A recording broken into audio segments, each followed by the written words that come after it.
Hello, everyone. Welcome to another episode of Web Audio TV. If you enjoy my content, make sure to subscribe to my channel and hit the like button.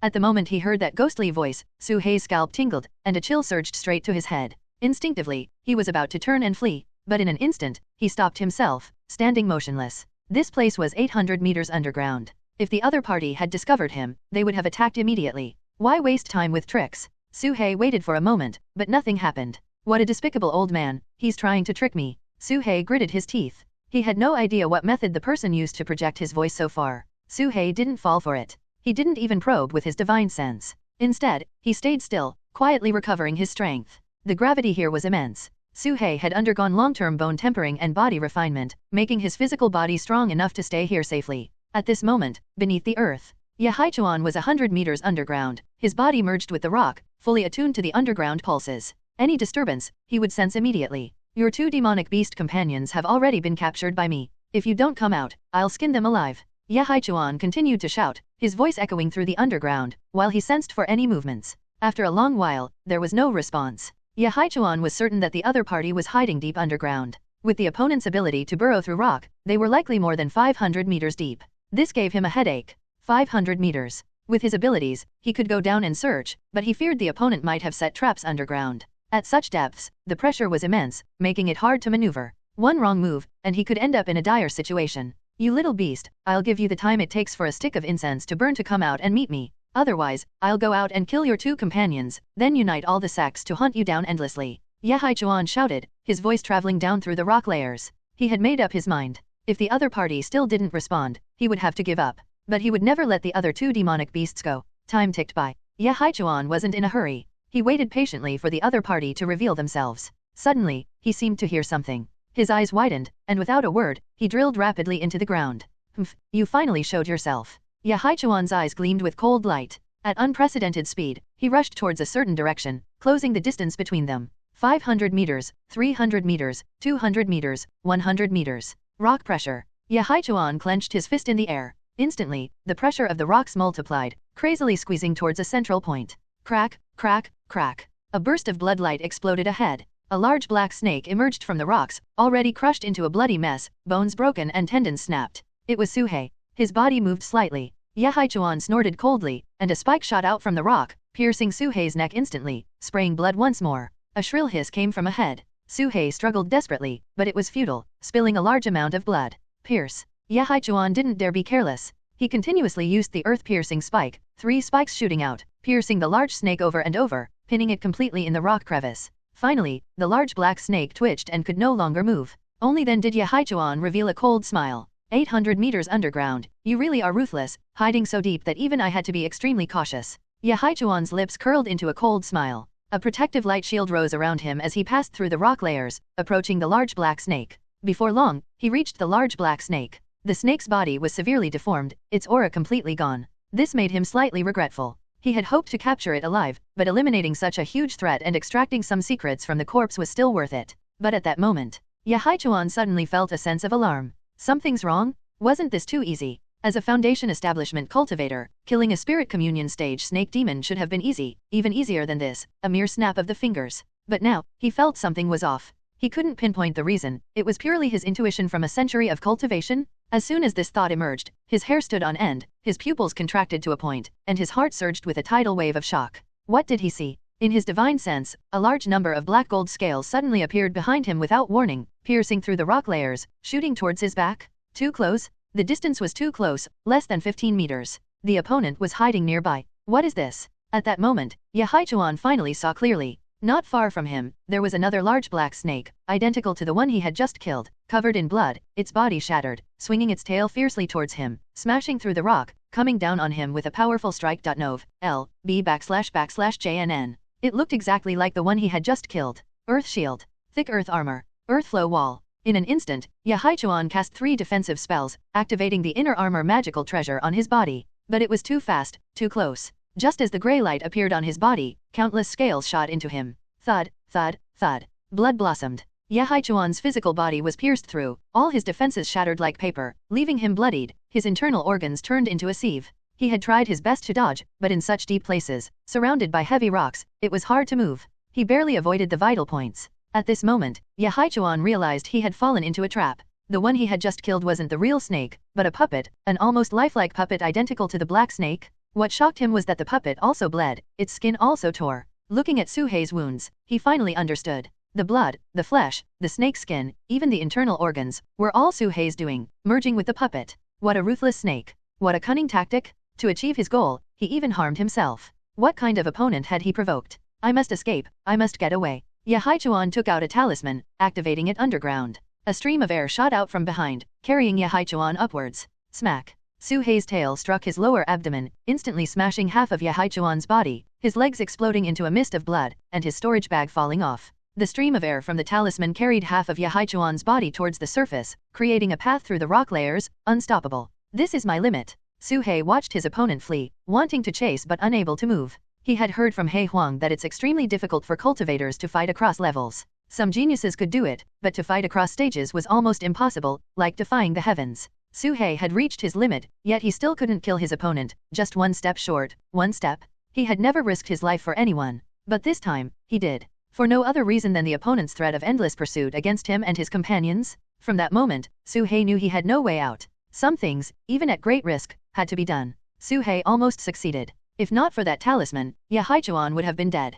Suhei didn't mind. Everyone had life-saving items. He had managed to take the opponent's storage bag and push him to the brink of death, which was enough. Yehaichuan's heart pounded, the pain in his body bringing waves of weakness, almost making him faint. He swallowed a blood spirit pill, suppressing his injuries. He never imagined that he would suffer such a loss at the hands of a spirit communion stage snake demon. He even developed a psychological shadow. If not for the life-saving talisman, he would have died just now. If not for the blood spirit pill, he would have died from his injuries. Both were his century-long accumulation, gifts from a senior at the core formation stage. What were those scales? Why did my spiritual treasure have no effect, being pierced directly? Yehaichuan's heart trembled, unable to comprehend, even feeling a bit of fear. The situation just now was too terrifying. He never wanted to experience it again in his life. Whatever it takes, I must inform the sect. If this demon is not eliminated, it will be a great disaster. Yehaichuan gritted his teeth. Moments later, he broke through the underground and reached the surface. But as soon as he saw the sunlight, a black dog's shadow appeared before him. The dog was robust, pitch black, and shiny, with a bald tail, and its eyes gleamed with a sinister light.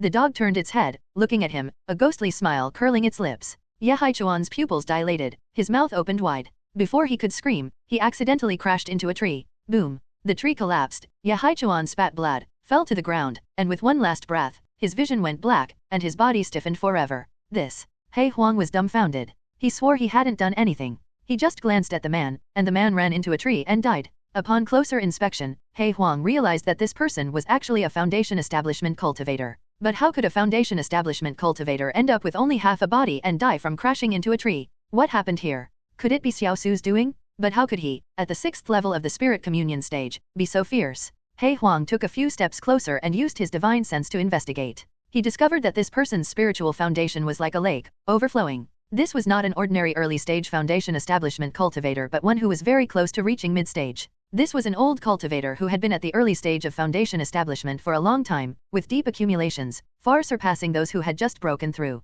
This made He Huang even more astonished. How did Suhei manage this? He had watched Suhei grow step by step and knew his strength clearly. Except for those scales and the mysterious technique he couldn't see through, he knew everything else. At this moment, Suhei emerged from the ground. He was covered in wounds, both his snake skin and bones were severely damaged. As soon as he appeared, he aimed at the fallen Yehaichuan and spewed a mouthful of flames. Fire snake technique. The lively flames transformed into a long snake, rushing toward Yehaichuan and igniting a raging fire upon contact. Yehaichuan's physical body quickly melted, emitting a faint, weak wail. He Huang was about to intervene but was stunned by the wail. In fact, Yehaichuan wasn't dead. The moment he saw the black dog, he activated the turtle breathing formula, putting his body into a state of false death and crashing into a tree to feign death, trying to deceive the heavens and cross the sea. As long as he could preserve a trace of his primordial spirit and wait for sect assistance, there was a chance of resurrection. But all of this was completely destroyed by the fire snake technique. No. Yehaichuan let out an unwilling roar before his death. His physical body and divine sense turned to ashes in an instant, his body becoming charred.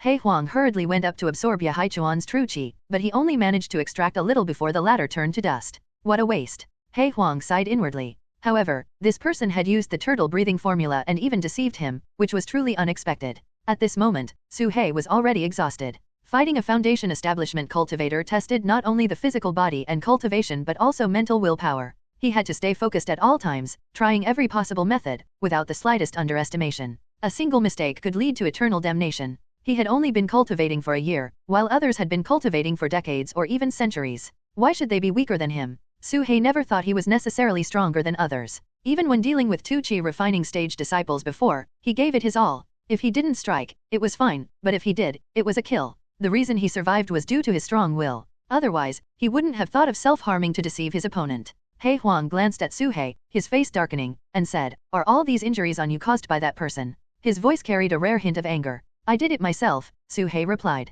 He Huang was stunned. "No time to explain. You clean up the scene. I'm leaving?" Su-hei didn't want to stay any longer. He turned and left, his injuries too severe, with many places exposing white bones. He needed to find a place to heal. He Huang looked at the two corpses in front of him, threw out 2 fireballs to burn them to ashes, and rearranged the scene to avoid leaving any clues. "Mountain movers sacked. I, the heavenly demon scattered person, will play with you." A murderous glint flashed in He Huang's eyes. About half an hour later, 3 figures shot through the sky and arrived above. These 3 were tall and imposing, their auras as vast as the ocean, each stronger than the last, and they were among the top in the Foundation establishment stage. They were the sect master of the Mountain Movers sect, the Great Elder, and a guest elder from the Snake Catchers sect. Every Foundation establishment elder had a soul lamp in the sect. As soon as the soul lamp extinguished, the location of their death could be immediately known. Now, Ye Haichuan's soul lamp had gone out. This was the first major incident in the Mountain Movers sect in 10 years. Even the people from the Snake Catchers sect were deeply interested and came to assist in the investigation.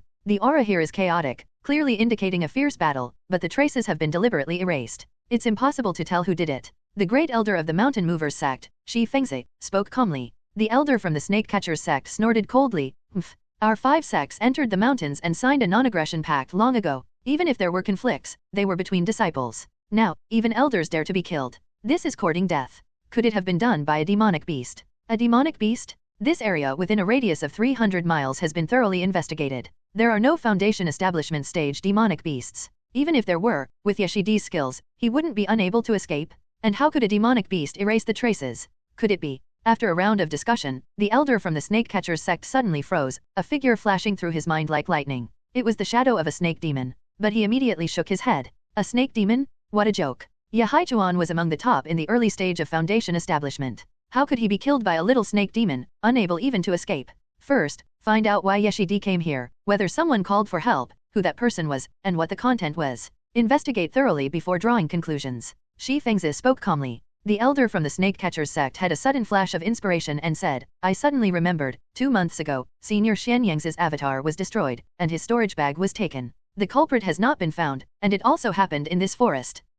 The other 2 looked over simultaneously, their eyes flashing with brilliance. Su-hei knew that there was no wall in the world that didn't let the wind through. Wherever one went, traces would be left. Since he did it, it was impossible to hide it perfectly forever.n/o/vel/b/jn.c//om. What he could do was not to hide and pray that he wouldn't be discovered by humans. Instead, he had to become stronger, and even stronger, strong enough to openly admit it, and no one would dare to touch him. If he had the cultivation of the demon core stage, even if he killed his way to the Mountain Movers sect and wiped out their entire sect, who would dare to say a word? From the moment humans stepped into the mountains and set fire to them, Su-hei knew that hiding was not an option. The hatred of destroying one's family and exterminating one's clan was irreconcilable. Otherwise, he wouldn't have agreed to join forces with He Huang to trap and kill the avatar of that core formation stage cultivator. Now, having personally killed a Foundation establishment elder, Su-hei did not regret it. This is cultivation, this is enlightenment. Su-hei smiled sinisterly. They found a hidden cave, placed the white snake and the wolf king inside, and He Huang guarded the entrance while Su-hei went into seclusion to heal. Su-hei didn't open the storage bags of the 3 cultivators, and He Huang didn't have the nerve to ask for them this time. After all, he had been traveling the whole time and hadn't participated at all. If he had to count, he had only scared the person, forcing him to use the turtle-breathing formula to fake death. In the end, it was Su-hei who did the killing. Xiao Su has become so powerful. Unknowingly, I also need to step up my game, He Huang thought to himself. Southern Forest of Chu Kingdom. A Foundation establishment elder had died, a rare event that hadn't happened in years. The Carefree sect, Purple Mist sect, and Taixian sect all stepped forward to clarify that they had nothing to do with the incident, providing alibis for their powerful members. The Snake Catchers sect, being high and mighty, naturally had no need to kill an elder from a subordinate sect and then deliberately cover it up. This matter sparked widespread speculation. It must be him, it must be him. Chen Daoling's eyes were bloodshot as he recalled the snake demon that had nearly cost him his life. Those eerie scales could pierce through any defense, a memory that still haunted him. Ye Haichuan must have been careless and fallen victim to those scales. That snake demon is exceptionally cunning, as sly as a fox. Besides him, I can't think of anyone else, Chen Daoling said with certainty. The carefree sect believed it was the work of that chicken thief, the big black dog that could fly and escape. Soon, the Mountain Movers sect's investigation results came out. Along with Ye Haichuan, 2 inner disciples had also died. Ye Haichuan had gone there because he received a message from the 2. What exactly the disciples had said was unknown, but it was easy to find out that man-eating demonic beasts had appeared in that area. A week later, the Snake Catchers sect issued a bounty order to capture the Black Snake Demon and the Black Dog Demon. Capturing one would reward 100 spirit stones, and finding a clue would reward 50 spirit stones. This caused an uproar among all the sects. Many small sects mobilized their disciples to search the mountains, as 50 spirit stones were a fortune many cultivators could only dream of in their lifetime. Deep in the forest, in a hidden cave within a canyon, Su He woke up. His damaged snake skin had already healed, and his flesh and bones had regrown, restoring him to his peak condition. His muscles glowed with a dark luster, displaying incredible resilience, seemingly even stronger than before he was injured. The scales on his tail had regrown, now covering 1/5 of his body. What kind of cultivation technique is Su He practicing? This healing speed, and those scales on his back. The more He Huang observed, the more puzzled he became. He initially thought Su He's technique was on par with his heavenly demon technique, but now it seemed he had underestimated it. This technique was likely an ancient legacy, specifically suited for snake cultivation. The suitable one is the best. He Huang completely abandoned the idea of teaching Su He the heavenly demon technique. N/O/vel/B/jn.c//om. His only concern was whether such a powerful technique was complete. If it was incomplete and could only be cultivated to a certain level with no further progress, it would be useless. Just like the puppet technique he had acquired, which only had the first level of the human puppet technique, limited to the chi refining stage. No matter how powerful, it was still useless. Boom. Suddenly, the demon god cauldron inside Su He's body trembled violently, beginning to frantically absorb the spiritual chi of heaven and earth. The spiritual liquid compressed rapidly, showing signs of transformation. Late spirit communion stage. He Huang's eyes flashed, and he immediately took out formation flags, setting up a formation, while also taking out a large number of pills, ready to feed them at any moment. This battle had turned out to be a blessing in disguise for Su He, giving him the opportunity to break through. Everything seemed to fall into place naturally. Although it was delayed from the late stage of the month as He Huang had mentioned, Su He's foundation was incredibly solid. Even before the breakthrough, he was already at the late stage. 3 days passed. Inside the demon god cauldron, the spiritual liquid droplets merged, forming a thumb-sized spiritual water ball. Within the water ball, a stream of spiritual energy flowed out, spreading like the branches of a tree, coursing through Su He's entire meridian system. This spiritual water ball was Su He's core. When the water ball expanded to fill the entire demon god cauldron, it would signify the great perfection of the spirit communion stage. At that time, he could attempt to compress the water ball and establish his spiritual foundation. Su He opened his eyes, his true chi now twice as dense as before. The transition from mid-stage to late stage was another transformation. Spirit communion stage, level 7. Although he had broken through, Su He still felt a sense of powerlessness when facing foundation establishment cultivators. Their long-range spells that could destroy everything with a wave of the hand were still out of his reach. Not enough. This level of strength is still not enough.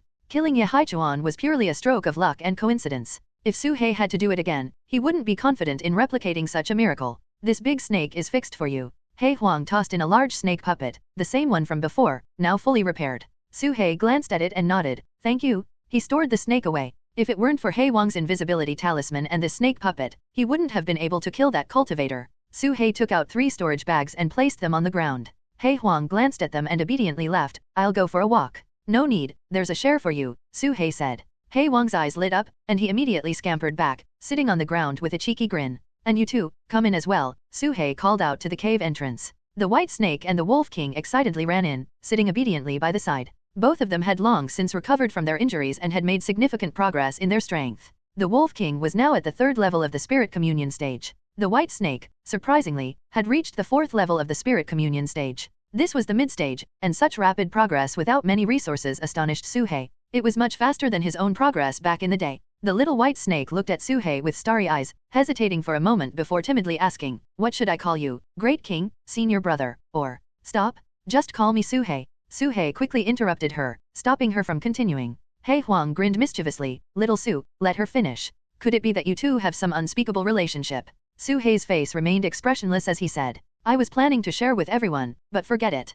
Hey, come on, what did I do to offend you? Get lost." After a round of bickering, He Huang had no choice but to back down. Su-hei. The white snake's eyes brightened as she asked, then, can I call myself Su-bai? Su-hei fell into deep thought. This was a serious question. Huh? With names like these, you two definitely have something going on. Hei Huang pointed accusingly. Su-hei bit down on the black dog's leg, causing him to howl in pain and not dare to make another sound. Fine, you can be called Su-bai, Su-hei agreed. The little white snake immediately became elated, her eyes sparkling as she muttered to herself, I'm Su-bai, I have a name now, I have a name now. Can I have a name too? The Wolf King asked. You can follow me and be called Hei Iargo, Hei Huang interjected. Isn't dog an insult? I'm a wolf, the Wolf King protested. Woof. Without another word, Hei Huang bit the Wolf King's thigh, causing the latter to beg for mercy repeatedly. Su-hei was speechless. In the end, the Wolf King reluctantly agreed to the name Iargo. Although he had a name now, Iargo was very unwilling, always feeling that it was an insult and lowered his status. However, looking at his black and white fur, he did resemble a certain breed of dog.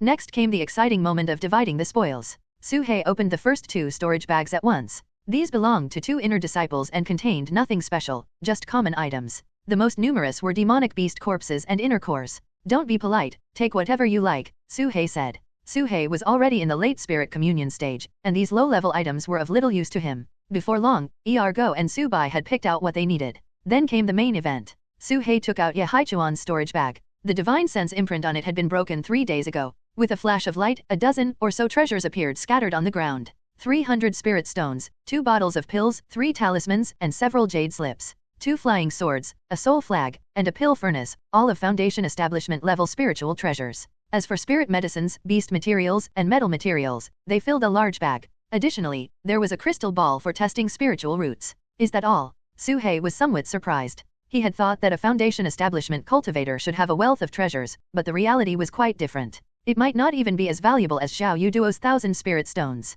These old cultivators who have been stuck at a certain realm for years often spend everything they have to break through. Only the chosen ones from big families have a lot of valuable items, Hei Huang explained. Su-hei wasn't too disappointed. He picked up a flying sword and the soul flag, took half of the pills and talismans, collected all the jade slips, and handed the rest to Hei Huang. Hei Huang grabbed the crystal ball and smiled, this can test spiritual roots. Who wants to try? Iargo immediately ran up, I want to test. I want to test. Su-hei became interested. Iargo placed his paw on the ball, and spiritual energy blossomed. The crystal ball emitted a faint glow of 3 colors. Hei Huang shook his head, gold, fire, and water, 3 mixed spiritual roots, poor aptitude. Iargo immediately deflated. Curious, Su-bai also placed her hand on the ball. This time, the crystal ball glowed a bright green, illuminating the entire cave dwelling. This, Hei Huang exclaimed. Su-hei was also stunned. In his impression, a single color indicated extremely high talent. A single attribute, top-grade wood spiritual root. Hei Huang marveled, such talent is rare even among humans.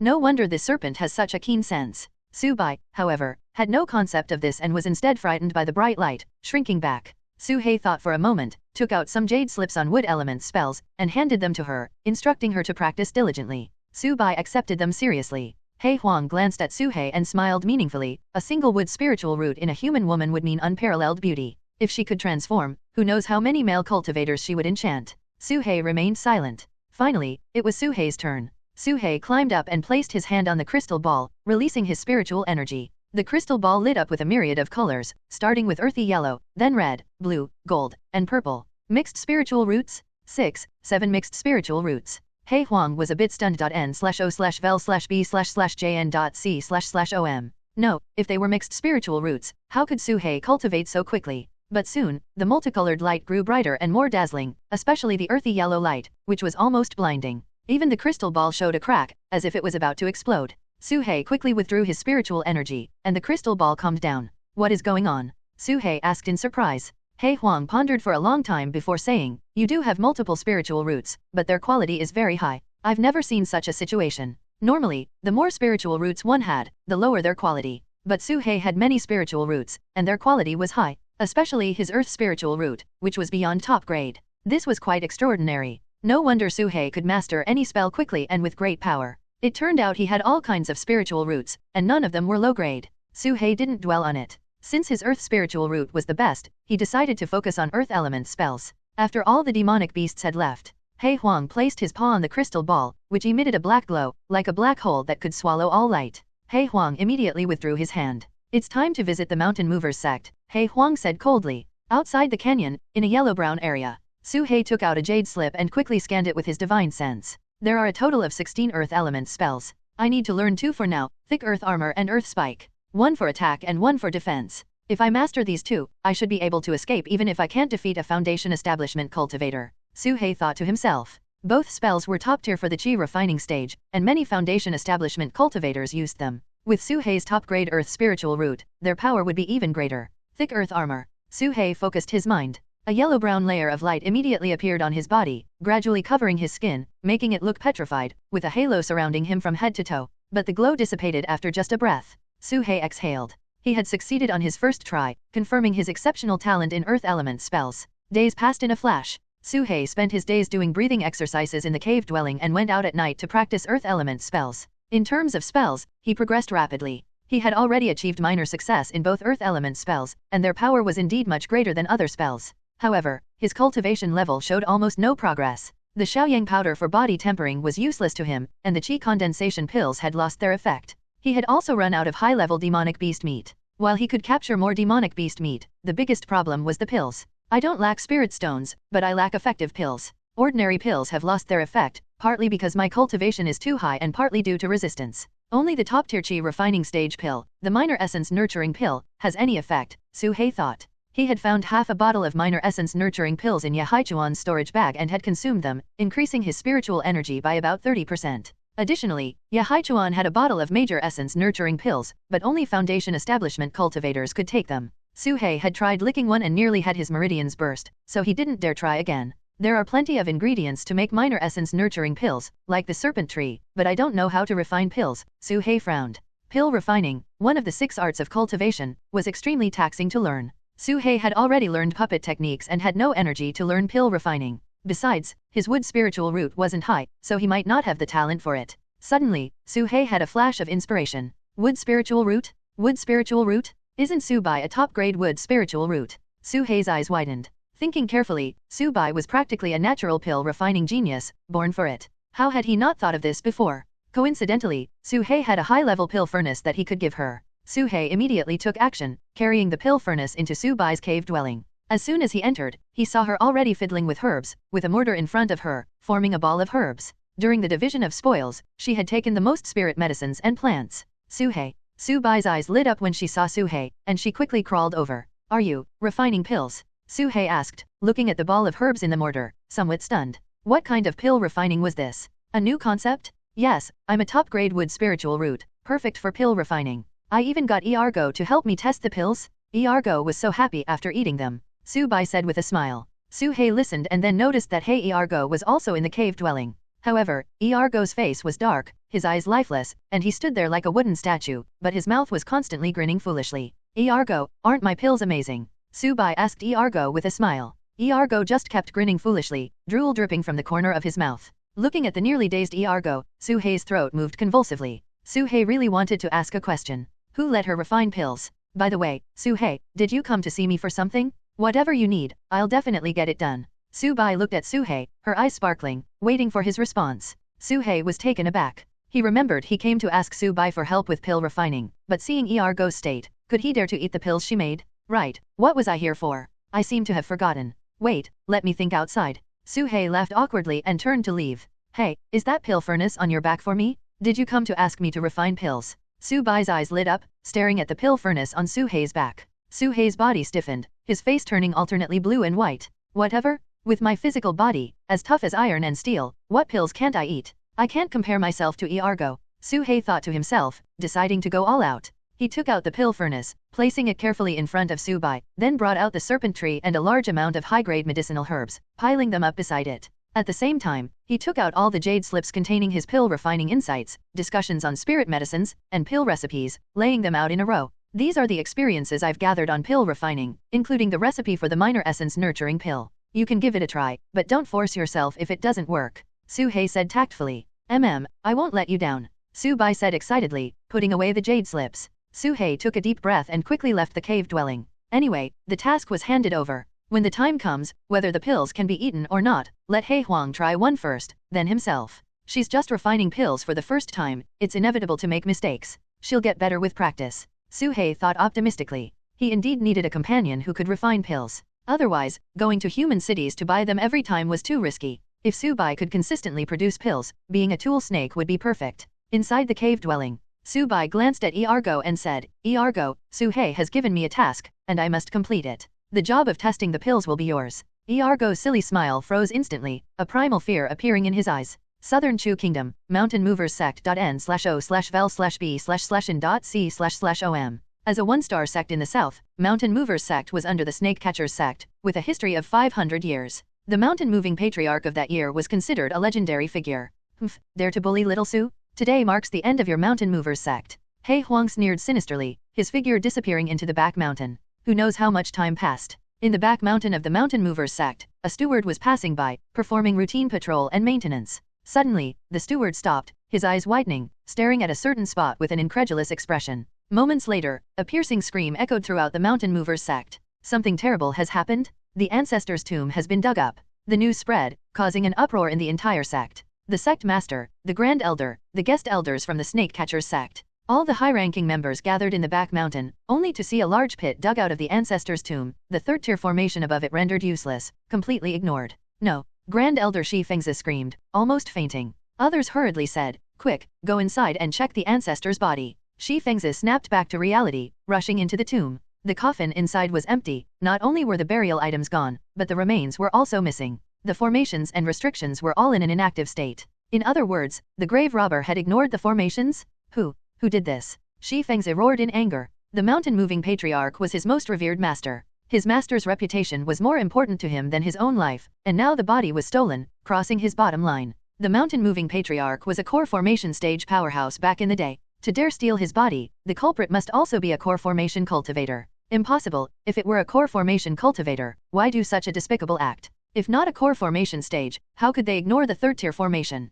The high-ranking members discussed heatedly. Sect Master Shi Yazi knelt in front of the tomb, continuously kowtowing, tears streaming down. Disciple is unfilial, disciple is unfilial. After a while, he immediately issued orders, sparing no expense, mobilizing the entire sect's power to capture the grave robber, and offering a sky-high reward. The guest elder from the Snake Catchers sect was deep in thought. Why did nothing happen to others, but your Mountain Movers sect had an incident? What's different about you? He quickly thought of the difference. You had a foundation establishment elder die, while others didn't. Sigh. This guest elder rubbed his forehead, feeling speechless. For a time, the theft of the mountain-moving patriarch's body caused a huge stir, shocking the southern region. Other sects hurriedly strengthened their defenses to prevent similar incidents. The theft of an ancestor's body was a great humiliation, worse than being slapped in the face. And the instigator, He Huang, was too exhausted to rob another sect. Just dealing with the mountain-moving patriarch had worn him out. But the gains were substantial. What a pity. If only I could get the third-tier techniques from the Heavenly Puppet sect and refine you into a corpse puppet, that would be interesting. He Huang thought to himself. He regretted not going to the Heavenly Puppet sect to demand a copy back then. With his fame at the time, who would dare refuse? Not to mention the Heavenly Puppet sect, even its headquarters, the Divine Puppet sect, would have to comply. Little Su is lucky. With a single wood spiritual root, he won't have to worry about pills in the future. Perfect. This time I'll teach him some pill refining techniques and see how talented he is. He Huang thought excitedly, burrowing into the ground. In a forest overgrown with chaotic trees, a group of black-skinned, long-haired giant elephants was munching on the plants here. The leader, standing 5 meters tall, was like a giant, easily devouring a large tree. Su He hid in the ground, observing this group of mammoth elephants for some time. The leader, the Mammoth King, had reached the great perfection of the Spirit Communion stage, a quasi-great demon. Although not at the Foundation Establishment stage, even a Foundation Establishment cultivator wouldn't dare provoke such a beast lightly. These beasts stood at the top of the food chain, moving in herds, immensely powerful. Injuring one would attract the whole group, and even a Foundation Establishment cultivator would gain nothing. Moreover, these beasts had thick skin and tough flesh. Ordinary spells couldn't harm them, making them hard to kill. Any one of them could feed me for days. Su He flicked his tongue, extremely tempted. Without pills and having run out of demonic beast meat, he had to hunt. His earth spike and thick earth armor were practiced to perfection, and his puppet techniques were not neglected, able to control 50 small lizards or 20 large ones simultaneously. Su He only wanted to eat the great perfection leader or the second in command at the 8th level of the Spirit Communion stage. Better not alert them, let's try luring them away first. Su He thought, sending out a small lizard. The mammoth woolly elephants, a type of migratory demonic beast, travel in groups, devouring everything in their path. When they strip a forest bare, they move on to the next area. This herd had 11 mammoth woolly elephants, with the weakest calf already at the 3rd level of the Spirit Communion stage, boasting formidable bloodlines. Su He had dispatched 30 small lizards, lurking around, waiting for the perfect moment. At this moment, a calf approached one of the lizards, swinging its trunk and sniffing curiously. Suhei hesitated slightly but refrained from acting.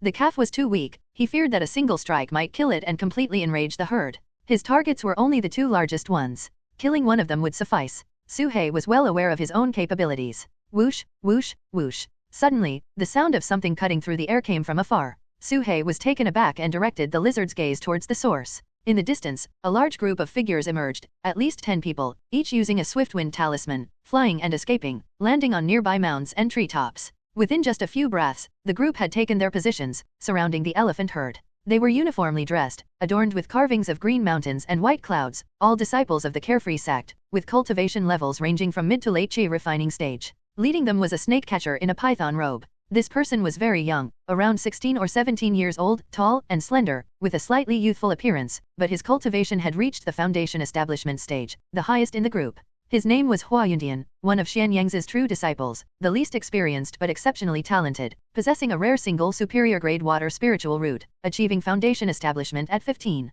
Such talent was quite rare in the entire Chu kingdom. Upon seeing humans, the elephant herd's eyes turned blood red, letting out angry roars. The mother elephants hurriedly shielded the calves behind them. Haha, so many woolly elephants. Uncle Hua's foresight is truly remarkable. Their tusks are extremely precious, carved into jade treasures, and given to the young ladies of the Purple Mist sect. They would surely love them. Everyone was excited, their eyes filled with greed, staring at the tusks. Even in the cultivator world, tusks were rare luxury items, used to craft jade magical treasures, highly favored by cultivators. Hua Yuntian's lips curled into a smug smile and he commanded, "Form the formation, don't let a single one escape." Yes. Immediately, the Carefree sect disciples took out formation flags, placing them in their respective positions. A faint light shield gradually formed, encompassing the entire elephant herd. The herd, sensing the danger, had their strongest leader charge backward, causing the ground to tremble as its sharp tusks fiercely struck a point on the light shield. Buzz! The light shield shook violently, showing cracks. 3 other bull elephants also charged, their tusks colliding and massive feet stomping, making the shield creak and almost shatter. Die! Hua Yuntian snorted coldly, pulling out a long spear and hurling it into the air. The spear instantly pierced the leader's back, embedding a meter deep, causing it to let out a piercing howl. The others also took out spears, throwing them. Against such large creatures, swords were ineffective, only long and sharp weapons could inflict significant damage. Whoosh, whoosh, whoosh. Spears pierced the elephants' bodies, their sharp cries echoing in all directions. Each elephant was riddled with spears, some with several, bleeding profusely. These humans are aiming for extinction. Suhei frowned, feeling it was too much to even target the calves. Suhei hesitated whether to intervene but realized it would bring no benefit to him. If he acted, he would surely become the target of everyone. At this moment, the injured herd grew even more frenzied, their fur turning blood red. The leader stomped the ground, suddenly unleashing 10 times its strength, charging forward. Boom! The light shield trembled, covered in dense cracks, and the ground split into a 10-meter wide fissure. Hua Yuntian's face changed, quickly saying, "Leader of the herd, I know you can understand human speech. If you obediently hand over your tusks, I can spare your lives. Even if not for yourself, think of the calves." But the herd ignored him, continuing to exert force. The light shield finally shattered with a loud bang, creating a large gap. Roar! The leader let out a high-pitched roar. 2 pregnant cows and 3 calves dashed through the gap, covered in wounds, fleeing into the distance. But the leader and the remaining bulls did not escape. Instead, they turned to face the human cultivators, eyes filled with furious madness, charging at them. They had attacked the light shield not to escape but to give their herd a glimmer of hope. Damn it! Hua Yuntian's face turned extremely grim. He was still too young, misjudging the herd's strength, leading to an insufficient formation strength. He leaped, chasing after the fleeing elephants, but the leader roared, its sonic wave sweeping like a gale, forcing Hua Yuntian to halt. Hua Yuntian threw a flying sword, aiming at the fleeing cows, but the leader's trunk shot out a sword-shaped airflow, knocking the flying sword down. "You 3, go after the escapees. The rest, kill these beasts with me," Hua Yuntian shouted angrily. Yes. 3 Carefree sect cultivators immediately took off, using swift wind talismans, chasing the fleeing herd. They split into 2 groups, 3 pursuing the females and young, the rest dealing with the main force. Suhei watched, his eyes flickering, deciding to kill the 3 cultivators first. These 3 Carefree sect cultivators were at the 9th and 7th levels of the chi refining stage. Suhei burrowed underground, moving like an earth dragon. He did not underestimate his opponents due to their lower cultivation. Against any foe, he would go all out, aiming for a kill in one strike, leaving no chance for escape. Moreover, the one at the 9th level was 2 levels higher than him. Hua Yuntian stayed behind, leading the others in a fierce battle against the bull elephants. With his foundation establishment stage cultivation, he handled it with ease. However, these demonic beasts were incredibly tough, killing them would take time. On the other side, Suhei fully activated his earth escape technique, soon arriving directly beneath the 2 cows, with the 3 calves protected in front. "You little beasts think you can escape? You can't." The 9th level Qi refining cultivator approached first, from 10 meters away, casting a lightning strike at the cow's tail. Su-hei did not act out of sympathy but seized the moment his opponent attacked, his eyes turning ruthless, activating his spell. Earth Spike. A sharp cone of earth suddenly rose from beneath the cultivator, thrusting towards his rear at lightning speed. Not good. The man's face changed drastically, but having just cast the lightning strike technique, he had no time for other defenses, hurriedly taking out a shield to block below. Thud. The shield was pierced through, the earth spike impaling him from bottom to top, entering through his rear and exiting through his head, killing him instantly. N/O/vel/B/jn.C//OM. The 9th level Qi refining cultivator was killed in an instant. The mother elephant couldn't avoid being struck by a bolt of lightning. Fortunately, these types of demonic beasts had thick blood and tough skin, so she didn't die but was severely injured. She noticed the situation behind her and was secretly shocked, not knowing who was helping them from the shadows. What? More enemies? The 2 cultivators at the 7th level of Qi refining behind her turned pale and halted their steps. The moment the cultivator in front died, their minds raced. Without a word, they turned and fled in different directions, each pulling out life-saving items to shield themselves. They used everything: talismans, pills, magical treasures, and ran for their lives, sparing no effort. Su-hei sneered inwardly. The moment he made his move, these 2 were doomed. If he didn't act, fine, but once he did, none would be left alive. The 2 had just fled a few meters when they were horrified to find themselves surrounded by a dense swarm of small lizards. Kill! Su-hei shouted. Boom, boom, boom. The small lizards simultaneously spat out white beams of spiritual Qi, shooting from all directions and hitting the 2 men. As late-stage Qi refining cultivators, they couldn't be taken down by such small lizards.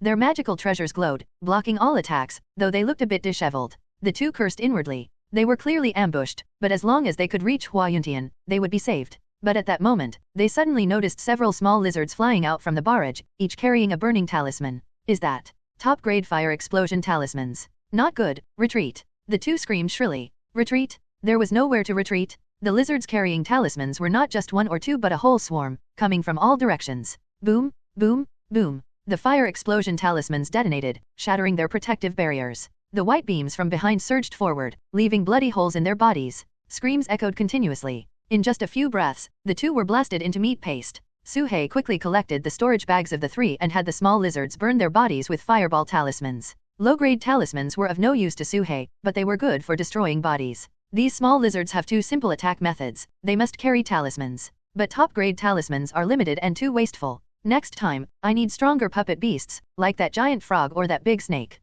Su-hei pondered the battle as he returned. Taking out that 9th level Qi refining cultivator was straightforward. A single earth spike did the job. The other 2 took some effort. If they had been a bit smarter, had more trump cards, and used a life-saving talisman like Yehaichuan, Su-hei could only watch helplessly. My preparations were still insufficient. This time was just luck. Su-hei shook his head inwardly. Time slowly passed. On the other side, Hua Yuntian was already getting impatient. Those 3 idiots, why aren't they back yet? Hua Yuntian's face was gloomy. With Shui Yang's trio's cultivation, they should have finished in half a stick of incense. It's almost a full stick now. Did they run off with the loot? A female cultivator said. At this moment, the group of male elephants was already on the verge of death, their bodies pierced with spears and spikes, and a large number of flying swords. Their wounds were deep, with blood flowing everywhere, forming small streams. 2 had already died, no longer breathing. However, the remaining ones continued to resist, still emitting sonic attacks. Roar. The deafening roar stirred up 100 meters of dust, shaking in all directions. Many people had their ears ringing, blood flowing from their ears.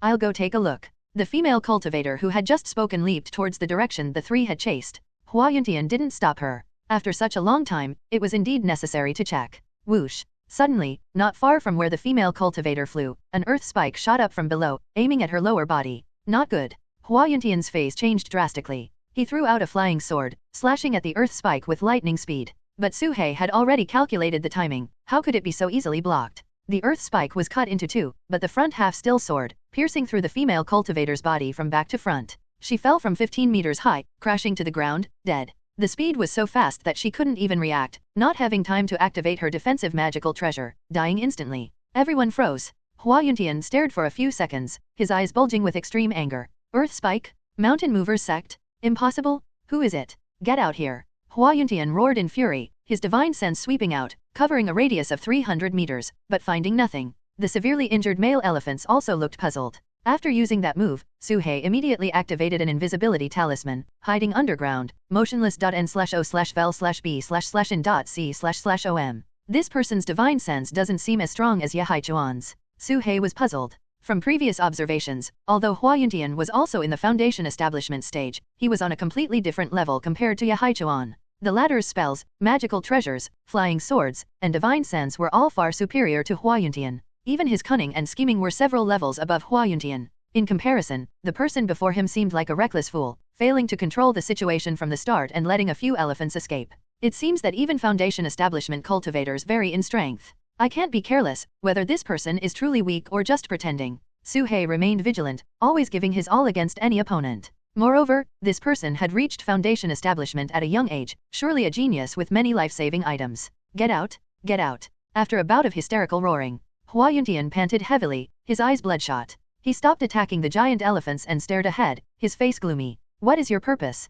Just speak up. Why hide and be laughed at? The remaining people looked at each other, all highly alert, standing back to back, watching their feet to prevent another spike from appearing. Su He thought for a moment and decided to trick him. He controlled a small lizard to fire a beam at a certain spot. Boom! A giant rock shattered. Hua Yuntian instantly reacted, slashing with his sword and scattering a large amount of revealing dust in that area. The sword light roared, covering 100 meters, and the revealing dust quickly spread, but no invisible creature was found. Despicable, shameless scoundrel, dare to fight me head-on. Realizing he had been tricked, Hua Yuntian was furious, roaring to the sky. The others were silent, not daring to say a word. Seeing this, Su He had the small lizard fire another shot, and Hua Yuntian rushed over again, slashing wildly at the void. Here's my chance. Su He's mind moved, earth spike. Thud. A sharp stone pillar shot up from beneath a 7th level Qi refining disciple, piercing through him despite his defenses, including his armor and magical treasure bell, which were penetrated as if made of paper. The corpse fell with a thud, dying a miserable death. A terrifying shadow spread in everyone's hearts. Unconsciously, everyone moved closer to Hua Yuntian, not daring to be alone. Hua Yuntian's face was ashen, like he had eaten something foul. He grabbed the lizard that had fired the shot and crushed it. Puppet mechanism technique? Earth spike? Who the fuck are you? Hua Yuntian was about to lose his mind. He had never been so humiliated, being toyed with like a monkey, watching his men die in front of him. He could already imagine the hidden person's sinister smile. His eyes scanned around, his divine sense shooting out like arrows, covering every inch, growing more and more gloomy. Boom, boom, boom. Suddenly, a thunderous rumble came from afar, growing louder and louder, shaking the heavens and earth. It wasn't the ground shaking, but the void. A vast and terrifying demonic aura swept across the sky, turning it black. Sensing this demonic aura, the severely injured male elephants immediately raised their trunks, making excited sounds, cheering, and calling for help. Foundation Establishment Great Demon. Hua Yuntian's face changed instantly. Su He was also deeply shaken. He had seen many cultivators at the foundation establishment stage, but this was the first time he had encountered a demonic beast at this level. And judging by the situation, this was clearly no ordinary foundation establishment demonic beast. In the distant sky, a rumbling sound echoed, as if wheels were grinding over the earth, causing the heavens and earth to shake. A mammoth elephant, carrying a fierce demonic wind, stepped through the air, its presence like the collapse of heaven and earth. Run! Hua Yuntian looked as if he had seen a ghost. He grabbed 2 cultivators beside him and flung them towards the mammoth elephant, then retreated at lightning speed, fleeing into the distance as fast as he could. The other cultivators were horrified and scattered in all directions, fleeing for their lives, no longer caring about sticking together. The 2 cultivators thrown by Hua Yuntian were pulverized into dust by the terrifying aura before they even got close to the mammoth elephant. Blood and flesh scattered, but the mammoth elephant continued its stride, covering 1,000 feet with each step, chasing after Hua Yuntian. This is at least late foundation establishment, maybe even great perfection.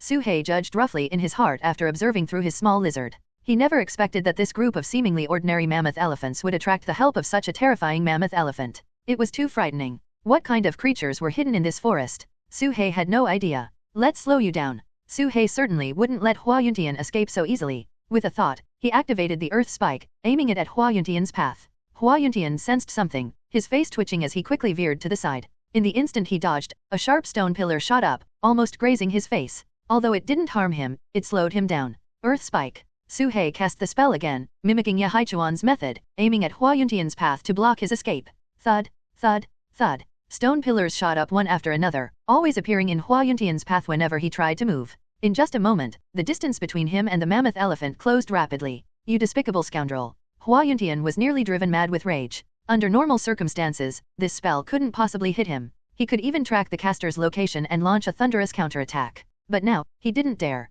He had never felt so aggrieved. His hatred for the person in the shadows was boundless. Shameless scoundrel, one day, I will tear you to pieces. Seeing the mammoth elephant getting closer, Hua Yuntian could no longer endure. He crushed a golden jade pendant, and a golden shield of light rose around him. Ignoring all the earth spikes, he charged forward, out of Su-hei's spell range. The mammoth elephant chased after him, and in a moment, both disappeared into the distance. I've stalled him long enough. The rest is up to you, Su-hei thought to himself. Without hesitation, he released a large lizard to chase after the remaining cultivators. There were 10 people in total. 3 were killed initially, 2 more died later, and 2 were thrown by Huayuntian. That left 3. Su-hei kept an eye on Huayuntian while also watching these 3. Su-hei himself chased one, while a group of large lizards tracked the other 2. For humans, Su-hei would strike while the iron was hot, not letting any opportunity slip by. As for Huayuntian's fate, Su-hei didn't care. He had done enough, the rest was up to the mammoth elephant. Whoosh! Su-hei emerged from the ground, spitting a bolt of lightning that instantly turned the person flying high in the sky, trying to avoid the earth spikes, into charred remains.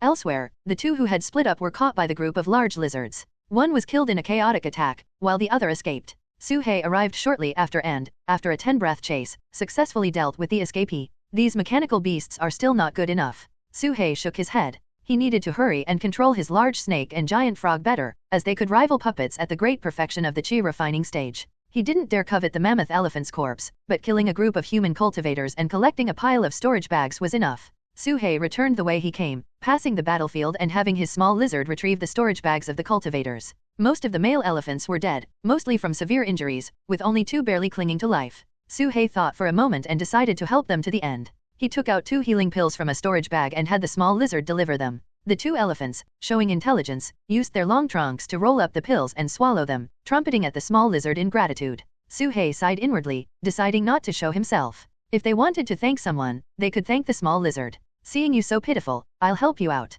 Just don't go extinct, or there'll be nothing to eat in the future, Su-hei thought. In the distance, a rumbling sound approached. The mammoth elephant was returning n/o/vel/b/jn.c//om. Su-hei didn't linger, observing from afar before quickly turning to leave. From a distance, Su-hei heard a loud trumpet. Friend in the shadows, my mammoth tribe owes you a favor. We will repay you generously when you reveal yourself. This was the voice of the mammoth elephant. Such a high-level great demon could already communicate verbally. Su-hei sighed. He had come to hunt but ended up saving lives. It was almost laughable. However, gaining the favor of the mammoth elephant wasn't a loss. He hoped there would be some demonic beast meat in the storage bags to enjoy. Suddenly, Su-hei had a thought. The mammoth elephant returned so quickly. Did Huayuntian die? In such a short time, Huayuntian couldn't have gotten far. If he went to check, he might be able to finish him off and grab his storage bag. But Su-hei quickly shook his head, dismissing the idea. Huayuntian had a significant background. If he was a disciple of a core formation stage cultivator, looting his corpse might lead to an encounter with his master. He couldn't guarantee that the invisibility talisman would work against a core formation stage cultivator. Know when to stop and don't be too greedy, Su-hei thought. Next, Su-hei didn't rush back to his cave dwelling. He moved far away, finding a secluded cave to check the storage bags and organize the items. These people were easily killed by him, so they didn't have any extraordinary treasures, just common items. Su-hei categorized the items. Low to mid-grade treasures, useless to him but useful for Su-bai. High-grade treasures, which he could keep as more is always better. Unknown treasures, needing Hei Wang's identification or his own research. To his relief, there was plenty of demonic beast meat, with 5 at the late spirit communion stage, totaling about 8,000 pounds, roughly equivalent to a small mammoth elephant. It was enough to last him a while. He also found some minor essence nurturing pills, enough to fill a small bottle. There were also plenty of talismans, just enough to replenish his battle losses. Su-hei immediately ate a late spirit communion stage leopard and took 2 minor essence nurturing pills, starting to refine them on the spot. Demonic beast meat combined with pills was the ultimate enjoyment.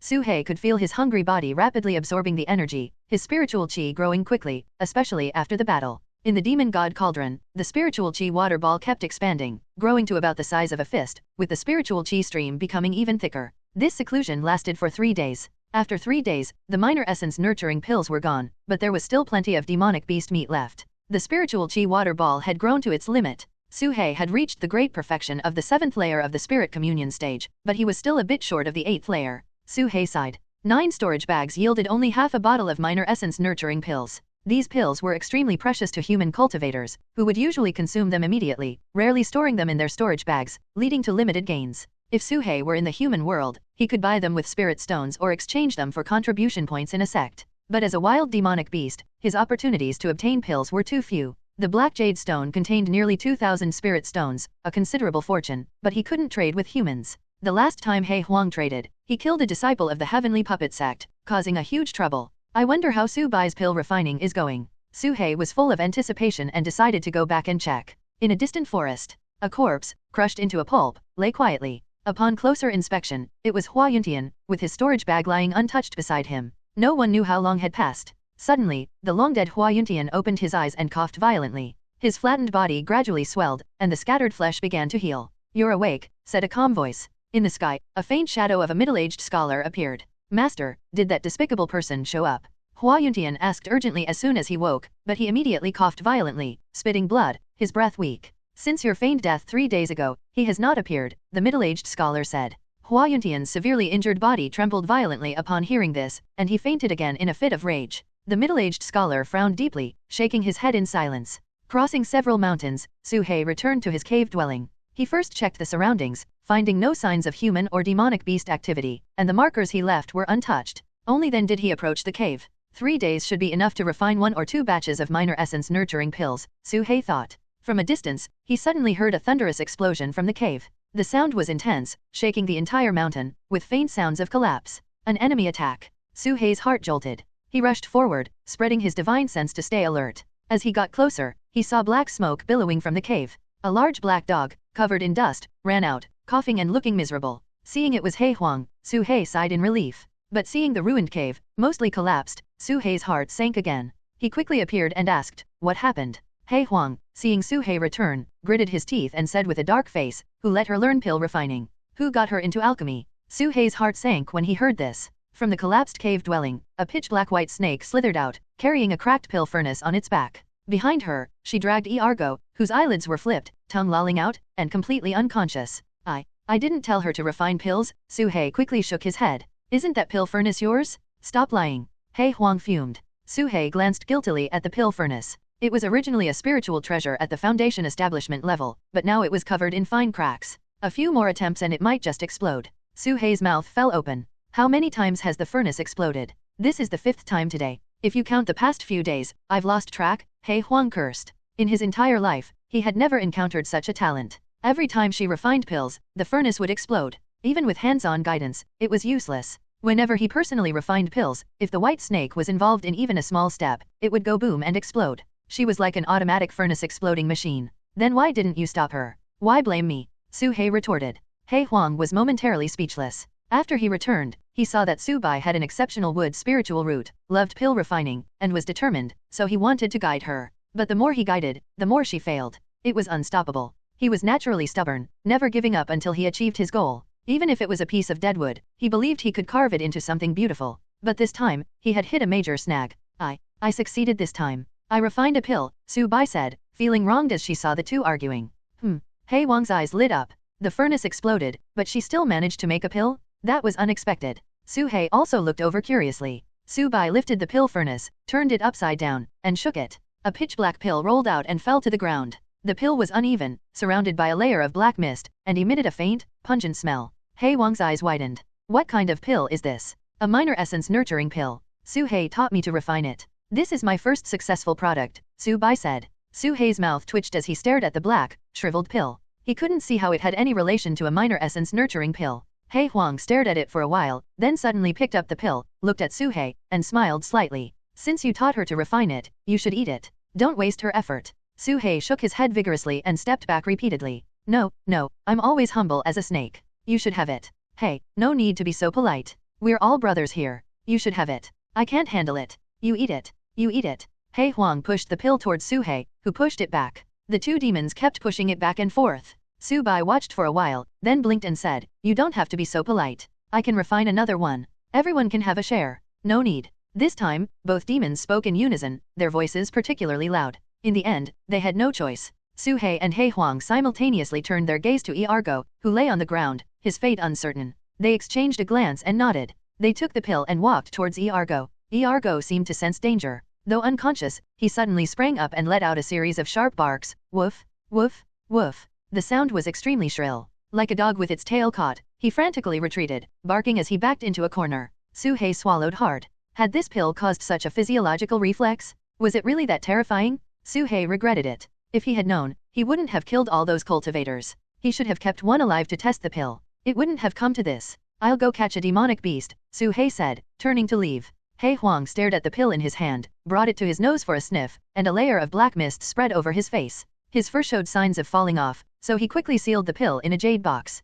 Su-bai was anxious. She really wanted to help, but she was always clumsy and failed repeatedly. This was her first success. She pinned all her hopes on that pill. Not long after, Su-hei returned. He had caught a big fish and a monkey, both at the 7th level of the spirit communion stage, bound with a demon binding rope. Actually, he wanted to catch a snake to test, but snake demons were hard to find, especially those with similar cultivation levels. After searching for a while, he only found the fish and the monkey.n/o/vel/b/jn.c//om. Let's try the fish first. He Huang took out the pill and carefully scraped off a bit of powder, feeding it to the big fish. After the fish consumed the pill, a layer of black mist enveloped its body. Its true qi surged rapidly, breaking through to the 8th level of the spirit communion stage within the time it takes to burn a stick of incense. It works. It has the effect of a minor essence nurturing pill. He Huang exclaimed in delight. It really is a minor essence nurturing pill. Su-hei also noticed the effect. This was indeed the effect of a minor essence nurturing pill. And this was just a bit of powder. If the whole pill was consumed, wouldn't it allow continuous breakthroughs? No wonder she had an exceptional wood spiritual root. She was a genius in pill refining? But before Su-hei could finish his thought, he saw the fish's abdomen start to bulge on both sides. 2 lumps of flesh extended out, transforming into 2 bare feet that touched the ground. He Huang was stunned, and Su-hei was dumbfounded. What was happening? A fish growing legs. Screech. Suddenly, the fish let out a sharp roar, broke free from the ropes, and started running on its 2 feet, kicking up dust as it fled into the distance. In the blink of an eye, it disappeared from sight. The scene was so shocking that the 2 demons stood there for a long time, unable to react. Did the fish evolve? Su-hei asked, bewildered. He Huang's mouth twitched. Evolve my ass? It mutated into a monster. As the heavenly demon scattered person, he had seen many evil cultivators create all sorts of bizarre creatures. He had also seen demonic cultivators refine demonic pills, turning themselves into abominations. But watching a fish grow human-like legs and run away right before his eyes was too absurd. He glanced at the bewildered Su-bai and thought, could she be a budding demon? Let's try the monkey. Monkeys are similar to humans, so we might be able to predict the effect on humans, Su-hei suggested. He Huang didn't bother with powder this time. He directly shoved the whole pill into the monkey's mouth. Oh. The monkey, being intelligent, knew the pill was poisonous and refused to swallow it. But He Huang wasn't to be trifled with. With a slap of his paw, the pill went down with a gulp. The monkey's body was immediately enveloped in a layer of black mist. Its face turned a mix of blue and red as the pill's energy surged chaotically, its cultivation rising to the 8th level of the spirit communion stage. But that wasn't the end. Because it had consumed the whole pill, an hour later, the monkey broke through again, reaching the 9th level of the spirit communion stage. Then, its entire skeleton began to crackle and pop. Its posture became upright, its legs elongated, its tail retracted, its fur fell off, and its face underwent rapid changes. Is it evolving again? Su-hei watched in amazement. He Huang also stared unblinkingly at the evolving monkey. The monkey's tail grew shorter and shorter, its fur falling off, skin becoming smoother, and its body taller, gradually transforming into an ape-man. What the hell? Is it turning into a human? Both demons were dumbfounded. During this process, the monkey sometimes screamed in agony, sometimes wept, sometimes laughed maniacally, sometimes raged, and sometimes showed fear. Various emotions appeared on its face one by one. This is going berserk, He Huang said in a deep voice. Rapid advancement in cultivation, bloodline mutation, and no auxiliary techniques, it's no wonder it went berserk. With a heart-wrenching scream, the monkey suddenly stood still, like a wooden statue. At this moment, its evolution had stopped. It stood 6 feet tall, with a straight posture, almost all its fur gone, and its tail disappeared. Its skin was slightly rough, and its race was between a monkey and a human. It was a monkey before. Now, it should be an ape-man. Su-hei was stunned. What kind of heaven-defying pill is this? It can make fish grow legs and monkeys evolve into humans. However, the ape-man's eyes were dull, its mouth slightly open, standing motionless like a puppet. Why isn't it moving? n/o/vel/b/jn.c//om. Su-hei used the gravity technique to grab a branch and waved it in front of the ape-man's eyes, but there was no reaction. He went berserk and died, He Huang said. Berserk. Su-hei frowned. He had heard of this term, which meant that during cultivation, an error occurred, causing an inner demon to invade the body. In mild cases, one could become an idiot, in severe cases, they would die on the spot. Su-bai was startled. She lowered her head like she had done something wrong and said, I didn't mean to. I didn't know it would kill someone. He Huang sneered. What's the big deal about a dead person? This monkey was meant to be caught and eaten. Back in the day, I could easily poison an entire section. He didn't care about the monkey's death, he was just pondering why the pill had such an effect. He had witnessed the entire pill refining process and recognized all the materials, but no matter how he thought about it, he couldn't figure out why this strange pill caused such a mutation. This was no ordinary pill, it was practically a demonic pill refined by a demonic cultivator. Su-hei was also pondering this question. A pill that could make fish grow legs and walk on land, make monkeys evolve into ape men, and judging by the looks of it, if the monkey hadn't died midway, it could have continued evolving. It was simply absurd. Su He suddenly had a flash of inspiration and asked, "Hey Huang, what is her cultivation technique?" Cultivation technique. Su Bai thought for a moment and said, "I think it's called Heavenly Demon Technique." Heavenly Demon Technique. He Huang was shocked, a flash of realization crossing his mind. In the inheritance he had given, there indeed was the Heavenly Demon Technique. But the Heavenly Demon Technique was only suitable for someone with a fiendish demon body like his to cultivate. There had never been a case of someone with a pure wood spiritual root cultivating it. "Try circulating your cultivation technique," He Huang quickly said. Su Bai immediately complied. A wisp of true qi emerged from her demon core and flowed through her meridians. It was powerful wood element true qi, but within it, there was also a trace of black qi, continuously merging together. He Huang exclaimed, "It really is the Heavenly Demon Technique, but I've never seen such true qi before." The truth was revealed. This should be his Heavenly Demon Technique, combined with the wood spiritual root, producing a strange mutation that even he, the creator, hadn't anticipated. "Can I still refine pills in the future?" Su Bai asked. "You did well, but don't refine anymore," He Huang said. Su Bai. In the end, it was Su He who persuaded her, encouraging her to keep trying if she liked it. In the future, she could catch more human cultivators to test the pills, and she would eventually succeed. After some encouragement, Su Bai finally regained her confidence, promising to work hard and not let everyone down. "I will work hard. I swear, I will refine pills that will be useful to great King Su He," Su Bai said with determination. "Hee, good luck." Su He forced a smile of encouragement. He handed over the previously collected medicinal materials to Su Bai and took out 3 brand new pill furnaces from his storage bag, all spoils of war. Su Bai accepted them excitedly and immediately began a new round of research. "Su He, you were the one who asked her to refine pills. In the future, you better not refuse to eat her pills." He Huang took the opportunity to speak, a wicked smile on his face. Su He glanced at the ape man and instinctively shrank his neck, quickly changing the subject. "I just remembered something I need to do. I'll be off." "Hey, wait." He Huang quickly put away the ape man's corpse and ran over, grinning slyly. "Su He, are you in urgent need of pills? I have a way to get enough minor essence nurturing pills to ensure you cultivate to great perfection." Su He was stunned, instinctively feeling that it couldn't be anything good, but he still asked, "What way?" "Let's do something big, rob the pill refining room."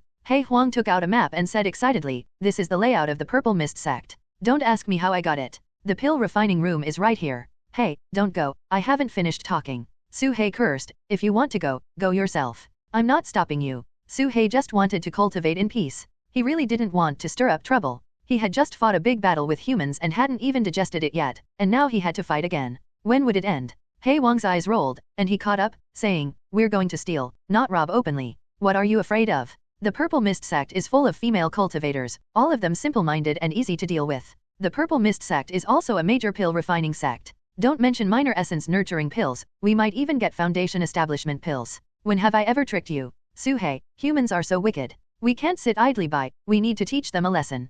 He Huang kept following, analyzing the pros and cons from all angles, trying to persuade him. His voice was like a ghost haunting, lingering in Su He's ears, making him extremely annoyed. Su He looked back at him, gritting his teeth. "Just tell me, how confident are you?" He Huang was stunned and said, "With you, 90%. Then let's go. You can explain the plan on the way." Su He used the earth escape technique and sped towards the direction of the Purple Mist sect. He had figured out He Huang's tactics. If he didn't agree, He Huang would pester him until he did. It was better to agree from the start, saving time. He Huang followed behind, a satisfied smile on his face. "Little Su, the usual 50-50 split." Got it, you talk too much." Along the way, at Su He's strong request, He Huang refined a batch of puppets and many invisibility talismans. He Huang couldn't refuse these requests and could only agree with a pained heart. 2 days later, Su He and the 2 demons arrived at the territory of the Purple Mist sect. The Purple Mist sect, one of the 4 major sects under the Snake Catchers sect, only accepted female disciples and was on par with the other 3 sects in terms of strength.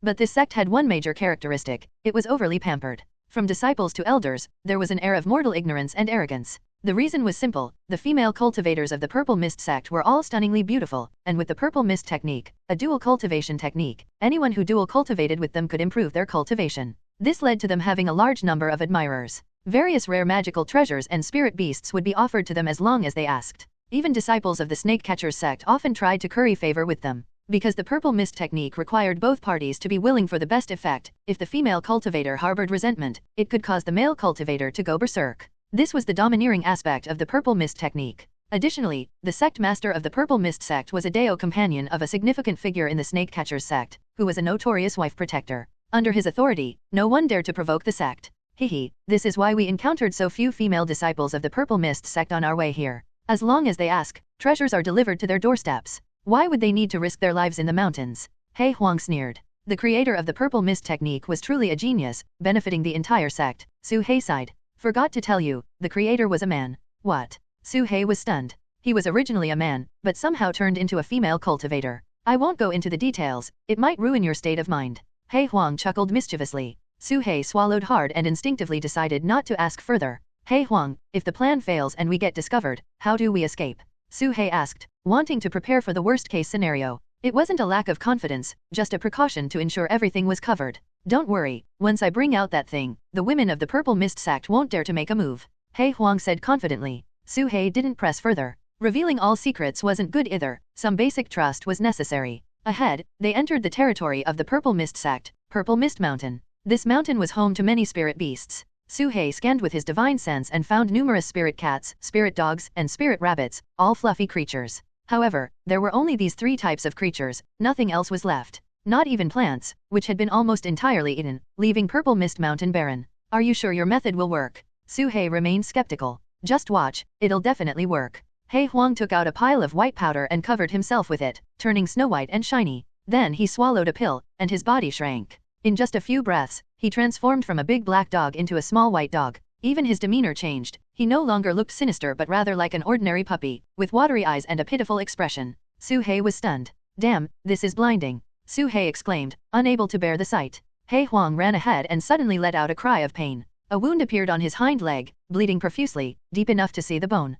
Ow! Woof woof woof. He Huang howled in pain, attracting the attention of many spirit beasts. 2 spirit cats, sensing danger, attacked him. He Huang didn't fight back, allowing himself to be scratched all over. Before long, 2 female disciples of the Purple Mist sect arrived, alarmed by the noise. Seeing the scene, they exclaimed, stop. They hurriedly chased away the cats and rescued He Huang.n/o/vel/b/jn.c//om.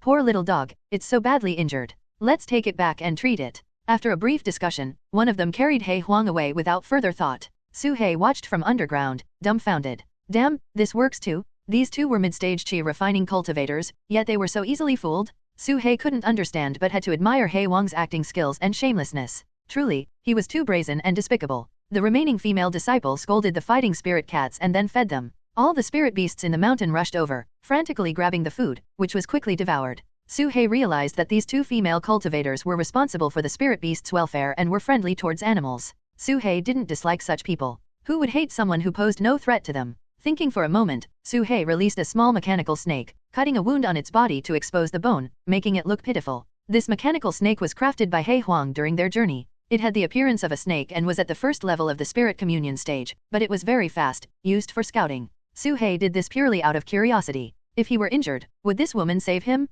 A spirit cat saw the snake and immediately pounced, scratching and biting it. Su He controlled the snake to hiss and thrash around. What's that? The female cultivator feeding the animals looked over. Seeing it was a snake, her face turned pale, and she screamed. Ah, a snake demon has intruded. Her scream was particularly sharp, her expression terrified as if she had been frightened. Su He was stunned. Die, die. Without a second thought, she drew a sword and thrust it at the snake. Su He's face darkened. Damn double standards? He Huang gets saved, but the snake gets killed? Aren't they both spirit beasts? If snakes are considered a threat to humans, this little snake was only at the first level of the spirit communion stage, while she was mid-stage chi refining. It posed no threat at all. Su He understood then, it was because the snake wasn't fluffy and didn't fit human aesthetics. Clang. The sword struck the ground, missing its target as the snake had already burrowed underground, and Su He stored it in his storage bag. This snake was painstakingly crafted over the past few days, he didn't want to lose it so easily. What's wrong, Sister Fang? At this moment, a male cultivator flew over from a distance, quickly arriving beside the female cultivator. Judging by his robes, he was a disciple of the Carefree sect. Fang Qingxiu immediately threw herself into the male cultivator's arms, pointing to where the snake had hidden, crying, "Brotherly, there's a snake there, I'm so scared." The young man named Li's eyes flashed as he discovered Su He hiding underground. He patted her head, comforting her, "Don't worry, I'll skin that snake and feed it to the spirit cats." "Yay, Brotherly is the best!" Fang Qingxiu exclaimed excitedly. The young man named Li sneered, sending a fire explosion talisman towards Su He's hiding spot. The talisman exploded upon contact, creating a deep pit 30 meters wide. Then, he leaped forward, wielding a soft sword, stabbing towards Su He's hiding spot, clearly mistaking Su He for the mechanical snake. "Forget it, the bigger picture is more important." Su He sighed. This man was at the 8th level of the Qi refining stage. He could kill him in one move, but Su He preferred to act cautiously. Until He Huang sent word, he didn't want to cause trouble. He burrowed deeper underground, the man's sword repeatedly stabbing, leaving the ground riddled with holes but missing each time. Huh. Fang Qingxiu frowned. It was just a first-level spirit communion stage snake, why couldn't he hit it? Try dodging this time. Enraged, the young man named Li drew a golden longbow, knocking an arrow and aiming at Su He, pulling the bowstring taut. That's a top-tier magical artifact. Su He immediately recognized it as a top-tier magical artifact capable of threatening even a great perfection spirit communion stage cultivator. Such a bow was among the best even for Qi refining stage cultivators. He hadn't expected these two to possess such a treasure. Su He hadn't intended to kill, but this bow posed a real threat to him. He couldn't just sit and wait. Die. The young man named Li released the arrow, which shot towards Su He, piercing the earth and aiming for him underground. Thick earth armor. Su He activated the thick earth armor with a thought. A layer of yellow light quickly condensed on his body, forming a solid armor. The arrow only broke a small piece of the earth layer, barely scratching his skin. Both were stunned, realizing they were in big trouble. Thud, thud. 2 nails shot out from underground. And then, nothing more. Just then, He Huang's voice came through a transmission talisman. It's done, you can come in. Su He breathed a sigh of relief, just in time. Su He released the small lizard, which quickly disposed of the corpse. Activating the earth escape technique, he sped forward at full speed. Before long, a faint light barrier appeared ahead. This was the restriction formation of the Purple Mist sect, forming a spherical shield that encompassed both the sky and the ground, preventing any intruders from entering. N/O/vel/b/jn.c//om. At this moment, a very small circular gap appeared on the light barrier. Su He's figure flickered, and he slipped through the gap. As soon as he entered, He Huang was already inside, tossing over a palm-sized jade disc. I've already cracked all the restriction formations of the Purple Mist sect. When you encounter a restriction, just press this onto it, and a gap will immediately appear in the light barrier, lasting for the time it takes a stick of incense to burn. Su He examined the jade disc, which was engraved with a 5 elements formation diagram, emitting waves of mysterious energy. Su He tried using the gravity technique to control the jade disc, pressing it against the light barrier. In the blink of an eye, a small gap appeared in the barrier. Can it break any restriction? Su He asked in astonishment. Of course. You can even enter the sect master's cave dwelling. With the invisibility talisman, no one below the core formation stage will be able to detect you, as long as you don't recklessly release your divine sense, He Huang said proudly. There are 3 places in the Purple Mist sect where pills are stored, the outer sect pill room, the inner sect pill room, and the Purple Mist pavilion where disciples exchange treasures. First, we'll go to the inner sect pill room, cause a bit of commotion, then use the minor teleportation formation to go to the Purple Mist pavilion. I've already set up the formation. Once we take what we need, we'll teleport directly there. He Huang reiterated the plan, and Su He nodded in agreement. Su He could tell that He Huang's real target wasn't the pills in the pill rooms but the treasures in the Purple Mist pavilion, where countless valuable items were stored. Su He didn't mind, since they were going to steal, they might as well steal more. The outer sect pill room contained mostly low to mid-grade pills. The inner sect pill room, however, housed high-grade pills, mainly used by late-stage Qi refining disciples, and was the primary production site for minor essence-nurturing pills.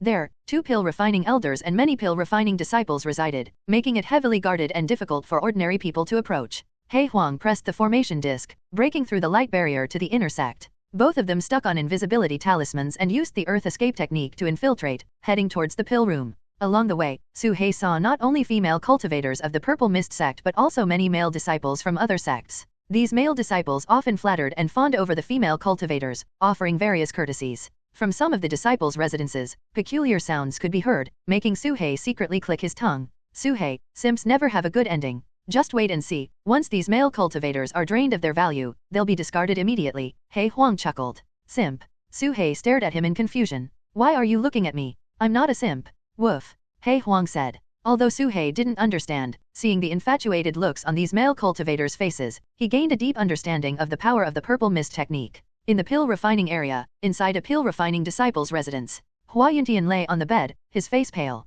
Severely injured, he had lost a lot of weight, and his cultivation had dropped by a level. At this moment, a beautiful woman sat on top of him. The spiritual qi around them resonated, responding to each other, and Hua Yuntian's cultivation slowly recovered, returning to the foundation establishment stage. He opened his eyes, but there was no joy in his gaze, only deep-seated anger. If it weren't for the 9 aperture soul returning pill his master had given him, he would have been trampled to death by the wild giant elephant. Even so, that stomp had shattered his bones, severed his meridians, and broken his dantian, causing his cultivation to plummet to the late qi refining stage. He had spent all his savings on a large number of pills, including a foundation establishment pill, and had dual cultivated with the Silver Bell Fairy in front of him, only then managing to return to the foundation establishment stage. For this, he had exhausted all his accumulated resources and was deeply in debt, almost having to pawn his flying sword. Thank you, Silver Bell Fairy, Hua Yuntian said. No need for such words, young Master Hua. We are about to become Dao companions, it's only right to help each other, Silver Bell replied with a smile. Hua Yuntian sighed.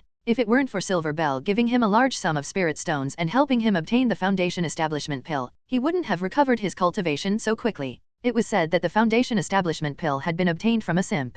Every time he thought of that despicable person in the shadows, he felt a surge of anger, almost spitting blood, unable to cultivate in peace. I, Hua Yuntian, swear that one day I will capture you with my own hands and tear you to pieces to avenge my hatred. Hua Yuntian vowed inwardly. Silver Bell Fairy, are you there? At this moment, a young man's voice came from outside, soft as if afraid of disturbing her. I heard you were unwell, so I brought you some medicinal supplements. The young man had dark skin and an honest, simple appearance. A trace of impatience flashed in Silver Bell's beautiful eyes. She coldly said, leave the items at the door and you can go. All right. The young man outside put down the supplements, hesitated for a moment, and asked, is there someone else inside? Young Master Hua is here, guiding me in spell techniques, Silver Bell said, her voice breathless, accompanied by the sound of the bed creaking. The dark-skinned young man was stunned, then bit his lip, feeling bitter inside. So it's young Master Hua. He lowered his head and turned to leave, dejected. But after a few steps, he stopped, clenching his fists, feeling a sharp pain in his palms, as if unwilling to accept it. Some nearby female disciples saw this and couldn't help but cover their mouths, laughing and whispering. Look, Xiaozhou is here again. Xiaozhou is a genius of the Mountain Movers sect. Why does he keep humiliating himself? Knowing he's being played by Silver Bell, he still goes to her. I heard he even gave her a foundation establishment pill. Some men are born to be turtles. Serves him right. Before long, the duo of Su He and He Huang arrived at the pill refining area. Despite being underground, Su He could still smell a faint medicinal fragrance, indicating that the land had absorbed the properties of the pills over the years. This place was divided into the pill refining area, assessment area, lecture area, and disciple residence area. In the center stood a building, the pill refining area. From within, Su He sensed two powerful auras, likely two foundation establishment elders. Additionally, there were 8 slightly weaker auras, belonging to 8 pill refining disciples. One elder is at the early foundation establishment stage, the other at the mid foundation establishment stage. You distract one, and I'll handle the other. Once we have the pills, we'll meet at the teleportation formation, He Huang said. Despite their prior discussion, Su He confirmed, how should I distract them? Any way you like. Kill someone, destroy a building, as long as it catches the attention of a foundation establishment cultivator. Just don't make too much noise. After a brief exchange, they split up. Moments later, Su He arrived at the disciple residence area. Pill refining was a major industry of the Purple Mist sect, so there were many disciples here, each carrying a large number of pills. Su He wanted to kill them all and take their storage bags but restrained himself to avoid causing too much commotion and alerting the sect master. Su He released a small snake for reconnaissance, checking each room and selecting targets. Suddenly, his eyes narrowed, sensing a familiar aura. The scent came from a rather luxurious building, one of the finest in the residential area. Su He's snake tongue was very sensitive to auras, and he instantly recognized it as Hua Yuntian. Hua Yuntian is still alive. Su He's eyes flashed as he thought, this person has a significant background, likely a disciple of a core formation cultivator, and must have some life-saving items. But he must be severely injured and here for healing. Su He quickly analyzed the situation and guessed why Hua Yuntian was here. The Purple Mist sect, being a major pill refining sect, had pills comparable to those of the Snake Catchers sect and even had dual cultivation techniques to help quickly heal and restore cultivation. He wondered how much Hua Yuntian had recovered. He was a foundation establishment cultivator and had a life-and-death feud with Su He. If possible, Su He would not let him go, planning to strike while he was weak. Su He moved closer, observing in secret. Outside the building stood a dejected young man from the Mountain Movers sect, looking as if he had suffered a blow. Strange sounds came from inside the building. With each sound, the young man's expression twitched. Su He's expression turned peculiar. Xiaozhou, pity yourself a bit and come sit with me. A female cultivator teased deliberately. Xiaozhou ignored her. Ungrateful? Deserves to be a turtle for life, the female cultivator cursed. Such a lowly nature. Ha ha ha, my stomach hurts from laughing. How can there be such a person? Xiaozhou, Hua Yuntian is out of strength, go in and give him a push. Piercing laughter came from all around, and some even came specifically to watch the spectacle. There are always onlookers wherever you go. Xiaochu's face gradually twisted. Finally, he unclenched his fists, seemingly making up his mind to leave forever and never return. Su He witnessed all this and suddenly had an idea. Cause a bit of a commotion? Isn't this the perfect timing? Su He used the earth escape technique to silently burrow beneath the pavilion. Whether intentional or not, the pavilion had no restrictions set up, allowing sound to travel freely. This made it easy for Suhei to enter. He didn't spread out his divine sense but used his snake-like sense to detect the positions of the two people's auras. One is at the great perfection of the chi refining stage, the other has just reached foundation establishment. The former should be the female cultivator, and the latter is Huayuntian, who hasn't fully recovered yet. As Suhei approached, he tore off a black gold scale and placed it directly below the two, controlling it with the gravity technique. The floor of this pavilion is too sturdy. Even if the earth spike could pierce through, it would alert them, and there's a high chance it could be dodged. Plus, it would make too much noise. I'll use this trick. This trick, using the gravity technique to control the scale as a hidden weapon, was something Suhei had tested before. The advantage was its speed and concealment, making it very suitable for assassination. The disadvantage was its short range. The further the distance, the weaker the power of his gravity technique. Only within 10 meters could the lethality be maximized. At this moment, Suhei was exactly 10 meters underground. Kill. With a thought, the scale shot upward, directly targeting the two above. In truth, his main target was the female cultivator at the great perfection of the chi refining stage. He had no confidence in dealing with Huayuntian, a foundation establishment cultivator. This person had too many life-saving cards. If Suhei went all out, he might have a chance, but sneaking in like this, it was almost impossible to kill him. Thud. The sturdy ground was instantly pierced, leaving a small crack. The black shadow shot through the bedboard in an instant. There's. Huayuntian's face changed slightly. He reacted extremely quickly, retreating to the side the moment the black gold scale was activated. In the next second, a black shadow flew past his body, and his protective spirit jade automatically activated, blocking the attack. The other person wasn't so lucky. Silver Bell dodged the vital point at the first moment but had an arm cut off by the scale, letting out a sharp scream. But the next second, the scream abruptly stopped as the scale pierced through her forehead and retracted back underground. All this happened in the blink of an eye, less than half a breath, and it was all over. Huayuntian stared blankly at the scene before him, his eyes wide open, a storm raging in his heart. Fear, shock, anger, various emotions filled his chest, making it hard to breathe. Bell, n/o/vel/b/in.c//om. The first to exclaim wasn't him but Xiaozhou, who was about to leave the pavilion. The moment he heard Silver Bell's scream, he broke through the door and rushed in, his face filled with panic. That scream, filled with anguish and fear, was something only heard at the brink of life and death. He couldn't be mistaken. The moment he rushed in, he saw Silver Bell's forehead bleeding, dead on the bed. In an instant, Xiaozhou felt as if the sky had collapsed, his mind blank. But immediately, his eyes bulged with extreme anger, staring fiercely at Huayuntian. You? It was you. The furious roar also snapped Huayuntian back to reality. Seeing the raging Xiaozhou, Huayuntian instinctively shivered. As a foundation establishment cultivator, he felt a hint of panic facing this chi refining disciple. Don't misunderstand, she was ambushed. Before Huayuntian could finish his sentence, Xiaozhou roared, drew his flying sword, and charged. It was you killed her. Why? Xiaozhou, calm down. Die. Inside the pavilion, a fierce battle erupted, causing the building to collapse instantly, dust flying, bricks scattering. One has to admit, when an honest person gets angry, the power is truly astonishing. At the same time, Suhei, having retrieved the scale, quickly left, escaping far away. Did I overdo it? Listening to the commotion behind him, Suhei muttered to himself. Before long, a powerful aura flashed by in the distance, one of the foundation establishment elders who had been in the pill refining room. Soon after, Hei Wang's voice came through the communication talisman. It's done, come quickly and move the stuff. Suhei was delighted and quickly rushed to the pill refining room. At this moment, inside the largest pill refining room, a large number of disciples lay unconscious on the ground, their storage bags taken. The foundation establishment elder, for some reason, was locked inside the pill furnace, angrily pounding from within, causing it to shake continuously. You bastard, let me out, face me if you dare. The foundation establishment elder roared, his voice echoing inside the furnace. Hei Huang ignored him, his paws moving like lightning, stuffing bottles of pills from the table into his storage bag, leaving after images. Suhei emerged from the ground, activated the gravity technique, and collected all the pills in the room into his storage bag.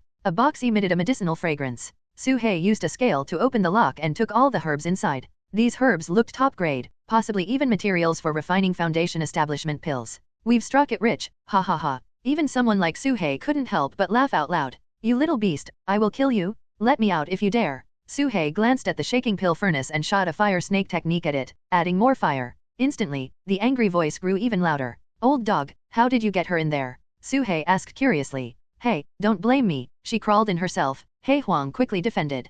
Crack, crack. As they spoke, the pill furnace suddenly showed cracks, about to explode. The foundation establishment elder was about to break out. Damn, let's go. Suhei hurriedly collected the boxes on the ground, not even opening them, stuffing them into his storage bag, and escaped underground. What's the rush? He Huang glanced at the cracking pill furnace, took out an even larger furnace, waved his hand, and put the cracking furnace inside, sealed it, and then leisurely left. Ah, you bastards, I won't spare you. The furious roar echoed endlessly. The two demons hurriedly traversed underground, heading towards the minor teleportation formation. Boom. Suddenly, a deafening bell rang out, echoing across the entire purple mist sect in an instant. At this moment, all disciples and elders, whether they were cultivating, refining pills, or in seclusion, heard the loud chime. This was the emergency bell of the sect, only rung in critical situations, requiring everyone to immediately stop what they were doing, cease their seclusion, and gather at the location where the bell rang. What's going on? Su He was taken aback. The bell's source was precisely the area where the pill refining room was located.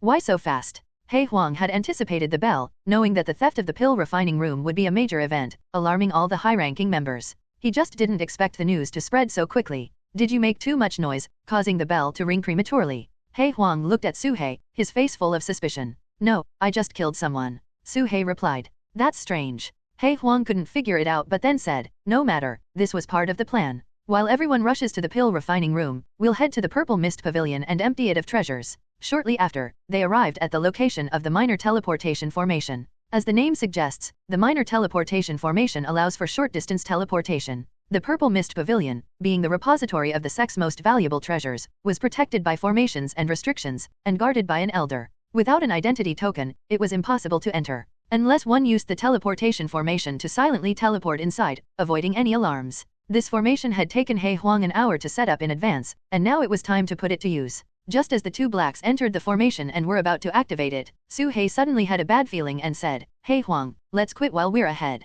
I have a bad premonition. What? He Huang looked at Su He in shock. Since things aren't going as planned, more changes are likely to follow. I don't want to take any more risks. Let's quit while we're ahead and leave. Su He stared at him, his tone firm. He Huang's eyes widened in disbelief. This formation cost me a lot of spirit stones and materials to set up, directly connecting to the inside of the Purple Mist Pavilion, allowing for back and forth teleportation. How can we just leave? Su He, we agreed to follow the plan. Don't back out now. He Huang was unwilling to compromise. His goal wasn't just the pills. Those were just extras. The real target was a valuable treasure inside the Purple Mist Pavilion. Otherwise, he wouldn't have spent so much to set up such a precious minor teleportation formation. Su He gritted his teeth. He Huang, trust my judgment? If you trust me, leave now. If not, I can send in the mechanical beast with you, but I won't take any more risks. Hearing that Su He wanted to back out and use the mechanical beast, He Huang almost lost his temper. But seeing Su He's determined eyes and recalling his behavior over the past few days, He Huang's emotions gradually calmed down.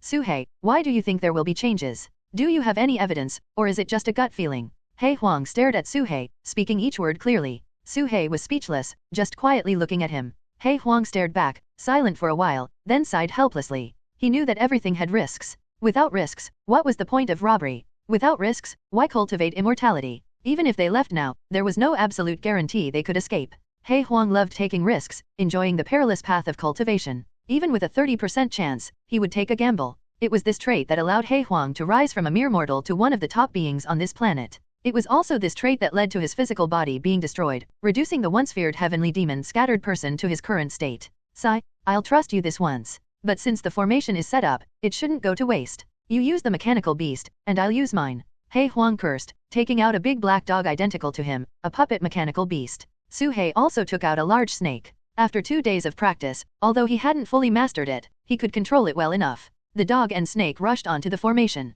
With a thought from He Huang, the minor teleportation formation glowed faintly, absorbing a large amount of spiritual qi, and the snake and dog disappeared simultaneously. Su He closed his eyes, sensing through the snake's vision. The snake arrived inside a magnificent pavilion, its eyes seeing a dazzling array of treasures, with many compartments on the walls, each holding a treasure. Pills, magical treasures, talismans, materials, everything was there. This is the inside of the Purple Mist Pavilion. Su He thought to himself, his gaze sweeping over, locking onto a row of pills. Minor Essence Nurturing Pill, 50 contribution points each, medium quality. Minor Essence Nurturing Pill, 70 contribution points each, high quality. The entire row was Minor Essence Nurturing Pills, exactly what Su He needed before. He also saw Foundation Establishment Pills, requiring a staggering 12,000 contribution points. As long as you have contribution points, you can exchange for anything. Human cultivators have such inherent advantages, unlike us demonic beasts. Su He suddenly felt a bit envious.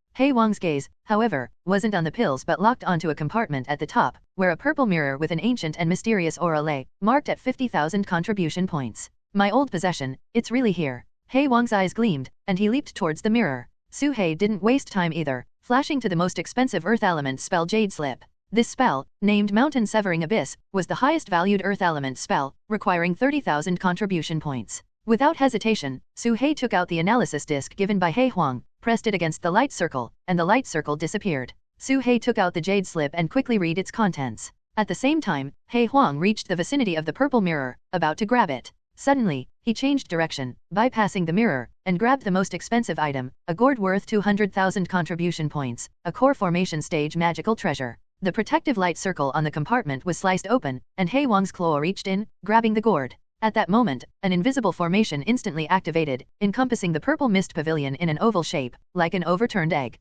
The minor teleportation formation below exploded, turning into nothingness. It's a trap, He Huang exclaimed. On the other side, He Huang and Su He's true bodies simultaneously opened their eyes, rushing towards the edge of the purple mist sect at full speed. Su He's heart pounded, and he immediately cut off the connection with the snake. He abandoned the puppet, knowing he had gained enough and could always make another one. Unfortunately, he had only read half of the Mountain Severing Abyss worth 30,000 points. At this moment, inside the purple mist pavilion, an old figure appeared, accompanied by a cold snort. I've been waiting for you? Tell me, what did you come to the purple mist pavilion for? The old woman looked down at He Huang, who was completely immobilized by the gravity technique, unable even to blink.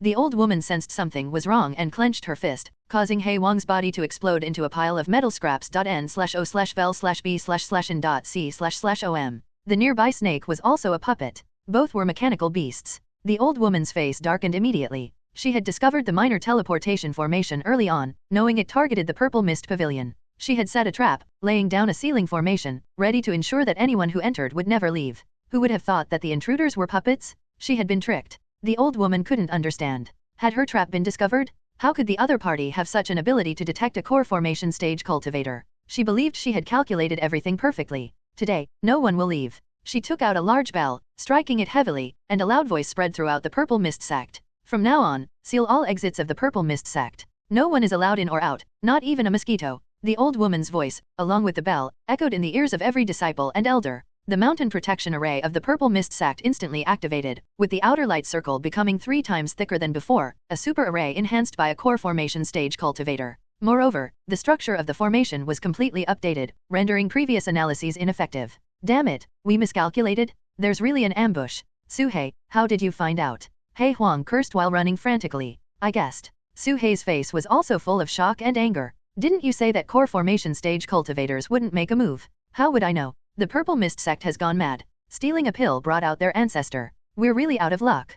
He Huang was equally furious. The purple mist sect, as a 1-star sect, naturally had core formation stage cultivators in residence. However, these were all old monsters who had lived for hundreds of years and rarely emerged from seclusion, only appearing when the sect faced life and death crises. These core formation ancestors were already nearing the end of their lifespans, and every time they came out, it consumed their life force. Who would have thought that stealing a pill would draw out such an ancestor? Moreover, that old woman was very cunning. After they broke into the purple mist pavilion, she didn't immediately activate the ceiling formation but waited in the shadows to see what they were after. Fortunately, He Huang reacted quickly and didn't directly grab the demon mirror, otherwise, their true objective would have been exposed. He grabbed the core formation magical treasure gourd instead, the most valuable item, which shouldn't arouse suspicion. Before long, they reached the outermost edge of the purple mist sect, the place where they had initially entered. He Huang took out a deconstruction array disc and attached it to the formation, finding no response. As expected, the formation has been changed, it needs to be reanalyzed, He Huang said. How long will it take? Su He asked. This is a 3rd-tier formation, at least 1 hour, He Huang replied. 1 hour? At this moment, Su He could already feel a vast and boundless divine sense sweeping through the purple mist sect. In just a few breaths, it would reach their location. Don't worry, my invisibility talisman has been enhanced. As long as you don't move, that old hag won't find us. He Huang sneered. Su He immediately held his breath and remained motionless. Moments later, that immense divine sense swept past their location inch by inch, without any reaction. Su He finally breathed a sigh of relief. Now, they just needed to wait for an hour to safely retreat. This time, the haul from the purple mist sect was substantial. He hadn't examined the pills closely, but there were at least 5 gourds of minor essence nurturing pills, enough for him to cultivate to great perfection. Additionally, he had obtained a spell jade slip worth 300,000 contribution points. Unfortunately, the content was too extensive, and he had only read the first half. In any case, this adventure was worth it. They just didn't know which part of the plan had gone wrong, causing the purple mist sect's ancestor to come out of seclusion. Su He didn't want to stay too long and tentatively asked, "Hey Huang, can I forcibly break this formation?" Su He extended his tail, with all the scales standing upright. He Huang glanced at it and shook his head. "No, your scales are impressive, but they can only deal with foundation establishment stage. This third-tier formation is a bit too much. Besides, if we forcefully break it, I could do it too, but that old hag would definitely notice." Hearing this, Su He could only wait quietly. However, Su He felt that after the divine sense sweep found nothing, the other party wouldn't just let it go. They would definitely use more sophisticated methods to search for them. Su He didn't dare to underestimate any opponent. Since that old woman dared to set a trap, she must be cunning. She would surely guess that they were hiding somewhere, analyzing the formation. "No, I must think of a way to deal with the possible upcoming situation. I can't just do nothing," Su He thought to himself. At this moment, in the Purple Mist Sect, on the Sex Plaza, all the members of the Purple Mist Sect were gathered here, including elders, stewards,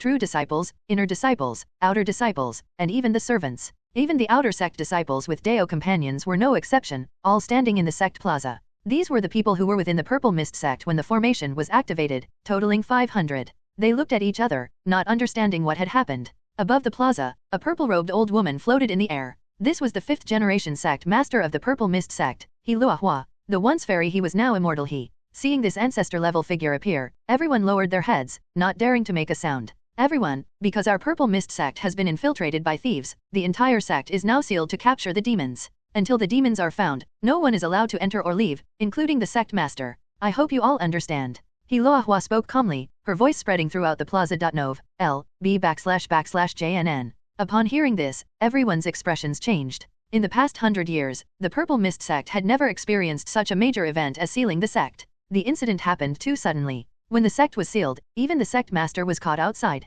No one could come in or go out. No one dared to complain, and they all cupped their fists and said, "We obey the ancestors' orders." Among the crowd, a young man covered in blood, with one arm severed and his true chi depleted, suddenly realized something. Damn, no wonder Silver Bell was ambushed. It turns out demons have infiltrated. Hua Yuntian gritted his teeth in anger. Because of those demons, he was misunderstood by Xiaozhou and forced into a life and death battle, almost dying on the spot. The ridiculous part was that Xiaozhou, who was clearly at the great perfection of the chi refining stage, went berserk and almost defeated him, a foundation establishment stage cultivator, nearly killing him with a single sword strike. Fortunately, he had a jade talisman left by his master, otherwise, he would have been dead. Xiaozhou also escaped in the end, leaving a threat of revenge. This gave Hua Yuntian a headache. He Luahua waved her hand, and 100 talismans fell into the hands of the female disciples of the Purple Mist Sect. These talismans are life detection talismans. As long as there are living beings with cultivation within 10 meters, the talismans will light up. The more beings, the more lights. Although the range is small, the effect is excellent. Even if the other party has a core formation stage concealment treasure, they won't be able to hide.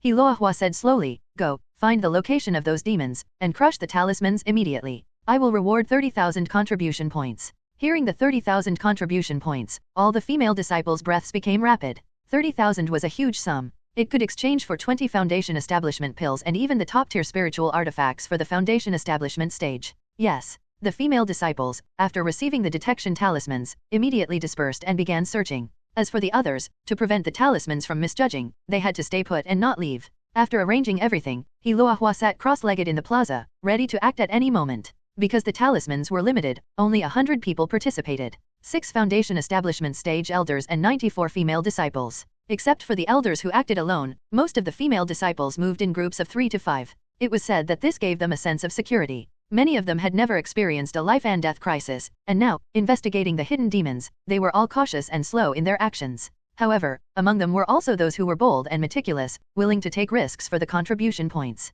Huang Yu, Chi Refining Stage Level 7, Inner Disciple. Unlike the other charming female disciples, Huang Yu's appearance was quite plain. Her skin was sun-kissed wheat color, her features were good but she never dressed up, and she wore no accessories. Huang Yu grew up in a farming family, herding cattle and working the fields. If it weren't for her rare earth spiritual root, which caught the eye of a Purple Mist Sect elder, she wouldn't have become a cultivator. The elder had predicted that with Huang Yu's talent, she would reach foundation establishment within 3 years, becoming the greatest chosen of the Purple Mist Sect in the past century. However, 5 years after joining the sect, Huang Yu was still only at the 7th level of Chi Refining Stage. The reason was simple, she was unwilling to cultivate the Purple Mist technique and looked down on the male cultivators who tried to curry favor with her. She never tried to please anyone. Gradually, she was ostracized by her peers and forgotten by the elder, becoming just an ordinary disciple. Huang Yu, why are you covered in wounds again?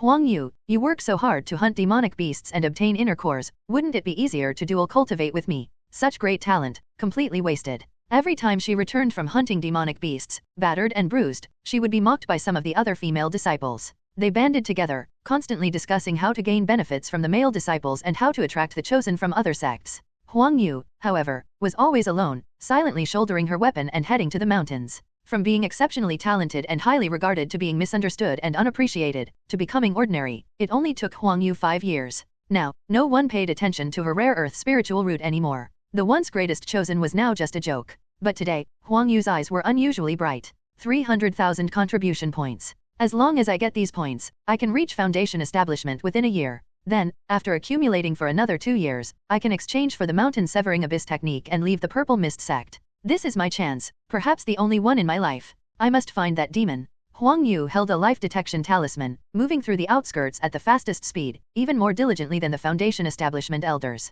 She knew that the target must be hiding somewhere underground at the edge, trying to break the outer formation. At the same time, Su Hei's little lizards had already spread out, connecting to his divine sense and sending back images one by one. He saw many female cultivators holding white talismans, moving around. Life detection talismans. Su Hei was startled. He had heard He Huang mention before that besides revealing dust, life detection talismans could also detect invisibility talismans. Su Hei, keep an eye out and don't let anyone get within 10 meters of us. At this moment, He Huang was focused on a point on the light barrier, carefully studying it, his voice serious. I understand. Su Hei took a deep breath, his eyes fierce. Killing someone in this situation was extremely risky, but if anyone dared to approach, he had no choice. Time slowly passed. The purple mist sect was vast, but with 100 people moving at high speed, one area after another was being cleared, leaving fewer unexplored areas. Su Hei wasn't idle either. He had set up numerous puppets within the purple mist sect. Whenever someone approached this area, he would use the puppets elsewhere to create a distraction and lure them away. Many female disciples, startled, hastily crushed their talismans, attracting He Luohua's attention. When he found out he had been tricked, he was furious. Puppets? Again with the puppets. This demon is truly cunning, but it confirms one thing, he's definitely hiding underground. Keep searching, don't miss any corner, even the places we've already searched, search them again. He Luohua threw out dozens more life detection talismans, pulling in more people to join the search team. More and more people joined the search.n/o/vel/b/in.c//om. Whenever someone got close, Su Hei would use the puppets elsewhere to lure them away. He even used the puppets to kill some people, managing to avoid danger, but his puppets were dwindling. Out of nearly 100, only 10 large ones were left. Almost there, just half an incense stick's time left. Hang in there, little Su, He Huang said excitedly. I know, Su Hei replied. Finally, as a foundation establishment cultivator approached, Su Hei used all his remaining puppets to successfully drag the cultivator away and lure them elsewhere. Now, Su Hei had no puppets left. Only a small snake for reconnaissance, with no combat ability. Damn it, too few puppets. I should have prepared more. Su Hei cursed inwardly, but in reality, he had already used up all the puppet materials he had collected, unless he hunted down more disciples from the heavenly puppet sect. Time ticked by. Su Hei could clearly feel He Huang's eyes shining, his hands moving faster, clearly about to break through. Almost there, Su Hei. When I give the signal, charge over here without hesitation. He Huang reminded. I understand. Su Hei nodded. At this moment, Su Hei's snake sensed a human presence approaching. Su Hei's eyes flashed coldly. At this critical moment, someone was coming. His snake adjusted its position and looked over, and he was stunned. Approaching was a female disciple, different from the others. She had short hair, plain clothes, no decorations, and wheat-colored skin. From a distance, she looked like a man. Su Hei had noticed her early on. She had been lingering in the distance, often glancing this way but never approaching. Until now, she held a life detection talisman, her body covered in layers of brown armor. Su Hei recognized this spell as thick earth armor. Around her, 5 rotating shields appeared. This was the earth shield. 50 meters, 30 meters, 20 meters. Su Hei's eyes turned cold. No matter who she was, he couldn't let her get within 10 meters. He was ready to use earth spike and black gold scales. Chi refining stage level 7, no matter how many defensive measures, could be killed in one strike, no doubt about it. Previously, he had only used puppets. This time, he might expose himself. But he had no choice. Sooner was better than later. He needed to buy this last bit of time. 15 meters, 13 meters. Su Hei took a deep breath. Just as he was about to act, the plain-looking girl suddenly stopped. At this moment, her face turned pale, sweat beads the size of beans appeared on her forehead, dripping down. Her legs were weak, her head dizzy. This was a sign of extreme danger. Huang Yu, unlike others, had wandered in life and death crises countless times, honing a very keen intuition. She had long sensed something was wrong here. Whenever someone approached, they would leave due to various accidents. She was 70% sure the demon was hiding nearby, but now, at this final moment, she didn't dare move forward. 300,000 contribution points. 300,000. But if I die, what use are those points to me? Huang Yu's face was pale, her breathing rapid, her plain white robe soaked in sweat. Calmness and humility were the first elements of survival, arrogance and pride were the causes of death. She wasn't like the other female disciples, sheltered flowers. She had experienced life and death battles and knew the value of life.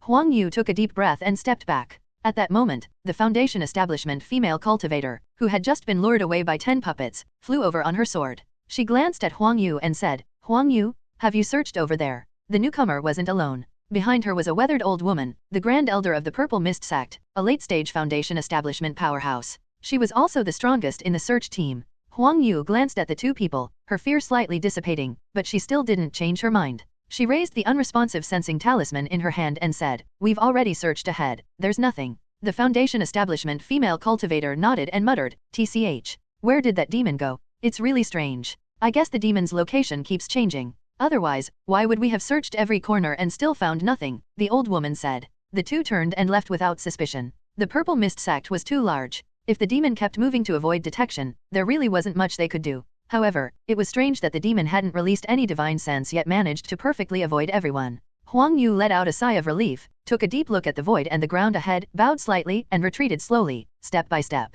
Su He had been watching her, his mind never leaving her. Just now, his heart had been in his throat. As long as Huang Yu dared to take half a step forward, he would have acted immediately. N/O/vel/B/in.C//om. And after those two Foundation establishment elders appeared, if she had shown the slightest abnormality, he would have acted without hesitation. Su He might have been exposed, but this woman in front of him would definitely not survive. In the end, this plain-looking female cultivator chose the only path that would allow her to live. In a certain sense, she even helped them a bit. This woman is no ordinary person. Judging by her earth-based spells, her spiritual root must be quite good. Why is her cultivation only at the 7th level of the Qi refining stage? Su He couldn't understand. Someone this clever should have a much stronger cultivation. He thought of Zhao Wenzuo, who also had low cultivation but was very cunning. However, he didn't know Zhao Wenzuo's spiritual root. After Huang Yu left, no one else approached, and Su He finally relaxed his tense mind.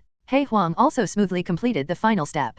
"All right, mission accomplished," He Huang said. Whoosh. Without hesitation, Su He activated the Earth Escape technique at full power and rushed towards He Huang's location, where a large gap had been opened in the light barrier. He and He Huang, one after the other, almost simultaneously dashed out. The gap closed the moment they left. Phew, that was close, but we got out safely. He Huang let out a long breath. He realized that Su He was actually quite reliable. If it weren't for Su He holding him back, he might have gone to the Purple Mist Pavilion and been caught. Even if he didn't die, he'd be skinned alive by that old hag. "Little Su, I have to praise you this time." "Hey, why are you running? We're already safe." Seeing Su He running for his life at full speed, even using a swift talisman, He Huang had no choice but to follow. But seeing Su He getting faster and faster, even taking various pills to increase his speed, He Huang's face darkened, and he felt a bit uneasy. He didn't dare to slack off and sped up as well. At the same moment they were escaping. In the sect square of the Purple Mist Sect, the old ancestor, Heloa Hua, who had been sitting silently, suddenly opened her eyes, which burst with a blazing light.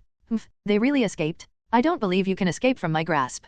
Heloa Hua's figure flickered, and she sped towards a certain location at a terrifying speed, instantly breaking through the range of the Purple Mist Sect's grand formation. She had seemed to be sitting motionless in the square. In reality, she, like Su He, had been considering the possibility of the opponent escaping. The opponent was cunning, and any carelessness would be foolish. She hadn't personally joined the search team because she had secretly added a layer of divine sense membrane to the outer formation. As long as anything passed through that membrane, it would be branded with an undetectable divine sense mark. At that time, even if they really escaped, they would be marked and hunted down to the ends of the earth. Boom! From the distant sky came a series of roaring shockwaves, scattering the clouds. A terrifying figure, carrying an indescribable pressure, was rapidly approaching. He Huang's face changed dramatically, his soul almost flying out of his body. He hurriedly shouted, "Su He, wait for me, wait a moment." Su He's speed didn't decrease at all, instead, he went even faster. This was the fastest he had ever gone in his life, but compared to that old woman in the core formation stage, it was still too slow. The old woman in the sky sneered, "Heh, so it's just two beasts.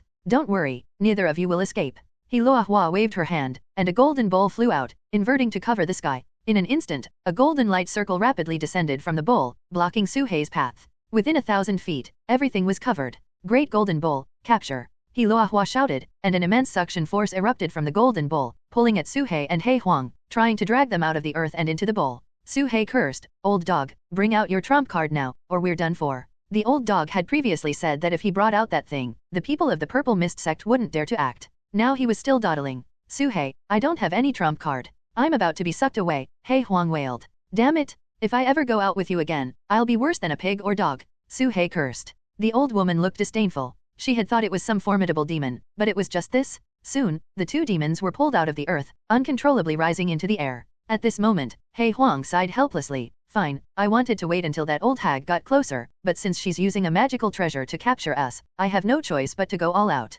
He Huang patted his storage bag. Instantly, a terrifying and vast pressure descended from the heavens, causing even the space to ripple slightly. Crack! Boom! The golden light from the great golden bowl instantly retreated, the suction force disappearing without a trace. Even He Luohua's face turned pale, and she took several steps back. Bang! The great golden bowl flew back into her hand. Her eyes narrowed, staring intently at the object He Huang had taken out. Su He was also shocked, looking at the item in He Huang's hand with an incredulous expression. It was a human figure. This person wore a dirt yellow daoist robe, his body emaciated like kindling. After countless years, his appearance was no longer clear, his beard almost gone, leaving only dry skin with cracked wrinkles. Su He stared at the back of this person's robe, which bore the image of a large mountain, the mark of the mountain movers sect. Though his body was emaciated, his posture was exceptionally upright, standing there like a towering mountain, insurmountable and majestic. His aura was terrifying, like mountains and rivers, endless and boundless. He Luohua's pupils contracted, and she exclaimed in disbelief. Mountain-moving patriarch. The mountain-moving patriarch, founder of the mountain movers sect, had reached the great perfection of the core formation stage and was just one step away from forming his elemental infant. However, it was said that during his breakthrough, he was possessed by an extraterrestrial heavenly demon, causing his attempt to fail and leading to his death and the dissipation of his Dao. In the history of the Chu Kingdom, he was a legendary figure. He Luohua was not mistaken, this indeed was the corpse of the mountain-moving patriarch, which had been stolen by this old dog after his recent disappearance. "Old geezer, leave some room for maneuver. I advise you not to push me too hard, or we'll both die together. My life is worthless, but yours is precious. Think it over," He Huang sneered. At the same time, he secretly transmitted a message to Su He. "Su He, you go first. I'll hold her off." Su He took a deep look at He Luohua, saw that she remained motionless, nodded, and burrowed into the ground to leave. He suddenly paused and asked, "What about the mountain-moving patriarch's corpse?" "Don't worry, I've refined it into a puppet. Although I can't fully control it yet, it can still cast a small spell to scare people." He Huang smiled and waved impatiently. "Go on. Stop dawdling like a woman. I just erased the divine sense imprint on you. I had to chase you for quite a while because you ran too fast." Hearing this, Su He was shocked. No wonder He Huang told him to wait, it was to erase the divine sense imprint on him. This old dog could have said so earlier. Su He muttered to himself and quickly fled. He Huang remained standing in place, and the old woman did not pursue him. She just stared intently at the mountain-moving patriarch's corpse, standing motionless in midair. Just now, the moment the corpse appeared, it had directly shattered her great golden bowl, indicating that it could exert a certain level of power. This was a great perfection core formation stage monster, half a step into the elemental infant stage. Even the aura emanating from the corpse made her somewhat fearful. Is this dog trying to scare me? Or does he really have some skills? He Luohua's eyes narrowed, a cold glint flashing. At this moment, Su He had already escaped beyond the perception range of a core formation stage cultivator. He suddenly felt a bit hesitant. Is it immoral for me to just run away like this? But if I stay, I won't be of any help and would only be a burden. Su He thought of the wild giant elephant. If he could summon it, he wondered if it could help. On second thought, he dismissed the idea. By the time the elephant arrived, it would be too late. Moreover, the Purple Mist sect was also full of experts. If he could summon help, so could the others, it made no difference. Damn it! If only I were stronger. Su He cursed inwardly. In the end, it was still a matter of strength. Su He had thought he was progressing fast enough, but compared to true experts, he was still far behind. Su He pondered for a moment and did not immediately go far. Instead, he found a hidden cave to hide in. He couldn't just run away without doing anything. He Huang may be despicable, but he can't die. I have to do something, but what can I do? Su He took a deep breath to calm himself down and think of a strategy. The most lethal weapon he had was the scales on his tail. But according to He Huang, these scales were effective against foundation establishment stage cultivators but seemed inadequate against core formation stage cultivators. Then there was the mysterious demon god cauldron, but it was only an auxiliary tool that allowed him to quickly refine anything he consumed. Su He knew the demon god cauldron had more functions, but he hadn't discovered them yet. What other means do I have? What else? Su He kept thinking. On the other side, He Huang saw that Su He had gone far, and the old woman still hadn't made a move. He secretly breathed a sigh of relief and sneered, "Old geezer, I won't play with you anymore. We'll meet again." He leaped backward, intending to leave. The mountain-moving patriarch's corpse also leaped backward simultaneously, mirroring He Huang's movements. At the moment they retreated, He Luohua's eyes suddenly narrowed, and with a flick of her finger, a silver needle shot out, piercing through the void and almost instantly reaching He Huang's rear. Ha! He Huang shouted, and the mountain-moving patriarch's figure instantly appeared behind him, spitting out a mouthful of viscous purple mist that corroded the silver needle instantly. N/O/vel/B/J.N.C//OM. The purple mist rapidly expanded, forming a giant purple skull that corroded everything in its path, charging toward He Luohua. How could the mountain-moving patriarch know such a spell? You must be a demonic cultivator, He Luohua coldly said, staring at the overwhelming purple mist. He Huang sneered, who cares if it's righteous or demonic? As long as it kills, it's a good spell. Humph, truly a demon. With a wave of her sleeve, He Luohua unleashed a dazzling golden light, forming layers of waves that swept toward the purple skull. Just as the two were about to collide, the purple skull suddenly vanished, along with all the purple mist, as if it had all been an illusion. At the same time, He Huang's figure also disappeared. He Luohua's face twisted in anger. Dare to trick me. Her figure instantly shot out, filled with boundless fury, chasing after He Huang. At this moment, He Huang was carrying the mountain-moving patriarch's corpse, sprinting through the mountains, his legs almost smoking. Damn it! The golden core inside this corpse is only the size of a fingernail, not enough for more than 3 spells. How am I supposed to play like this? He Huang cursed inwardly, feeling miserable. The purple mist just now was purely for show, with some initial power but mostly just a facade. To match the spells of a core formation stage cultivator, he had to rely on consuming the golden core's energy. But after so many years, the golden core inside the mountain-moving patriarch's corpse had long since shriveled up, with very little energy left. Feeling the overwhelming fury behind him, He Huang gritted his teeth and ran. It's a pity. If I could refine it into a corpse puppet that could perform breathing exercises on its own, it would be great. My cultivation is still not enough. He Huang ran while thinking about which spell to use to escape. With limited golden core energy, every move had to be carefully considered. Rashomon? No, too strong. The golden core would be exhausted before I could even cast it. 100 Ghosts Night Parade? No, can't be used with Earth's spiritual roots, only my true self can. As He Huang was rapidly thinking, he sensed danger from behind. It was 3 flying swords, stabbing straight at his back. Requiem. He Huang gritted his teeth, and the mountain-moving patriarch's abdomen swelled. The shriveled golden core inside shrank by a third. Then, a sharp wailing sound emitted from its mouth, forming a terrifying requiem sound wave that shot backward. Woo woo woo. He Luohua's face turned pale, blood trickling from the corner of her mouth, but the 3 flying swords did not slow down. They circled and instantly pierced He Huang's body, slicing him into pieces. Immediately, He Huang's body reformed, but his aura was much weaker, his steps unsteady, and his escape speed greatly reduced. Damn it! This old geezer is attacking me even at the cost of injury. One more hit and the golden core will be gone.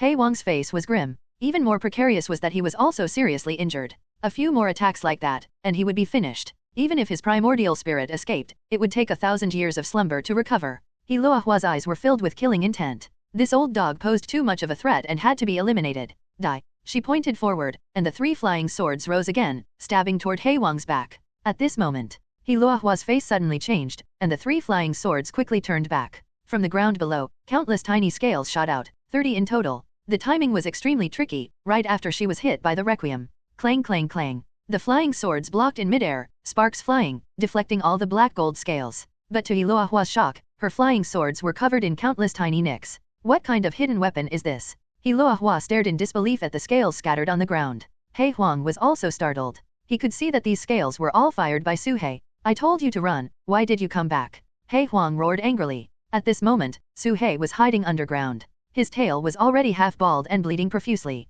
He had no time to explain and instead asked, He Huang, can I control that puppet? He Huang was taken aback. You mean, the mountain-moving patriarch? Exactly, Su He replied.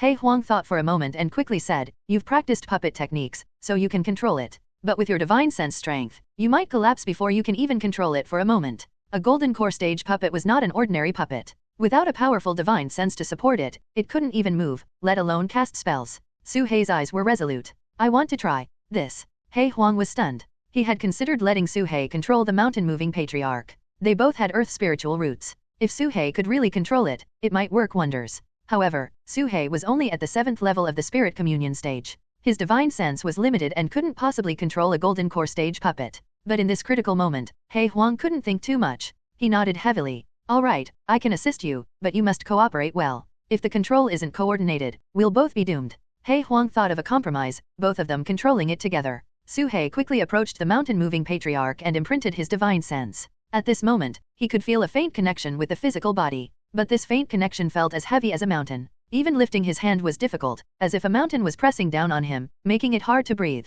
Suhei, have you made up your mind? If it doesn't work, retreat. This puppet can still cast 2 spells, enough to cover your retreat. Make a decision quickly. He Huang urged. Suhei gritted his teeth and took out a green pill, swallowing it. This pill, called the Divine Explosion Pill, could greatly enhance divine sense strength for a short time, but it had significant side effects, similar to the pill Chen Daoling took when chasing him. Boom! As the pill entered his mouth, Suhei's head buzzed, and the heavy feeling lessened considerably. Suhei tried to lift his hand, and the mountain-moving patriarch's arm finally rose. It actually works. He Huang was stunned. One divine explosion pill did the trick. Suhei's secrets were even more than he had imagined. He Luohua did not immediately attack. She first picked up the scales that had fallen to the ground one by one. She felt that these scales were extremely valuable and might be refined into a golden core stage magical treasure. Thank you for the materials. Now, you can die n/o/vel/b//in.c//om. He Luohua raised her hand, and 3 flying swords shot out simultaneously. Although they had many nicks, their power hadn't diminished much. Facing the incoming flying swords, Suhei's eyes were colder than ever. This was the strongest opponent he had ever faced. He couldn't back down. Earth Shield! Suhei shouted, and the mountain-moving patriarch's palm struck the ground. The earth rose to form 3 sturdy shields, automatically shimmering and blocking the flying swords. Thud! The flying swords embedded themselves in the earth shield, piercing through but getting stuck, unable to advance further. All 3 flying swords were blocked. What? At this moment, not only was He Luohua shocked, but He Huang was also stunned. This earth shield was at most a second-tier spell, useful in the foundation establishment stage. But in the hands of the mountain-moving patriarch, it displayed such terrifying power, even blocking golden core stage flying swords. Because it was a low-level spell, the golden core barely consumed any energy, only about 1/10. He Huang's breathing became rapid. However, after casting this spell, Suhei felt dizzy and his vision darkened, almost fainting. No, I can't pass out. I must hold on. Suhei gritted his teeth and took out 3 more divine explosion pills, swallowing them in one go. Suhei, you. He Huang was thunderstruck. Was this still the Suhei he remembered, who was timid and cowardly? The Suhei who would arm himself to the teeth just to go out, was now this madman? This was completely different from the Suhei he remembered. After taking 3 divine explosion pills, Suhei's mind cleared up a lot. His eyes were bloodshot, staring at the old woman in front of him with extreme madness.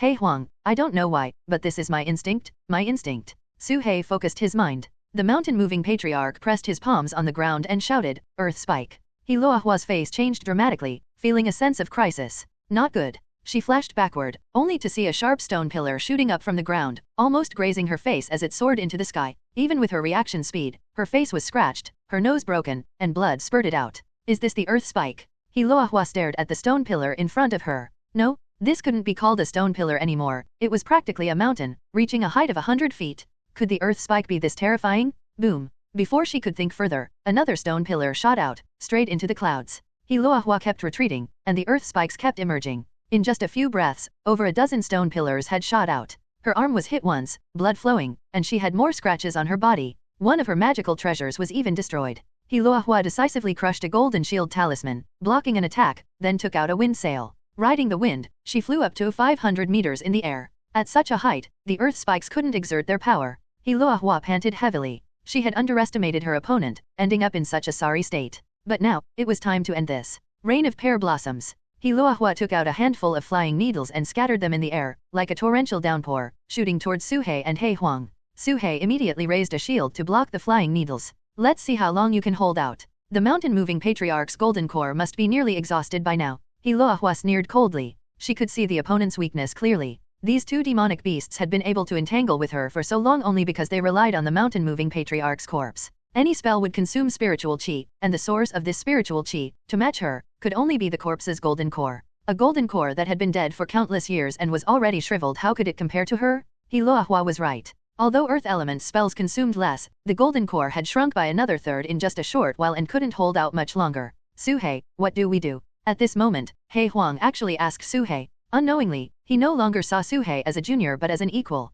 Take a gamble. Suhei gritted his teeth, recalling the super spell he had just learned. Mountain Severing Abyss? This spell was the most powerful earth element spell in the Purple Mist sect, with considerable power even in the golden core stage. But with Suhei's cultivation, he couldn't possibly cast it. But with the mountain-moving patriarch's physical body, it might succeed. I only have the first half of Mountain Severing Abyss. The rest, I can only think and create myself. Before Suhei arrived, he had anticipated this moment and had already simulated it in his mind. Suhei's talent and understanding in spells were rare in the world. Any spell, he could grasp instantly and master quickly. Earth Spike and thick earth armor were successfully cast on the first try. Now, he had no choice. In this life and death moment, Su-hei perfectly displayed his exceptional talent, even surpassing his limits, reaching the pinnacle. Create. In this brief instant, a complete spell gradually formed in Su-hei's mind, filling in the missing half. Su-hei opened his eyes, his gaze resolute and mad. He took out a handful of divine explosion pills and swallowed them. The demon god cauldron in his body operated, frantically refining the pills, bringing his waning spirit back to its peak. Old hag, if you don't leave today, it will be your death day. Su-hei's eyes were blood red as he shouted. Mountain severing abyss. The mountain-moving patriarch's palms pressed on the ground. The golden core within him shrank rapidly, visible to the naked eye, until only a tiny bit was left in an instant. Boom. In an instant, the mountains crumbled and the earth shook violently. At this moment, the forest seemed to collapse like the sky was falling. An unprecedented earthquake erupted, trees toppled, the ground disintegrated, rocks flew wildly, and countless beasts fled in panic. The tremors spread for miles. What is this? Hiluahua's face changed drastically, as if she had seen a ghost, staring at the sudden changes in the earth and mountains below. Looking at the scene that resembled the end of the world, a terrifying thought arose in her mind. Could this be the mountain-severing abyss? As the fifth-generation sect master, she naturally had heard of the most powerful earth element spell stored in the Purple Mist Pavilion, the mountain-severing abyss. It was said that this spell was exchanged at a great cost by the first-generation sect master from the mountain-moving patriarch hundreds of years ago, and it was only a simplified version. It had been stored in the Purple Mist Pavilion for countless years, and almost no one had successfully cultivated it. Even among the successive sect masters, few had comprehended it. And the price of the mountain-severing abyss had dropped from the initial 1 million contribution points to just 300,000, yet still, no one had mastered it. Hiluahua thought of that giant snake puppet. As soon as it entered the Purple Mist Pavilion, it eagerly read that jade slip. Could it be that it mastered it in that instant? Retreat first. Whether it was a bluff or real, Hiluahua made a decisive decision and quickly retreated. Boom, n/o/vel/b/jn.c//om. A giant mountain suddenly rose from the ground. This mountain, towering 500 feet high, blocked out the sky and the sun, standing like a giant pillar behind Hiluahua, cutting off her retreat. But it wasn't over yet. Another mountain shot up into the sky, blocking another direction for Hiluahua. Boom boom boom. One mountain after another began to move crazily, as if they were alive, quickly shifting among the mountains, forming a continuous chain that sealed off all directions for Hiluahua. Moving mountains, moving a mountain with a single thought. This was beyond human capability? Among the core formation stage cultivators, only the mountain-moving patriarch could easily achieve this. Su-hei's eyes were already bleeding, and He Huang was also giving it his all. Countless mountains connected into a single mass, pressing down on Hiluahua, resembling the end of the world. You've forced me to this extent. So be it. Hiluahua's eyes flashed like lightning. She took out a talisman and placed it on her forehead. Teleport. The space around her subtly twisted, and in the next second, Hiluahua vanished from her original spot. When she reappeared, she had already escaped the encirclement of the mountains and was outside the mountain range. Small teleportation talisman. He Huang exclaimed. The small teleportation talisman, similar to the minor teleportation formation, was an instant cast, highly valuable item that required rare void stones to craft. It could perform a teleportation ability that only elemental infant cultivators could use. This was definitely one of Hiluahua's trump cards. Hiluahua's face showed a pained expression. This was a relic given by her Deo companion years ago, and now she had to use it. But before she could even take a breath, she was horrified. In front of her, the mountains had unknowingly formed a curve. All the mountains connected together, resembling a giant snake coiling in the forest, with the head of the snake being the foremost peak, facing her directly. Is this really the mountain-severing abyss? Hiluahua suddenly felt that the move in front of her was somewhat different from the records. Old bastard, today is your death day, die. Su-hei, using his last breath, let out a low shout. Endless pain spread from his divine sense throughout his body, and he fell unconscious. The mountain-moving patriarch's golden core also exhausted its last bit of energy. In the next second, the giant snake formed by the mountain range let out a hiss and, with overwhelming pressure, charged towards Hiluahua. At this moment, Hiluahua felt an imminent sense of death. Unstoppable, unstoppable. How is this possible? Hiluahua screamed, taking out all her magical treasures and throwing them forward while retreating rapidly. The mountain snake charged forward, its massive body and tail stretching for miles, like a sky-swallowing serpent, carrying immense pressure, crashing into the radiance formed by countless magical treasures. Boom boom boom. With a series of explosive sounds, many core formation stage magical treasures were shattered upon impact. The head of the mountain snake disintegrated into nothingness, but the rest of its body continued to surge forward. The head was gone, the neck was gone, the body was gone. The 1,000-foot-long mountain snake shattered halfway, turning into countless flying rocks, raining down like a storm. The remaining part still charged forward, hitting Hiluahua as she tried to escape. Ugh! With a violent explosion, Hiluahua spat out blood. A copper mirror inside her body shattered into pieces, but she was thrown forward as if hit by a heavy object, her speed increasing 1,000-fold, disappearing in the blink of an eye. Boom boom boom. The mountain snake finally lost its power and fell to the ground, forming a snake-shaped mountain range. The mountain-moving patriarch also exhausted his golden core and sat weakly on the ground. He Huang let out a long breath, his body feeling weak. Even with his spirit, he almost fainted. This move must be Su Hei's creation, it's ridiculous. Let's go, let's go. He Huang was about to carry Su Hei away when he saw Su Hei's eyes still open. His consciousness had long been unconscious, but his eyes were still wide open, still transmitting divine thoughts, like talking in his sleep. She's not dead yet, go finish her off. Su Hei's consciousness was gone, but his instincts were still speaking. Finish off my ass? Be careful or someone will finish you off. He Huang cursed, carrying Su Hei on his back. Su Hei's body automatically manifested a layer of earth-brown armor, the thick earth armor, and the jade pendant inside him emitted a faint protective light. He Huang was speechless. Even unconscious, he could still automatically defend himself. How many backup plans did he have? Don't worry, I'm not going to eat you, no need to be afraid. He Huang sighed helplessly, putting the mountain-moving patriarch's corpse into a storage bag, and collecting the 3 fallen flying swords on the ground. These were core formation stage magical treasures, which might be exchanged for high-grade spirit stones. Earlier, these 3 flying swords had been stuck by the earth shield, making them quite a valuable haul. In the distance, at the edge of the forest, black dots appeared. It seemed that people from miles away had heard the commotion and were coming to investigate. Just wait, I'll get back at you sooner or later. He Huang didn't hesitate any longer. His eyes turned cold, he activated the invisibility talisman, and his figure disappeared. Outside the purple mist sect, an old woman, covered in blood, her clothes tattered and hair disheveled, flew in from the horizon. She staggered while flying, her figure unsteady, and fell from the sky. Patriarch. Sect Master Shen Qingzu exclaimed, rushing forward immediately. The elders behind her also hurriedly moved up to catch He Luohua. He Luohua broke free, speaking urgently, that demon is near death. Everyone, listen to my command, search the mountains immediately, dig 3 feet deep if you have to, but capture that old demon.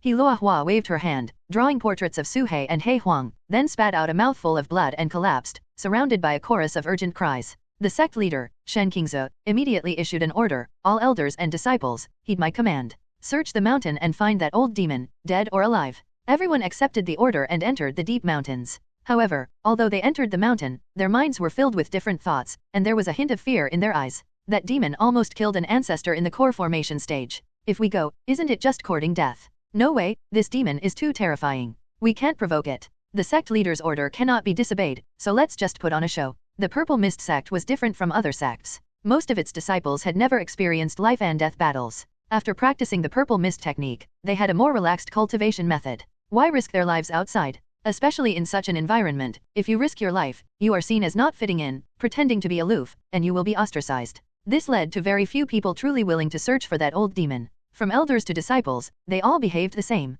They grouped in 3s and 5s, wandering leisurely in the mountains, more like they were on a sightseeing tour. In the blink of an eye, 3 days passed. The news from the Purple Mist sect swept through the entire southern region of the Chu Kingdom like a storm. A mysterious demon broke into the Purple Mist sect to steal pills and was chased for thousands of miles by the 5th-generation ancestor. The ancestor was defeated and retreated with serious injuries. Those who heard the news were all shocked. In the southern region, the death of a Foundation establishment cultivator was already big news. Now, a demonic cultivator in the core formation stage had appeared, which was an earth-shattering event. A demonic cultivator in the core formation stage had the power to destroy a sect, but the most outrageous part was yet to come. According to the 5th-generation ancestor, the demon had stolen the corpse of the mountain-moving patriarch and refined it into a puppet, which gave it such power. The southern region was in an uproar. The Mountain Movers sect, a great sect that had stood for 500 years, was unprecedentedly furious. Stealing our ancestor's corpse, we must tear that demon to pieces. Increase the bounty, make it 10 times the previous amount. Retrieve the ancestor's corpse.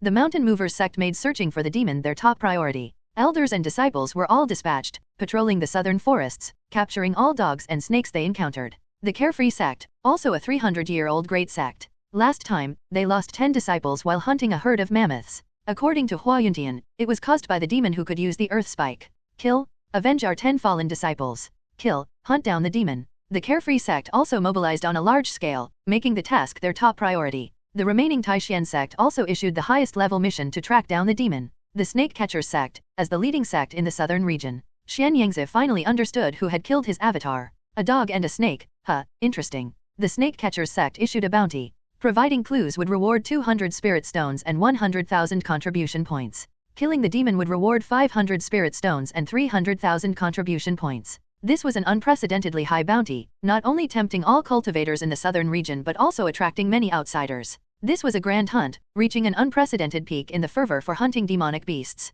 At the border of the Qin Kingdom, on the Yanluo River, a giant official ship was sailing in the fierce wind. Inside the ship sat a middle-aged man in luxurious clothes, sipping wine and muttering to himself, "Mountain-moving patriarch? Puppet. Hehe, I wonder which chosen one could have mastered our sex puppet techniques to such an extent. I'm quite curious. If possible, I'd like to take them as a disciple." In the southern forests of the Chu Kingdom, in an area burned by a mountain fire, the scorched vegetation had been cleared, the mountains had been restored, and the terrain was flat. Several scattered giant peaks stood around like guards, protecting the center. Many mortal carpenters and masons were building houses, digging wells, and paving bluestone streets. This was a branch base established by the snake catchers. After 2 months of construction, the place had taken shape, with pavilions and houses everywhere. The inner and outer gates, medicine garden, spirit fields, and plaza were clearly divided. It was estimated that in another 6 months, it would be officially completed. If cultivators did the work, the efficiency would be faster, but few cultivators were willing to do such chores as it consumed a lot of spiritual qi. Most of the time, mortals were hired to do the preliminary work, and the cultivators would only do some formation reinforcement at the end. Only some qi refining stage disciples were here to supervise. Zhao Wenzuo was the chief supervisor here, as he was most familiar with the area. At this moment, Zhao Wenzuo was sitting in his cave dwelling, holding a compass in his hand. This was the destiny compass, used for divination, left to him by his master. N/O/vel/B/in.C//om. On the other side were some miscellaneous items, a piece of snake bone and some old magical artifacts. These items were bought by him in Linjiang City of the Qin Kingdom, which were stolen goods sold by He Huang. Upon learning that Xianyang's avatar's storage bag was stolen, he deduced that the thief would go to the Qin Kingdom to sell the stolen goods, and he followed the trail, finding clues in Linjiang City. Moreover, he discovered that an outer disciple of the Heavenly Puppet sect in Linjiang City had gone missing. Combining this with the recent appearance of a large number of puppets in the Purple Mist sect, his suspicions were confirmed. These clues should be enough to claim the bounty. Zhao Wenzuo took a deep breath, his eyes burning with excitement. 2 months ago, Zhao Wenzuo had already found clues to locate the thief, but the bounty was too low, so he hadn't acted. Now was the best time to act. However, I always feel that a storm is brewing here, as if something big is about to happen. The divination result is also a great omen. Zhao Wenzuo stared at the compass in his hand, pondering, and shook his head. No matter what, once I get the bounty, I'll leave this place. No matter how dangerous it gets, it won't concern me. Su He didn't know how long he had been unconscious. In a daze, he had many dreams. He dreamed of entering a pigsty, stealing a fat pig, and encountering Chen Fan, who claimed to be an immortal. He also dreamed of being disturbed by Chen Fan's remnant thoughts, worshipping at the mountain god temple, and finally suppressing those thoughts. One by one, the past events he had experienced resurfaced in his mind. Until finally, he fought a fierce battle with He Luohua and was severely injured and fell unconscious. "Young one, do you feel that your strength is insufficient?" Suddenly, a vague and ethereal voice echoed in Su He's mind. Su He was startled and looked up at the sky, seeing a giant cauldron floating above. The cauldron was engraved with a flood dragon coiled around its body. This was the demon god cauldron. The voice seemed to come from the flood dragon engraved on the cauldron. "Who are you, senior?" Su He instinctively asked. "Who I am is not important. If you want to become stronger, you must reach foundation establishment. Once you do, I will answer all your questions. However, it seems your cultivation technique is missing something." The ethereal voice continued, and the demon god cauldron slowly rotated, the flood dragon seemingly staring at him. Missing something? Su He's heart stirred, and he hurriedly asked, "Can you teach me the complete technique, senior?" "The complete technique is in your heart. You must comprehend it yourself, others cannot teach it to you." As the voice faded, the demon god cauldron turned into a beam of light and entered Su He's forehead. "Descendant of my clan, you must comprehend well. Your path will be 10 times, 100 times more difficult than others. But once you succeed, you will be 10 times, 100 times stronger than others. Remember, the key to comprehension lies in the word reverse." Su He woke up, unsure of how many days had passed. Recalling the words from his dream, Su He fell into deep thought. Reverse? What does it mean to reverse? Speaking in riddles, why do these seniors always like to be so cryptic? Unable to make sense of it, Su He shook his head and decided not to dwell on it. He looked inward at his body. The demon god cauldron was still as it was, but the spiritual qi within had expanded from a water ball to a pool. Unknowingly, he had broken through to the 8th layer of the spirit communion stage. His head still felt dizzy, a side effect of taking too many divine explosion pills. However, his divine sense had grown significantly stronger, now extending to an astonishing range of 200 meters. To put it into perspective, even a foundation establishment cultivator like Hua Yuntian had a divine sense range of only 300 meters. This place looked familiar, it was his own cave dwelling. In the neighboring cave, Su Bai was busy refining pills. Phew. Su He let out a long breath. He was back. Su He moved slightly, feeling a bit stiff but otherwise fine. To his surprise, the scales on his tail had fully regrown. Moreover, their number had almost doubled, covering half of his tail. This breakthrough actually caused so many scales to grow. Su-hei was astonished. In the past, his scales would only grow wildly when his physical body made rapid progress and underwent extreme tempering. He couldn't figure it out, but it was definitely a good thing. After multiple tests, Su-hei had a rough understanding of the power of these special black-gold scales. Against anything below the core formation stage, they were invincible. However, they couldn't inflict fatal damage on core formation stage cultivators. Even third-tier flying swords could only leave numerous small nicks rather than cutting through them, indicating that the sharpness of these scales had its limits. Being able to deal with foundation establishment cultivators was already satisfactory for Su-hei. Of course, he wouldn't be so arrogant as to actually fight a foundation establishment cultivator head-on. In a real fight, his scales might not even touch the opponent before he was killed. Human cultivators were notoriously fragile but had extremely strong attacks and numerous magical treasures and life-saving items. Demonic beasts focused more on physical body enhancement. Even without protective magical treasures, they could withstand most attacks. Su-hei had both a strong physical body and spells, along with magical treasures for protection, giving him multiple advantages. However, surpassing his level was still very difficult. I wonder where the old dog ran off to. Otherwise, I could ask him about the flaws in my cultivation technique, Su-hei muttered. Recalling his previous near-death experiences, Su-hei cursed Hei Huang in his heart. 9 out of 10 chances, my foot, almost got killed by a core formation stage cultivator. Su-hei took out everything he had obtained from the purple mist sack and laid it out in front of him. There were over 10 gourds of pills, all of high quality, including second-tier pills suitable for foundation establishment cultivators. There were 5 large boxes filled with medicinal herbs. There were also many seeds, pill furnaces, and jade slips containing pill refining insights. As a major sect specializing in pill refining, the Purple Mist sect did not disappoint in the pill department. With these pills, I won't lack any until I reach foundation establishment, and there will even be enough left over for Su-bai. Minor essence nurturing pills, divine explosion pills, rejuvenation pills, Shaoyang powder, there were even 2 precious foundation establishment pills. This was the reward for surviving a near-death experience. Su-hei suddenly realized that without Hei Huang, where would he be now? Without Hei Huang urging him to take risks, without going to Linjiang City, without learning puppet techniques, without going to the Purple Mist sect. Without all those risks, what would he be? Perhaps he would still be a mid-stage spirit communion snake demon, hiding in some corner, barely surviving, unnoticed and unpursued. In another decade or so, his lifespan would end, and he would turn into a pile of yellow earth. Su-hei let out a long sigh. A snake's life is short, just 10 years. If I don't fight against the heavens, the earth, and people, how can I talk about immortality? After thinking for a long time, Su-hei decided not to worry about the risks anymore. Since it was all in the past, it was all worth it. In a way, Hei Huang had indeed helped him a lot. Su-hei went to Su-bai's neighboring cave dwelling. Perhaps due to frequent collapses, this cave was exceptionally spacious, like a giant plaza, and reinforced with some kind of formation to stabilize the structure. The pill furnaces Su-bai had been using were all broken, and she had a new one from who knows where. Su-hei, you're awake, Su-bai said joyfully. Su-hei glanced around the cave dwelling. It was filled with soil, planted with spirit medicine and spiritual herbs, and even had a serpent tree growing. In the corner, there was a pigsty with several fat pigs, likely used for testing pills. How long was I unconscious? Not long, just half a month. Su-hei was speechless. He had been unconscious for half a month. Wasn't winter approaching? He needed to find a place to hibernate. However, now that he was at the 8th layer of the spirit communion stage, it was uncertain whether he still needed to hibernate like in previous years.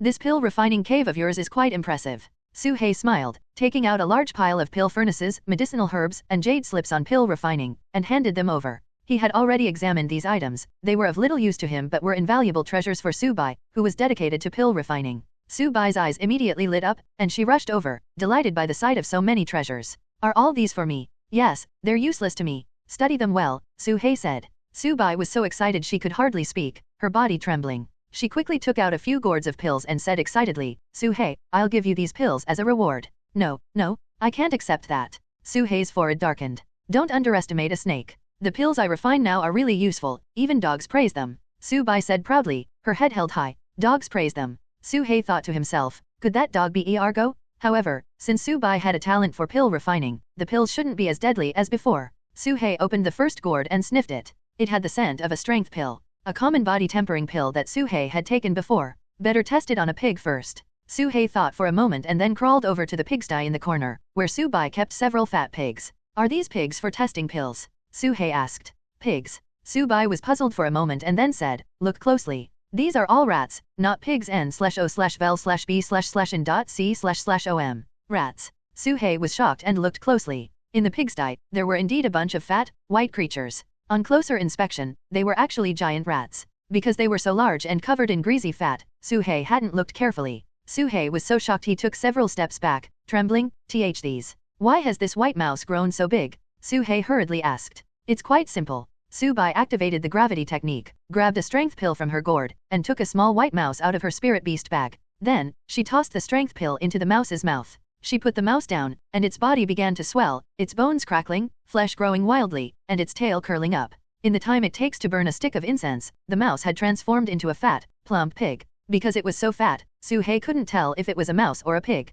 Su-hei was so scared he almost fell over. Damn it, is this the effect of the strength pill? In battles with demonic beasts, size is everything. As long as your body is big and strong, you can defeat your enemies. Even a mouse can beat a cat if it eats this strength pill, Su-bai said proudly. Squeak. The enormous mouse let out a sharp cry and rammed into the rock wall. With a loud crash, the wall caved in. Su-hei swallowed hard. This strength had indeed increased significantly. In a way, it really was a strength pill, no doubt about it. But no one expected it to turn out like this. Su-hei thought for a moment and decided against trying one himself. Next time, he'd catch a cultivator and have them try it. Su-hei glanced at the remaining gourds of pills, which included minor essence nurturing pills, awakening pills, bone strengthening pills, blood replenishing pills, and others, all quite common. The pills were still the same, and he recognized each one. But as for their specific effects, only the heavens knew. Su-hei took out a brand new storage bag and marked it with a skull symbol. Then, he carefully placed these pills into the storage bag to avoid mixing them with other pills. What's this mark? Su-bai asked, puzzled.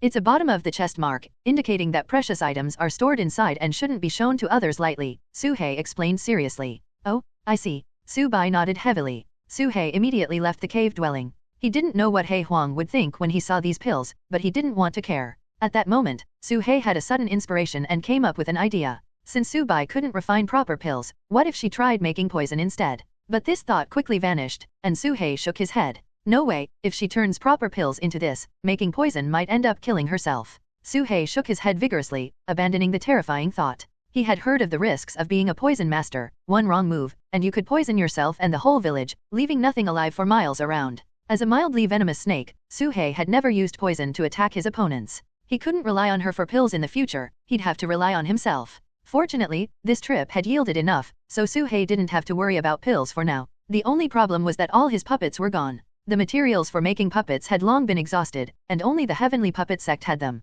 Su-hei had no choice but to settle for some hard rocks as substitutes. Rock puppets were among the lower-level puppet techniques, easily distinguishable from the real thing. Unlike his previous creations, which could pass for real. Let's make some rock puppets for now, Su-hei thought to himself. A few days later, Su-hei hovered in front of a granite mine, where he had already dug a large pit. In front of him was a pile of stone puppets, all purple, in various shapes, human, snake, dog, lizard, and more. These were made from the granite he had dug up, with a strength barely reaching the late chi refining stage. Moreover, they couldn't cast spells and could only throw stones at most. Granite puppets, how poor must a disciple be to make these? Su-hei was speechless. If the disciples of the heavenly puppet sect saw this, they'd laugh their heads off. They had seen poor people before, but never this poor. Rocks were everywhere, this was no different from trash. It was only because Su-hei had earth spiritual roots to support him that these puppets were even slightly useful. For anyone else, these puppets would be utterly useless. Su-hei sighed and stored the granite puppets in his storage bag. He didn't idle around afterward. Although he had made the puppets, he still needed to test their power.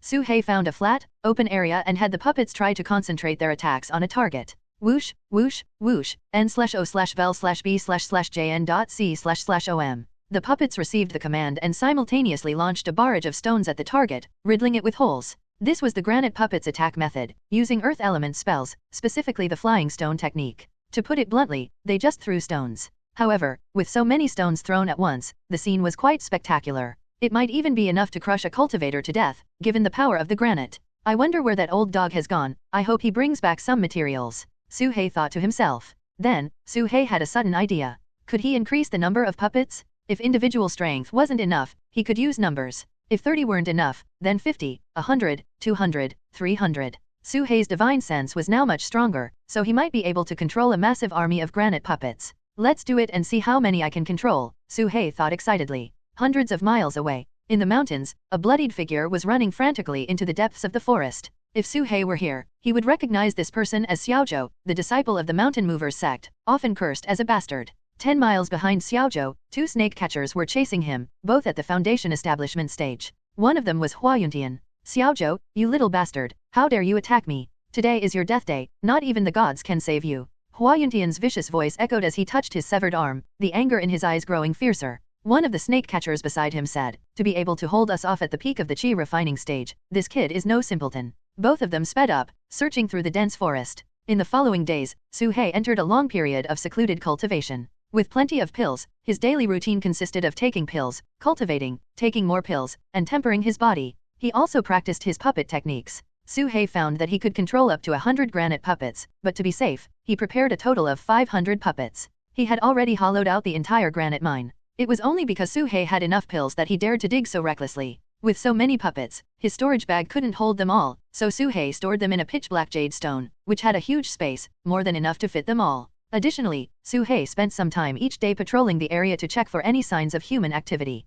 With He Huang gone, Su He had to stay vigilant. They had caused such a commotion that humans were bound to send many cultivators into the mountains, so Su He had to be on guard. If any humans came near, he would immediately relocate. Time flew by. One day, Su He released a small snake puppet for his routine scouting. He had set up many sensing talismans around the area, which were extremely sensitive to spiritual power. If a cultivator passed by, the talisman would disintegrate on its own. That day, he noticed that one of the sensing talismans had disappeared. Is there a cultivator here? Su He was startled and sent out the small snake to investigate. The sensing talisman's range was 500 meters, or 1 mile. The small snake searched through various areas and finally found bloodstains on the ground in an inconspicuous spot.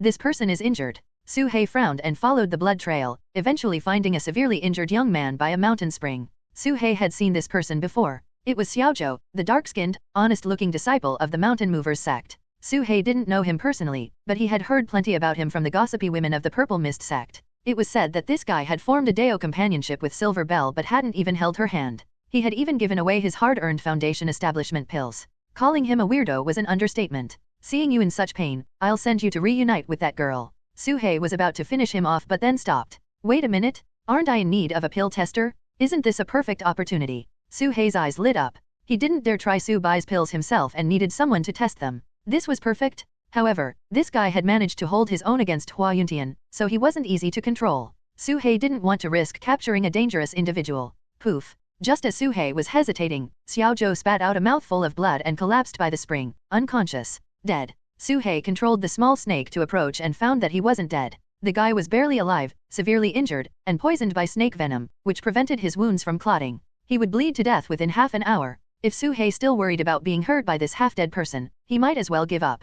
The small snake coiled around Xiaozhou and dragged him into a ground hole. Xiaozhou lay there, completely unconscious. Su He thought for a moment and decided to save him first. He'd leave the rest to He Huang when he returned, as he was better at controlling people. You're losing too much blood, let's start with a blood replenishing pill. Su He tapped the storage bag marked with a skull and took out a blood replenishing pill. Then, a human-shaped granite puppet carried the pill into the cave and placed it in Xiaochu's mouth. The pill melted instantly. Su He watched with his divine sense to observe Xiaochu's reaction. The blood replenishing pill not only restored blood but also healed wounds and expelled poison. In no time, Xiaochu's wounds began to heal, stopped bleeding, and his breathing stabilized. It looked like he was going to make it.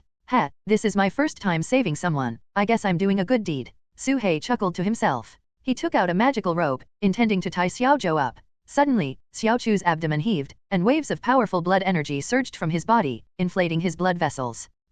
Su He was stunned. When the blood energy reached its peak, poof, Xiaozhou spewed a long stream of blood, shooting 10 meters high and splattering on the cave ceiling. Su He was stunned for a full 2 seconds. My goodness. Su He's jaw almost dropped. The effect of the blood replenishing pill was too strong. One pill had such an impact, but the absurdity didn't end there. Once it started, it couldn't stop. Xiaozhou kept spewing blood, like a human fountain, hitting the ceiling with high-pressure blood jets. The intense blood energy caused the cave to rumble, showing signs of collapse. No, if this continues, it'll never end. I need to stop the bleeding. Su He thought quickly and had a granite puppet rush over to cover Xiaochu's mouth. Pfft! Blood spurted from his nose. Su He tried to block it, but it ended up spraying from his rear. Finally, Su He blocked all his orifices, and Xiaozhou swelled up like a balloon, continuously expanding. Damn, when will this end? Su He was furious. The puppet punched Xiaozhou in the face, and with a bang, blood splattered as Xiaozhou flew backward, crashing into the stone wall and embedding himself in it. Moments later, he peeled off the wall, leaving a human-shaped indentation, and fell to the ground, motionless like a dead dog.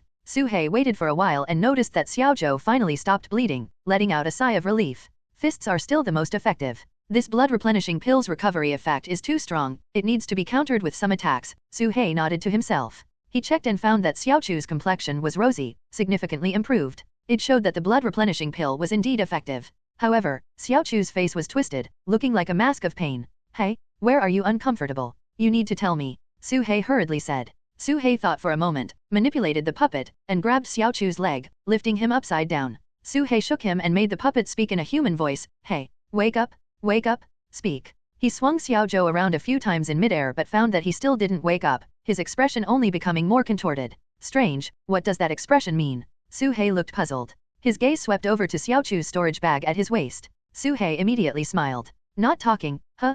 Let's see what's in your storage bag. Su He put him on the ground and grabbed his storage bag. Xiao Zhou unconsciously reached out, trying to grab it back, his face struggling as if he wanted to resist. Su He snorted, took out the demon binding rope, and tied him up tightly several times. What treasures are you hiding, afraid others might see? Su He chuckled, tied Xiao Zhou up a few more times, and tossed him aside. Then, he spent a stick of incense's time removing the divine sense imprint on the storage bag. He shook the storage bag, and its contents spilled out onto the ground. Seeing these items, Su He was stunned. This, how is he so poor? To Su He's surprise, there wasn't a single spirit stone in the storage bag. No pills, talismans, or magical treasures, just some white steamed buns, a handful of pickles, a gourd of water, and some clothes and miscellaneous items. Is this really a cultivator's storage bag? If he didn't know better, Su He would have thought he had captured Immortal. Any random chi refining stage cultivator would be wealthier than this. Su He was disappointed, thinking he had found some treasure. Su He scanned the pile of miscellaneous items and found a bamboo slip with some writing on it.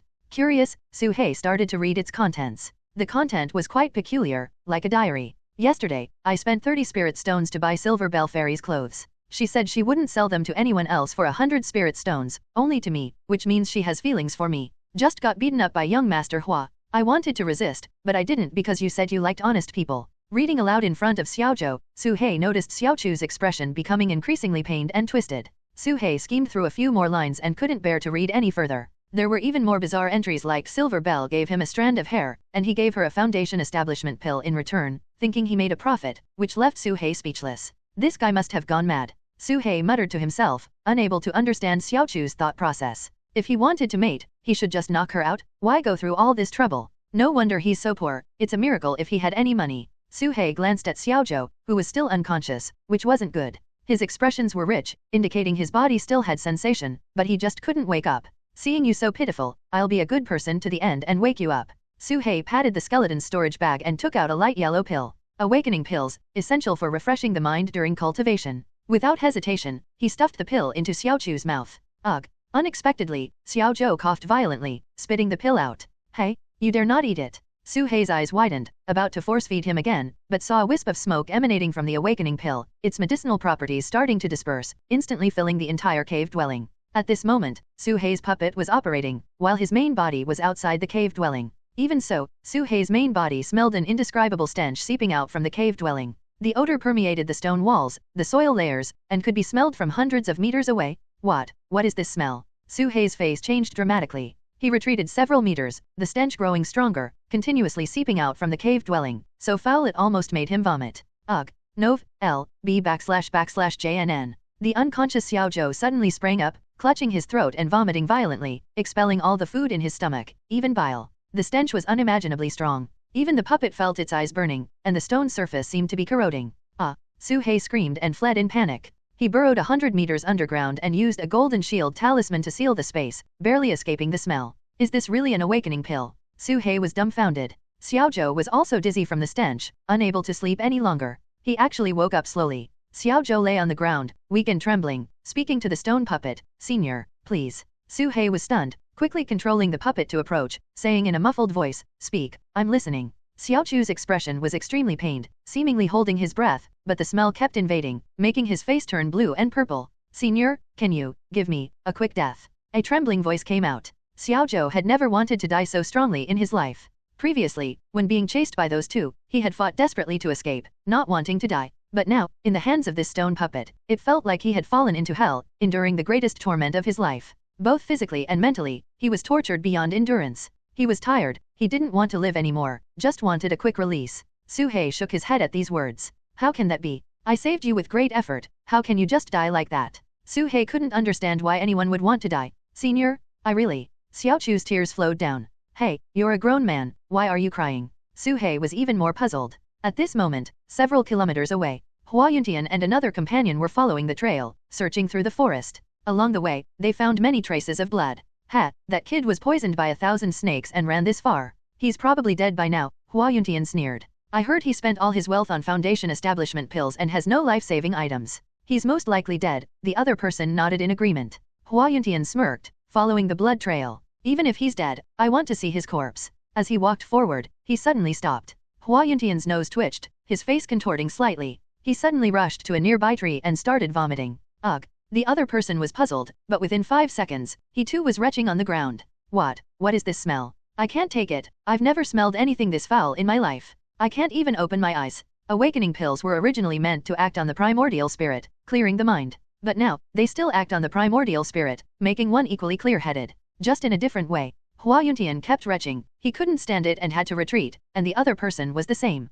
They had tried to seal their mouths and noses with true qi, but it was useless, as if even their souls could smell the stench. Finally, Su He appeared, took out a sealing talisman, and slapped it on the awakening pill. Seal. With a low shout, the sealing talisman wrapped around the awakening pill and put it away. Only then did the stench slowly dissipate. Phew. Su He let out a long breath. He had never smelled anything so foul in his life. Normally, one would adapt to a stench after staying in it for a while, but this smell only got worse, not better. It affected not just the physical body but also the spirit. This pill is too outrageous, it must never be tried lightly again. Su He was still in shock. At this moment, Xiaochu's face was pale, his eyes vacant, staring blankly at the ceiling as if he had lost his soul. He was awake, but almost dead. Kill me, he kept mumbling. Su He sighed helplessly, slapped him hard, causing blood to spurt from his nose, and knocked him out. Su He took out some human bones, placed them on the ground, and then added some demonic beast fur, creating a scene as if someone had been eaten by a demonic beast. In fact, this cave dwelling had indeed been a tiger demon's lair, but Su He had long since killed it. Carrying the unconscious Xiaozhou, Su He left the place. About an hour after Su He left, Hua Yuntian and the middle-aged cultivator followed the blood trail to the cave dwelling. There was a lot of dried blood, caused by blood-replenishing pills, demonic beast fur, and bones on the ground, along with some lingering stench. The middle-aged cultivator observed for a moment and said, that kid seems to have been eaten by a demonic beast n/o/vel/b/c/n.c/om. Serves him right, Hua Yuntian said coldly. The two glanced at the cave dwelling's environment, felt a chill, and quickly left without lingering. On a nearby tree, a small scouting snake quietly watched their backs disappear. Hua Yuntian, and another Foundation establishment accomplice. Since someone has found this place, I need to find a time to move. Su He thought to himself. He knew these two were here to hunt Xiaozhou, but Su He wouldn't let his guard down because of this. It only showed that humans could search this place at any time. Su He needed to find a new place to settle, to prepare for the coming winter. Su He knew that deep in these mountains, there were many powerful creatures, like the wild giant elephant, a place where human cultivators dared not tread, making it a safe haven. 3 days later, Xiaozhou had recovered from his dazed state. He picked up the water bottle on the ground and took a big gulp. It was his first action in 2 days. Then, he sat cross-legged to restore his depleted spiritual qi. Having gone through life and death, he had come to understand that life was too short to live for a woman. If it weren't for that woman, he might have reached Foundation establishment long ago. He even felt a vague sense of gratitude to the person who had killed Silver Bell. It had freed him from the love curse, breaking his chains. Senior. He looked at the stone man at the cave dwelling's entrance, pondered for a moment, and cupped his fists. Is there anything this junior can do to help? The stone man ignored him. At that moment, Su He was outside the cave dwelling, conducting a 100-man drill. In short, he was simultaneously controlling 100 granite golems to perform the flying stone technique. Fire. Su He commanded with his mind. Hundreds of stones flew out, raining down on a small hill, smashing it into rubble, creating a spectacular scene. Su He thought of the cannons and catapults used by mortals, launching such giant stones. With enough quantity and size, they could easily destroy a city. Such a dense attack could even kill a cultivator, Su He thought. Moreover, he could attach fire explosion talismans to the stones to increase their power. With the advantage of numbers, he could definitely kill someone. As a demonic cultivator, coming up with such an attack method made him quite the weirdo. However, Su He hadn't tested the exact power yet. I just happen to have a live target in the cave dwelling, why not let him try? Su He thought of Xiaozhou and had an idea. At the cave dwelling's entrance, the stone man turned its head to Xiaozhou and spoke, repeat what you just said. Xiaozhou was stunned, then cupped his fists again. Is there anything this junior can do to help?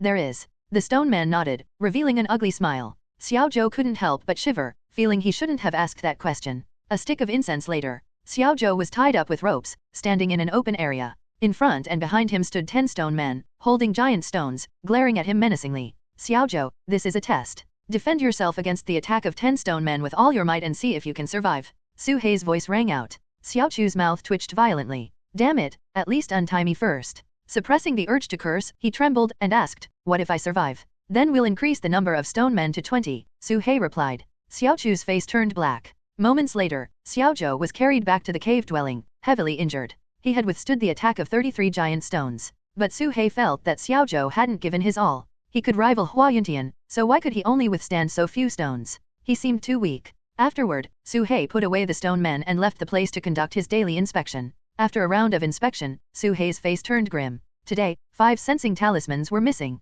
If only one was missing, it might be someone passing by. 2 or 3 would mean someone was lingering nearby. 5 could only mean one thing, someone was specifically investigating this place. It seems this place is no longer safe, Su Hei thought. Moreover, Su Hei found many blurred footprints, left by humans. But after careful inspection, Su Hei found that the footprints were always from one person, indicating only one person was active nearby. Of course, it could also be a disguise, with one person in the open and many in the dark, deliberately confusing him. Who could it be? Su Hei pondered for a moment, then shook his head. Forget it, whoever it is, let's retreat first. Su Hei quickly returned to the cave dwelling and urgently said to Su Bai, pack up, we're moving. Okay. Su Bai nodded, reacting quickly, and put all the spiritual herbs and spirit medicine in the cave dwelling into the storage bag. Su Hei had practiced this with her before. She was always ready to move. A cunning rabbit has 3 burrows. Su Hei's cave dwellings were not just 1 or 2, he had pre-selected multiple locations for hiding and seclusion. However, frequently changing places meant the spirit medicine couldn't grow, and intruding into unfamiliar territory could lead to conflicts with demonic beasts over territory.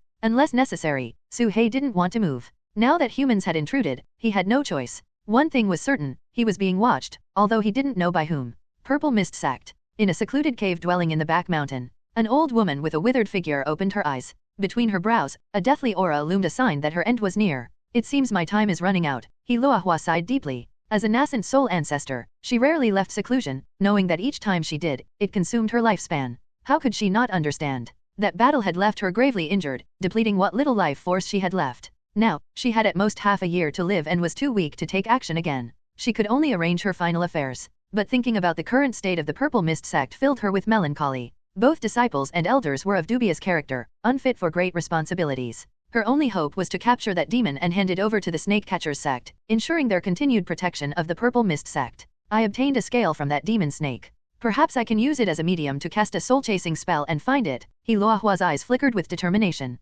However, in her near-death state, she was powerless to search herself and could only entrust the task to others. He Luahua stood up, intending to leave the cave dwelling to make her final arrangements. At that moment, a shadow suddenly flashed before her eyes, a sinister smile appearing at the corner of its mouth. Old hag, so this is where you've been hiding. The moment the voice rang out, He Luahua's pupils contracted, and she retreated rapidly. A withered hand shot out from the darkness, grabbing at her like lightning. Southern forest of the Chu Kingdom. 2 snakes, along with a severely injured person, were swiftly moving through the mountains. Su Hei searched the surroundings but found no trace of the pursuer, leaving him no choice but to move on. He suddenly thought that if He Huang were here, with his keen sense of smell, he might be able to sniff out the person. He couldn't help but sigh inwardly, wondering where that old dog had disappeared to. It had been a month since he last saw him. Senior, actually, you don't need to be so wary of me. I'm wanted by the Snake Catchers sect. Going back means certain death. I can't possibly escape. On the shoulder of the stone man, Xiaozhou, who was tightly bound with ropes and covered with a burlap sack, spoke with a bitter smile.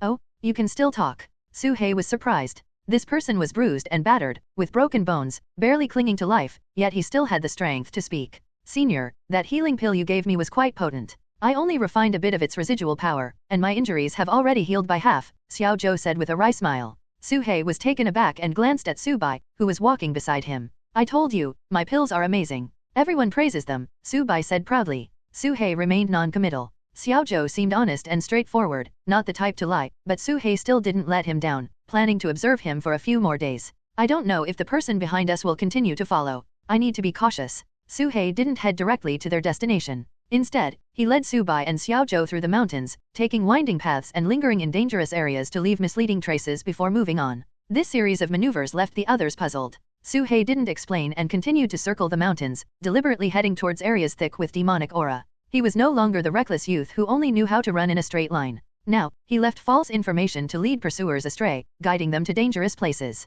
Having lived in the mountains for so long, Su Hei couldn't claim to know all the dangers, but he had a good sense of them. Moreover, he didn't make it too obvious, avoiding suspicion. Sometimes, he even deliberately acted secretive, making the fall seem real. With a mix of truth and lies, Su-hei couldn't guarantee fooling everyone, but it was enough to deal with some reckless pursuers. He didn't know who was behind them or if anyone was even following. This was purely a precaution. After Su-hei and his group left, late that night, a group of over 20 people appeared in the sky above the place where they had previously been in seclusion. They were all wearing the robes of snake catchers. Leading them were 5 young men and women, all at the Foundation establishment stage. The foremost person was even at the late Foundation establishment stage. These 5 were Xian Yang's 5 true disciples. Hua Yuntian, the youngest disciple, was among them, along with Wang Ping, who had previously chased Xiao Zhou with him. Wang Ping was the 3rd disciple. This is the place Zhao Wenzuo mentioned. Humph, there's something here, said Wu Machu, the eldest disciple, with a cold gaze, waving his hand. In an instant, the 2 cave dwellings in front of them were exposed, revealing their interiors.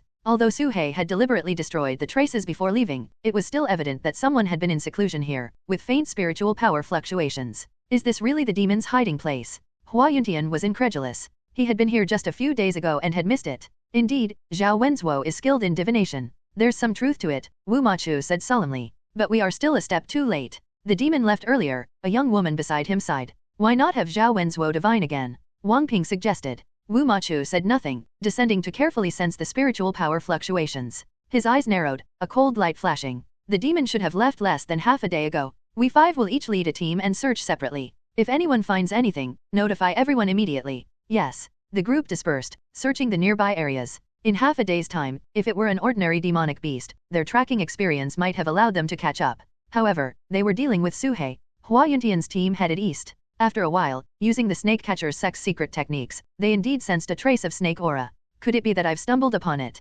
Hua Yuntian was taken aback. To be honest, he still harbored some fear of the demon, but he didn't want to waste this great opportunity to earn merit. The team continued tracking for about 30 miles, arriving at a swamp. The aura has disappeared. Could it be hiding under the swamp? Hua Yuntian pondered, landing on the swamp. At that moment, countless giant crocodiles suddenly leaped out of the swamp, their gaping jaws snapping at him. Terrifying Crocodile King. Hua Yuntian and his team turned pale. These crocodiles had excellent camouflage, blending seamlessly with the mud. Even a Foundation establishment cultivator could fall into their ambush if not careful. Caught off guard, Hua Yuntian was bitten on the leg. Fortunately, he had a defensive magical treasure, but others weren't so lucky. In an instant, 2 of his companions were dragged into the swamp and torn to pieces. Southeast, a female disciple led a 5-person team into a forest filled with strange flowers. They hadn't gone far when one of them, for some reason, swatted a bee. Stop. The leading woman shouted, but it was too late. Countless killer bees swarmed from all directions, attacking the group. Various bizarre incidents befell each team. The clever ones sensed danger early and avoided it, while the foolish ones were immediately struck, suffering injuries and losses. Damn it, we've been tricked. Eldest brother Wu Machu finally realized he had been led in the wrong direction. Ahead was the territory of the Sun Eagle, a great demon at the Foundation establishment stage. Though he wasn't afraid of it, who knew if killing one would attract a whole flock? The demon's aura ended abruptly here, clearly leading him on purpose. The most infuriating part was that the aura had been deliberately masked, making him believe it was real when it wasn't. Everyone, retreat immediately. Wu Machu decisively took out 4 communication jade slips, recorded a message, and sent them into the sky. He could sense the danger ahead, but who knew if others would fall for it? Xian Yang's 5 true disciples were all chosen, but talent didn't equate to wisdom. Some were barely in their teens, how could they discern these traps? However, it was already too late. Not long after, a rumbling sound came from afar, the earth shaking, demonic aura soaring into the sky, as if a terrifying demon was approaching rapidly. Second disciple Lu Fei was seen burning her blood essence, fleeing frantically while shouting, "Senior brother, save me, save me." Behind her, a massive wild giant elephant, filled with rage, was stomping through the air, chasing the snake catchers. Damn humans, you all deserve to die. The wild giant elephant had long remembered these humans in snake catchers' robes, killing them on sight. It roared a terrifying sonic boom, waves of energy sweeping the sky. With one roar, 2 people bled from their orifices and fell dead.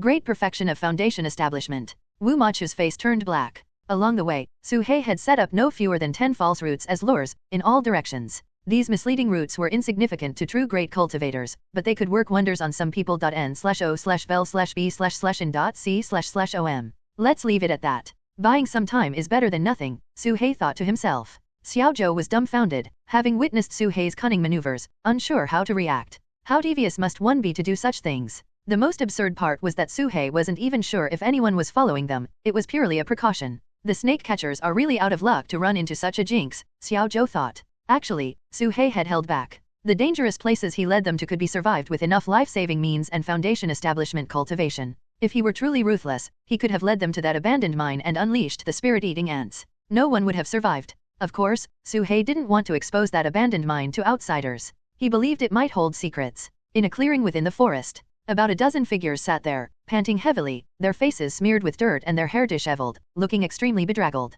Originally, there were over 20 of them, but now more than half were gone, leaving only 10. Even the 5 Foundation establishment stage true disciples were more or less injured. The most severely injured was Hua Yuntian. Originally, the Terror Crocodile King hadn't managed to harm him, but on his way back after receiving the news, he encountered the wild giant elephant. Enemies meeting face to face, their eyes blazed with hatred. The giant elephant immediately recognized him as the person it had trampled to death last time. If it weren't for Wu Machu's timely rescue, he would have definitely been a goner. That demon is truly cunning, killing 15 of our people. We can't let this go. Exactly. This enmity is irreconcilable. I must extract his bones and refine his marrow. Wu Machu and the others were filled with grief and indignation. Everyone's anger towards Su-hei was beyond words. As snake catchers, being toyed with by a snake spirit was an utter humiliation. So, should we continue the chase? Wang Ping asked. Everyone looked at each other, falling into a long, deathly silence. Chase? Of course, we must chase, but not blindly. Next time, we should bring Zhao Wenzuo along and have him use his divination skills. I refuse to believe we can go wrong. Lu Fei gritted her teeth. Despite her words, everyone knew that divination wasn't something that could be performed at will. After a fruitless discussion, the group finally retreated in disarray. Su-hei's destination this time was located in the midwestern region of Yanluo River. This place was called the Wu Mountain Range, with steep and treacherous terrain, a desolate area rarely visited by humans, teeming with great demons. It was said that deep within the mountains, there were rare ancient beasts comparable to core formation stage cultivators, extremely dangerous. On some of the perilous cliffs, there were also thousand-year-old cliff coffins, containing ancient corpses that had absorbed the essence of the sun and moon, cultivating into spirits. Of course, these were all tales told by He Huang, their truth unknown. Su-hei didn't dare venture too deep, stopping at the outermost part of Wu Mountain, in front of a valley. This place was one he had scouted earlier, originally the territory of a demon python, which Su-hei had driven away with constant puppet harassment. Finally here, Su-hei let out a long breath. Upon entering the valley, Su-hei was surprised to find it occupied by a group of monkeys. A sentry monkey at the valley entrance saw the stone man approaching and immediately sounded a sharp alarm.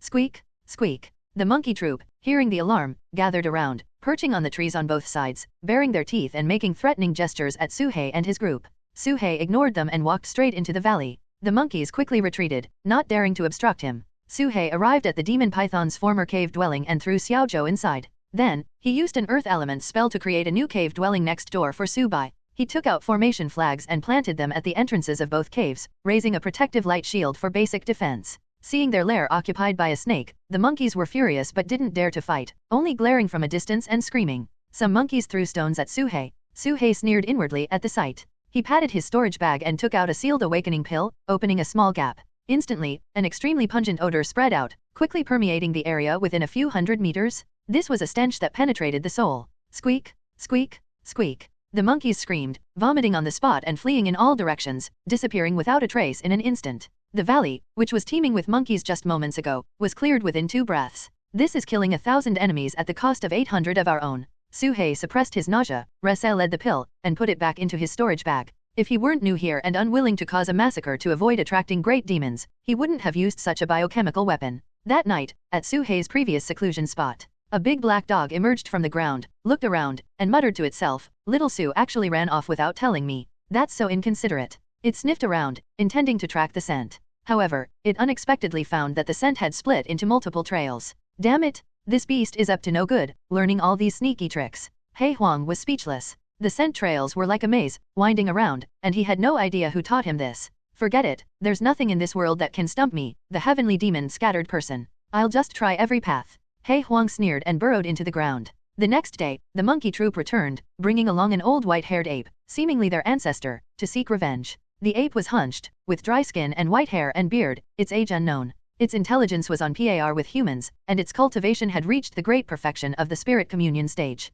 However, it only glanced at Su-hei and the stone man standing guard beside him from a distance before leading the monkeys away, never to appear again. In the following days, everything was peaceful. Su-hei practiced his breathing exercises daily, fully focusing on improving his cultivation. He aimed to achieve foundation establishment by the spring of next year. This was purely a feeling, a mysterious guidance, that he must establish his foundation by then. In the blink of an eye, half a month had passed. Su-hei's cultivation had reached the great perfection of the 8th layer of the spirit communion stage. His foundation was extremely solid, and as long as he had enough resources, he faced almost no bottlenecks. Next, he would aim for the 9th layer of the Spirit Communion stage. Like the Qi refining stage, the Spirit Communion stage had 9 layers. This was the final layer, and Su-hei needed to be fully prepared to succeed in one go. Over the past half-month, through constant testing, Su-hei confirmed that Xiaozhou had no intention of escaping. Even if he was let out, he would return within half a day, often bringing back some prey. This saved Su-hei the trouble of hunting.n/o/vel/b/in.c//om. However, Su-hei wasn't completely at ease. He placed a beast control ring around Xiaochu's neck. With this ring, even if Xiaozhou tried to escape, Su-hei would sense it and bring him back. Breaking through to the 9th layer of the Spirit Communion stage will require at least 3 to 5 days of seclusion. If he tries to escape during this time, I won't be able to stop him. Su-hei fell into deep thought. After careful consideration, Su-hei decided to beat Xiaozhou half to death, making him unconscious for about a week. Just as Su-hei was planning this, Xiaozhou returned from hunting, shouting excitedly from a distance, "Haha, senior, today I caught a big black dog." Hearing this, Su-hei's heart skipped a beat. From afar, he saw Xiaozhou carrying a big black dog, running towards him with excitement, waving his arms. "Haha, this old dog has some years on it, its fur almost bald. This is a great tonic. Tonight, we'll feast on black dog meat," Xiaozhou said excitedly, taking out a pot as he spoke. Su-hei glanced at the black dog and felt a twitch in his heart. The big black dog was looking at Su-hei with a half-smile, then glanced at Xiaozhou, a smirk forming at the corner of its mouth. "Hey, senior, why aren't you saying anything?" Xiaozhou looked puzzled. Usually, whenever he brought back prey, Su-hei would devour it without hesitation. What was different today? Su-hei said nothing, only looking at him with a sympathetic expression. Xiaochu's heart skipped a beat, a sense of foreboding creeping in. "Little Su, you've really made it. Is this your pet?" He Huang grinned mischievously, glancing at Xiaozhou. At these words, Xiaochu's body stiffened, his expression freezing. He turned his head with difficulty to look at He Huang and said, You can talk. "Not only can I talk, but I can also bite." Woof. He Huang bit down on Xiaochu's leg. Immediately, a scream like a pig being slaughtered echoed through the air. Xiaozhou clutched his leg, rolling on the ground in agony. Nov. L. B /JNN. A moment later, Xiaozhou was tied up with a rope and hung from a tree. Underneath the tree was the large pot he had just taken out. He Huang was adding firewood under the pot. "Su-hei, this guy actually wanted to eat dog meat. What do you think we should do? Roast him, stew him, or deep fry him?" He Huang took out various seasonings from his storage bag, along with garlic, cilantro, radishes, and other ingredients. Hanging from the tree, Xiaochu's face turned as black as coal. He urgently called out, "Senior, you can't just watch me die. Please save me." Su-hei felt a bit awkward. Of all the creatures to catch, this fool had to catch the old dog and even planned to eat black dog meat. Wasn't this courting death? Su-hei chuckled awkwardly. Wouldn't it be a bit wasteful to eat him just like that? "Hey, you're right." He Huang's eyes lit up, nodding. "These skinny arms and legs don't have much meat. We need to fatten him up first." Hearing this, Xiaozhou finally breathed a sigh of relief. But before he could fully relax, Su-hei pondered, "How about we try frying one of his arms first?" He Huang's eyes lit up again, clapping his hands. "Great idea, let's have a taste first." As he spoke, he was about to make a move, causing Xiaozhou to scream and beg for mercy. After some fuss, Xiaozhou was finally let down, but he was already scared out of his wits, trembling all over. Su-hei was already difficult enough to deal with, but who knew this old dog was even worse. He was so frightened that he didn't dare to say a word, for fear of inviting disaster. "Hey Huang, what have you been up to these days?" Su-hei asked curiously.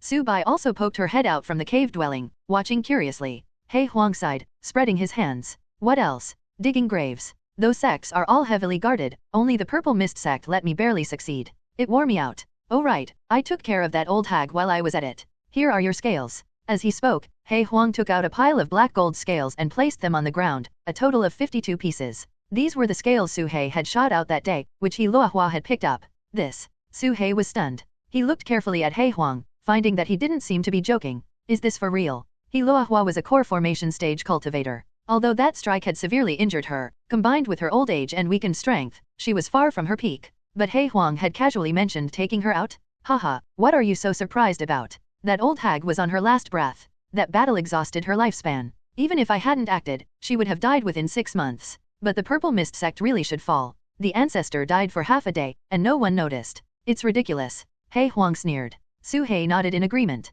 He had seen the atmosphere of the Purple Mist sect. If it weren't for their backers and the nascent soul ancestor, they would have been swallowed up long ago. My god, the ancestor of the Purple Mist sect has fallen. Xiaozhou was shocked. Such astonishing news, and he was a witness to it. He Huang glanced at him, mocking, "Oh right, you're that famous simp, aren't you? The Purple Mist sect is buzzing with your glorious deeds. I almost forgot." Exposed for his dark history, Xiao Chu's face turned red. He argued, I was pursuing her seriously. How can you call that simping? Besides, she's already dead. That was the old me. Now, I've turned over a new leaf. I'll never simp again in this life. Xiao Zhou puffed out his chest, his tone firm, a sense of pride welling up. Hearing this, He Huang's eyes narrowed, a strange smile spreading. Oh, really? Of course. As a man, you have to have backbone. How can you bow and scrape to a woman? Xiao Zhou said proudly. He Huang cackled, then with a wave of his hand, took out a corpse from his storage bag. It was a female corpse, but it looked almost alive, with tender skin exuding a faint spiritual aura, and an exceptionally beautiful face, as if she were merely asleep. It was the deceased Silver Bell. Silver Bell. Xiao Chu's eyes immediately widened. He shouted and rushed over with red eyes. He Huang waved his hand, putting the corpse back into the storage bag. Look at you, still saying you don't simp. You even want to simp for a corpse. Truly, a dog can't change its habit of eating shit. He Huang scolded. Xiao Zhou froze, his face alternating between green and white. He stared at He Huang, hesitating for a long time before pleading, Can you give me that corpse? No, I just want a piece of clothing. Get lost. Please? Senior dog. Scram. Seeing Xiao Zhou almost kneeling, Su He was dumbfounded. What happened to never simping again? What happened to backbone? This was the quintessential simp? It was simply maddening. Su He couldn't help but shiver, secretly warning himself to take this as a lesson. With such good spiritual roots, if you had focused on cultivation, you would have reached foundation establishment years ago. What a waste of talent. He Huang cursed. Xiao Zhou, like a lost soul, realized his problem and lowered his head. Then, what should I do? Seeing his humble attitude and not insisting on the corpse, He Huang nodded slightly and said leisurely, Actually, it's not entirely your fault. The purple mist technique is a bit sinister, capable of unknowingly planting a love parasite. And you happen to be susceptible to it, making it easy for you to fall into the trap. When you can use your willpower to break free from the love parasite's influence, you might surpass ordinary foundation establishment and achieve perfect foundation establishment. Perfect foundation establishment. Su He looked thoughtful. He had some impression of this term. Since you're all on the verge of foundation establishment, I'll explain what perfect foundation establishment is. He Huang looked around at Xiao Zhou, Su He, and then at Su Bai in the distance. Everyone quickly gathered around, listening quietly. Foundation establishment is about compressing the spiritual power within your body into a solid state, forming a spiritual base. Spiritual qi flows continuously, endlessly. This is foundation establishment. However, foundation establishment cultivators vary in strength, mainly due to true qi. He Huang waved his hand, and an image appeared in the air. In the image, there was a wisp of white true qi. See this wisp of true qi? White? Most foundation establishment cultivators have this kind of white true qi, plain and ordinary. This is ordinary foundation establishment. However, a small number of foundation establishment cultivators have light blue true qi. These cultivators are usually peerless chosen, with strong spiritual roots, powerful cultivation techniques, and willpower. All three are indispensable. Foundation establishment with blue true qi is perfect foundation establishment. He Huang waved his hand, and the image changed, the true qi turning light blue. Xiao Zhou had seen this information in ancient texts but didn't know much about it. Xiao Chu's eyes gleamed, and he quickly asked, if one achieves perfect foundation establishment, how strong would they be? In the same realm, one can fight 10, no exaggeration. He Huang smiled. Xiao Chu's breathing became rapid. Su He, however, didn't feel much and asked, is there anything beyond perfect? He Huang looked at him in surprise and nodded. Of course. The deeper the color of true qi, the more perfect it is. After blue comes deep blue, then purple, but such cultivators are rare across the continent. It's mainly due to the limitations of cultivation techniques. There are very few techniques suitable for perfect foundation establishment, like the heavenly demon technique, which is one. I wonder what kind of extraordinary genius created this technique. He Huang sighed with his claws behind his back. Su He thought of those heaven-defying pills and nodded in agreement. The creator of the heavenly demon technique must be a peerless genius. He said this sincerely. Those pills were not something an ordinary person could refine. Naturally, but let's stay humble, it's just so-so. He Huang grinned, his mouth crooked. Hearing this, Xiao Zhou frowned and muttered, heavenly demon technique? Just the name sounds like an evil cult. The creator must be a scoundrel. In my opinion, he's probably a rat everyone wants to. Before he could finish, he noticed the sudden silence around him. Su He was looking at him, Su Bai was looking at him, and He Huang's smile had vanished, staring at him intently. The atmosphere was extremely eerie. Xiao Zhou was utterly confused. Why are you all looking at me? Did I say something wrong? What did I say wrong? Xiao Zhou was utterly confused and looked to Su He for help.n/o/vel/b/in.c//om. If you can talk, then talk more. Su He muttered to himself. Crunch. Suddenly, He Huang bit down hard on Xiao Chu's thigh, producing a sound of bones breaking. Instantly, a piercing scream echoed through the valley once again. Outside the valley, on a distant peak, a white-haired old ape gazed far into the valley. Beside him stood a massive golden-winged eagle, its feathers sharp as swords, and its talons like steel blades that could easily crush refined iron. This was a great demon at the Foundation establishment stage. You say there are 2 demonic snakes in that valley, carrying a large number of pills, spending their days in a misty haze. The golden-winged eagle asked in confusion. That's right, these 2 demonic beasts must be hiding a big secret, the white-haired old ape said in a deep voice. The golden-winged eagle nodded. I understand. With a flap of its wings, it stirred up a violent wind and disappeared. The white-haired old ape's face was stern, a cold glint flashing in his eyes as he followed behind. In the valley, He Huang took out a large number of formation flags and placed them around the cave dwelling, setting up a formation to conceal their presence. Even a Foundation establishment cultivator passing by might not detect it. He then took out a spirit jade and handed it to Su He, saying, this item can automatically detect powerful cultivators within a 100-mile radius. If danger approaches, the jade will turn red. The deeper the color, the stronger the opponent, but it only works on humans. Su He carefully put the spirit jade into his storage bag. With this treasure, he wouldn't need to patrol every day to check for approaching humans. Next, He Huang began to explain some experiences from the Foundation establishment stage, talking non-stop. Although Su He found it annoying, he remembered every word. He Huang looked at Su He, silent for a moment, then said, by the way, Su He, I'm here to say goodbye. What? Su He was stunned. He Huang pondered for a while and said, I found a place of extreme yin, very suitable for my cultivation. I plan to go into seclusion for a while. Su He suddenly understood. No wonder he gave him the spirit jade for detecting enemies, set up formations, and explained Foundation establishment. So that's why. However, Su He was already used to it. Even if He Huang wasn't around, he could handle most crises on his own. Su He calmly asked, how long will you be in seclusion? I'll come out once I've absorbed all the yin energy there. It could be as short as half a year or as long as 3 to 5 years. This amount of time is nothing.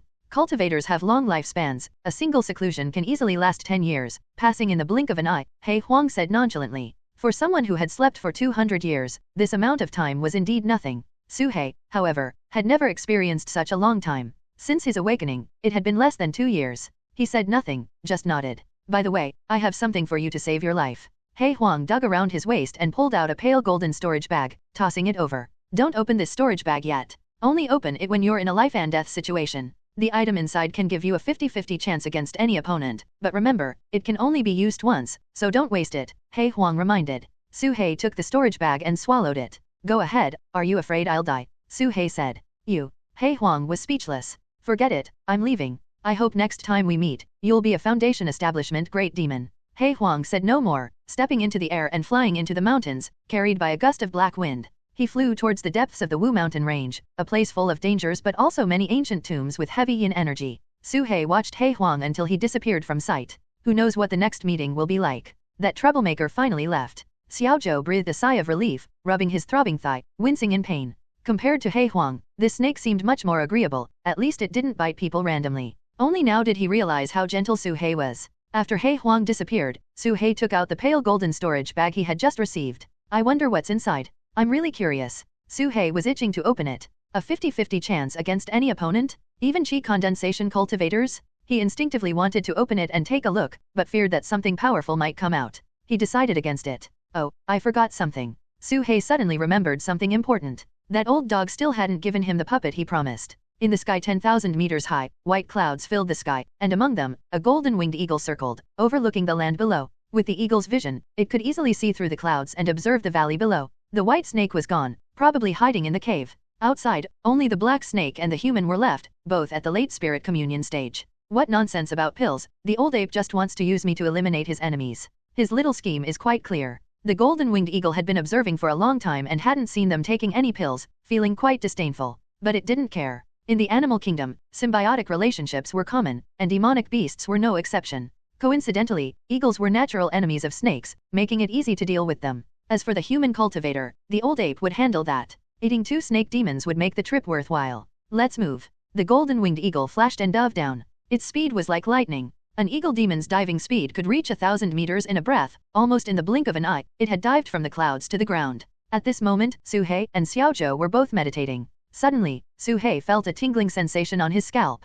Almost reflexively, he burrowed into the ground, fully activating the earth escape technique. Smash! A pair of massive eagle talons struck the ground where Su He had been, tearing open a huge gash in the rock, with powerful force penetrating the ground, aiming straight for Su He's back. Without hesitation, Su He turned his lower body to face the force and activated the golden shield talisman. Clang! The golden shield talisman was instantly torn apart, but the force struck Su Hei's lower body, which was covered in black gold scales. The metallic sound rang out, sparks flew, and the attack left him unscathed, though it sent him flying, deeply embedding him in the soil. Having missed its target, the eagle demon swiftly flew back into the sky, disappearing into the clouds. That was close. It's a Foundation establishment great demon? Why is it targeting me? Su Hei's face was grim. Eagles were natural enemies of snakes, having a restraining effect. If not for his impenetrable scales, that strike could have taken off half his tail. Being targeted by an eagle was not a good thing. However, demonic beasts were different from humans. The eagle was after him for his flesh, which was simpler than human motives. Xiaozhou was also scared and hid underground. That scared me to death. How did I get so unlucky to encounter a Foundation establishment great demon? Xiaochu's face was pale. Su Hei said nothing, pondering how to lure that feathered beast down. Su Hei would have run without hesitation in the past, but now, since the opponent hadn't injured him with a single strike, it meant there was room for maneuver. Su Hei had no good way to deal with creatures that could fly. He could fly too, but his altitude was too low, making him an easy target. This was the meaning of a natural enemy. Xiaozhou, can you handle this big bird? Su Hei asked. Senior, this is a Foundation establishment great demon, how could I possibly be its match? Xiaozhou shook his head decisively. Hua Yuntian is also at the Foundation establishment stage, why were you able to beat him like that? Su Hei asked again. Xiaozhou was momentarily speechless. He certainly wouldn't admit that he had exploded with such power for the sake of Silver Bell, so he just smiled awkwardly and changed the subject. Senior, if we join forces, we might have a chance. Su Hei pondered for a moment and nodded, joining forces is fine. How about we hang you on a tree as bait? Xiaozhou immediately fell silent. Above the clouds, the golden-winged eagle looked down, frowning.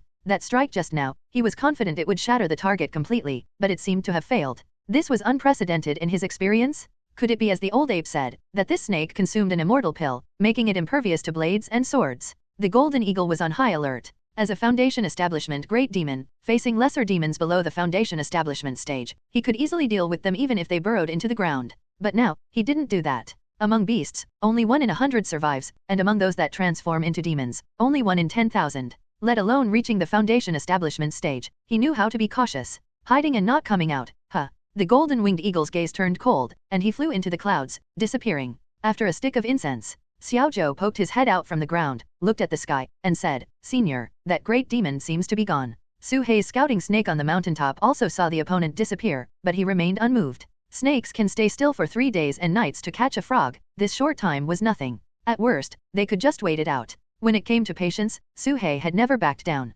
Instead of crawling out, Su Hei burrowed deeper underground. As for Su Bai, she was safe inside the cave dwelling protected by Hei Wang's formation. Of course, he could also hide there to avoid danger, but that would expose the formation's existence, which was unnecessary. Su Hei dug out a small space underground, lay inside, and took a pill to consolidate his cultivation. However, to be safe, he secretly released puppets to hide around as guards. An hour passed. Xiaozhou looked around, seeing no movement, he emerged from the ground. Senior, that great demon really left, there's no movement. Xiaozhou shouted, seeing Su Hei still not coming out, he sighed and sat down to meditate. Time slowly passed.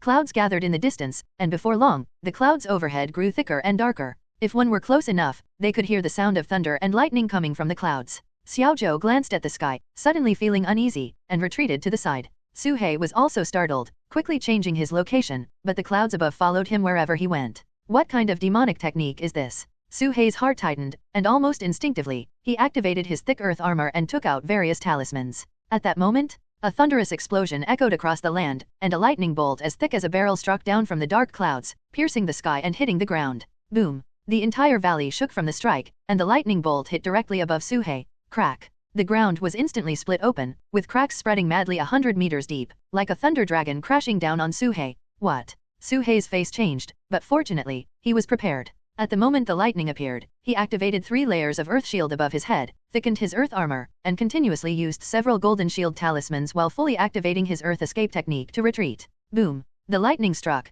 piercing through all the earth shields in an instant, creating a hole in the thick earth armor, and shattering the golden shield talismans. In the end, Su Hei used Ye Haichuan's flying sword to block the lightning, which finally dissipated. Despite blocking it, Su Hei was left charred and smoking, with a huge crack in the ground above him, connecting to the sky. This strike directly injured Su Hei. Whoosh! A golden figure swooped down from the clouds, as fast as lightning, heading straight for the crack. Eagle demons were known for their speed among demonic beasts, and the golden winged thunder eagle was one of the best. From 1,000 meters high, it arrived in the blink of an eye. Su Hei remained calm. As the golden wing thunder eagle appeared, he activated the gravity technique, sending countless black dots into the surrounding soil. At the same time, he slapped his storage bag, releasing a large number of granite puppets that lined up in front of him. Boom boom boom. The eagle's claws shattered dozens of stone puppets in a row, reaching for the retreating Suhei. Suddenly, countless tiny black dots shot out from the soil behind, raining down on the eagle. These were scales. The moment the eagle appeared, Suhei had torn off a large number of scales and used the gravity technique to hide them in the soil.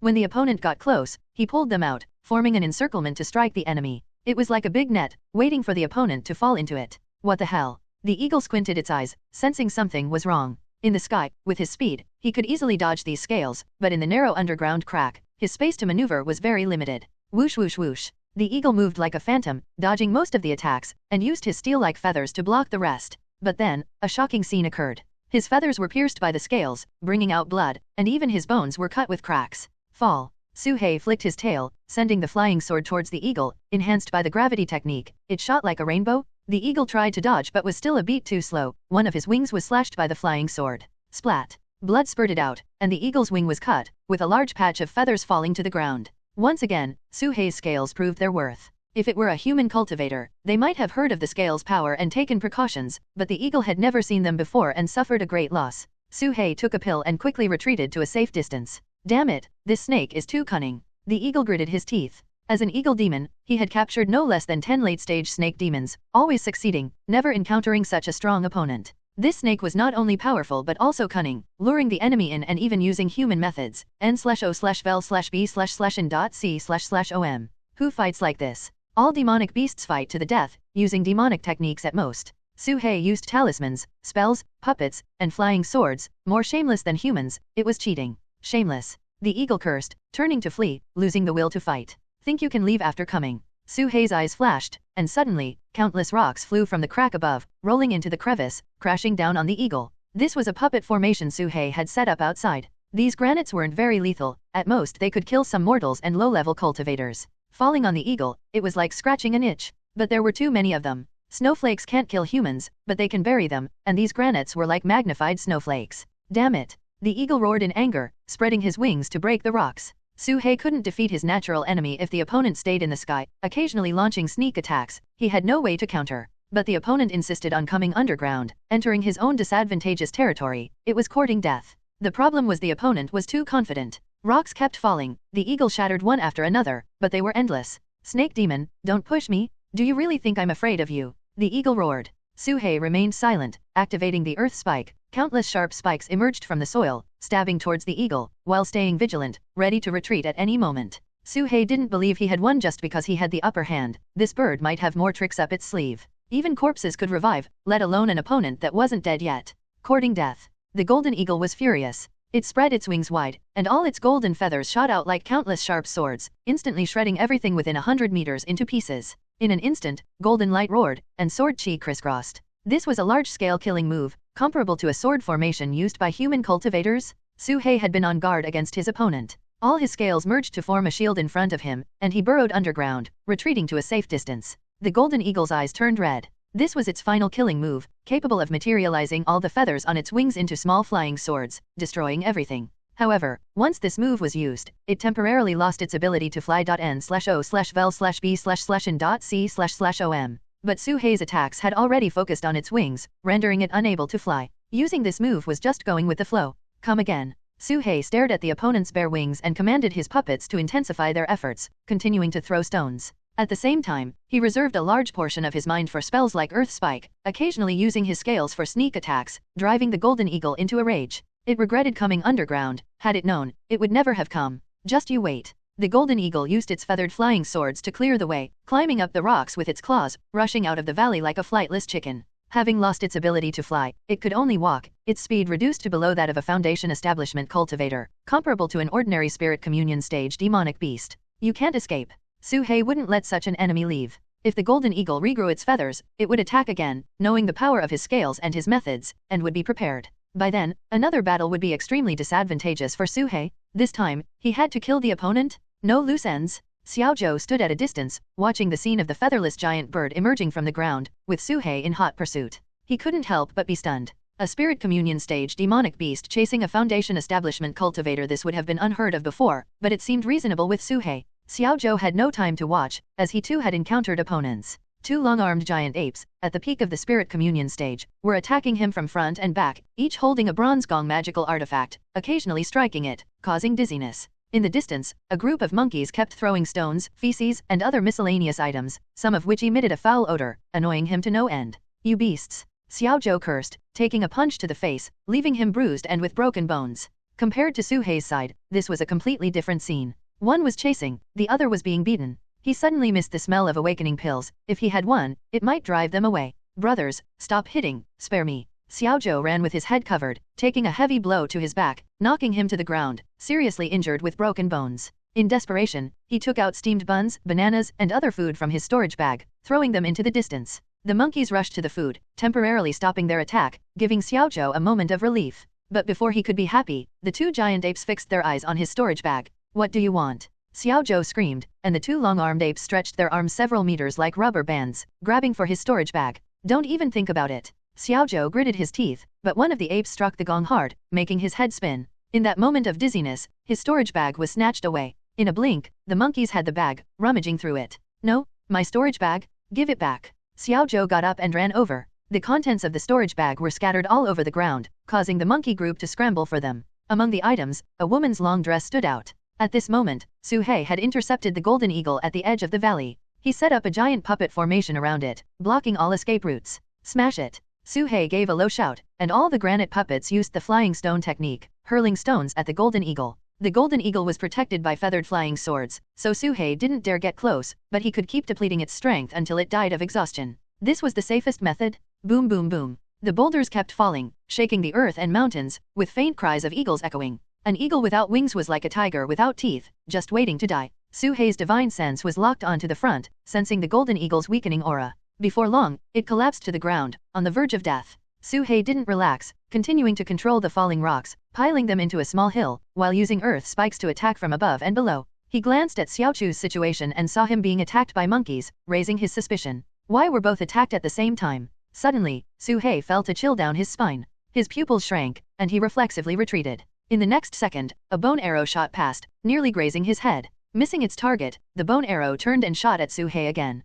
Su Hei's face darkened, his gaze locking onto a white figure on a distant mountain. It's that white-haired old ape. Su Hei's tail lashed out, colliding with the bone arrow, shattering it, but he was also heavily hit, flying far away, with old injuries flaring up, blood seeping from his mouth. Su Hei, injured by a spirit communion stage peak demonic beast? The bone arrow was a magical treasure, made from the bones of a great demon, emitting the demon's former pressure, with terrifying power. Because of this, Su Hei was injured. The old ape's timing was peculiar, attacking just as the golden eagle died, seemingly knowing Su Hei would relax. Such a sneak attack would have killed anyone else, but Su Hei managed to block it. Even among demonic beasts, there are cunning ones. That white-haired old ape left without a word, only to cause trouble in secret. The golden wing thunder eagle must have been its accomplice. Su Hei was furious. He wasn't afraid of open attacks, but sneaky ones were the worst. If the white-haired old ape had negotiated or fought directly, Su Hei wouldn't be so angry. Now, he felt the sting of betrayal. After the failed attack, the old ape vanished again. It kept a distance of over 500 meters, avoiding divine sense detection, with no trace of its aura, clearly skilled in stealth.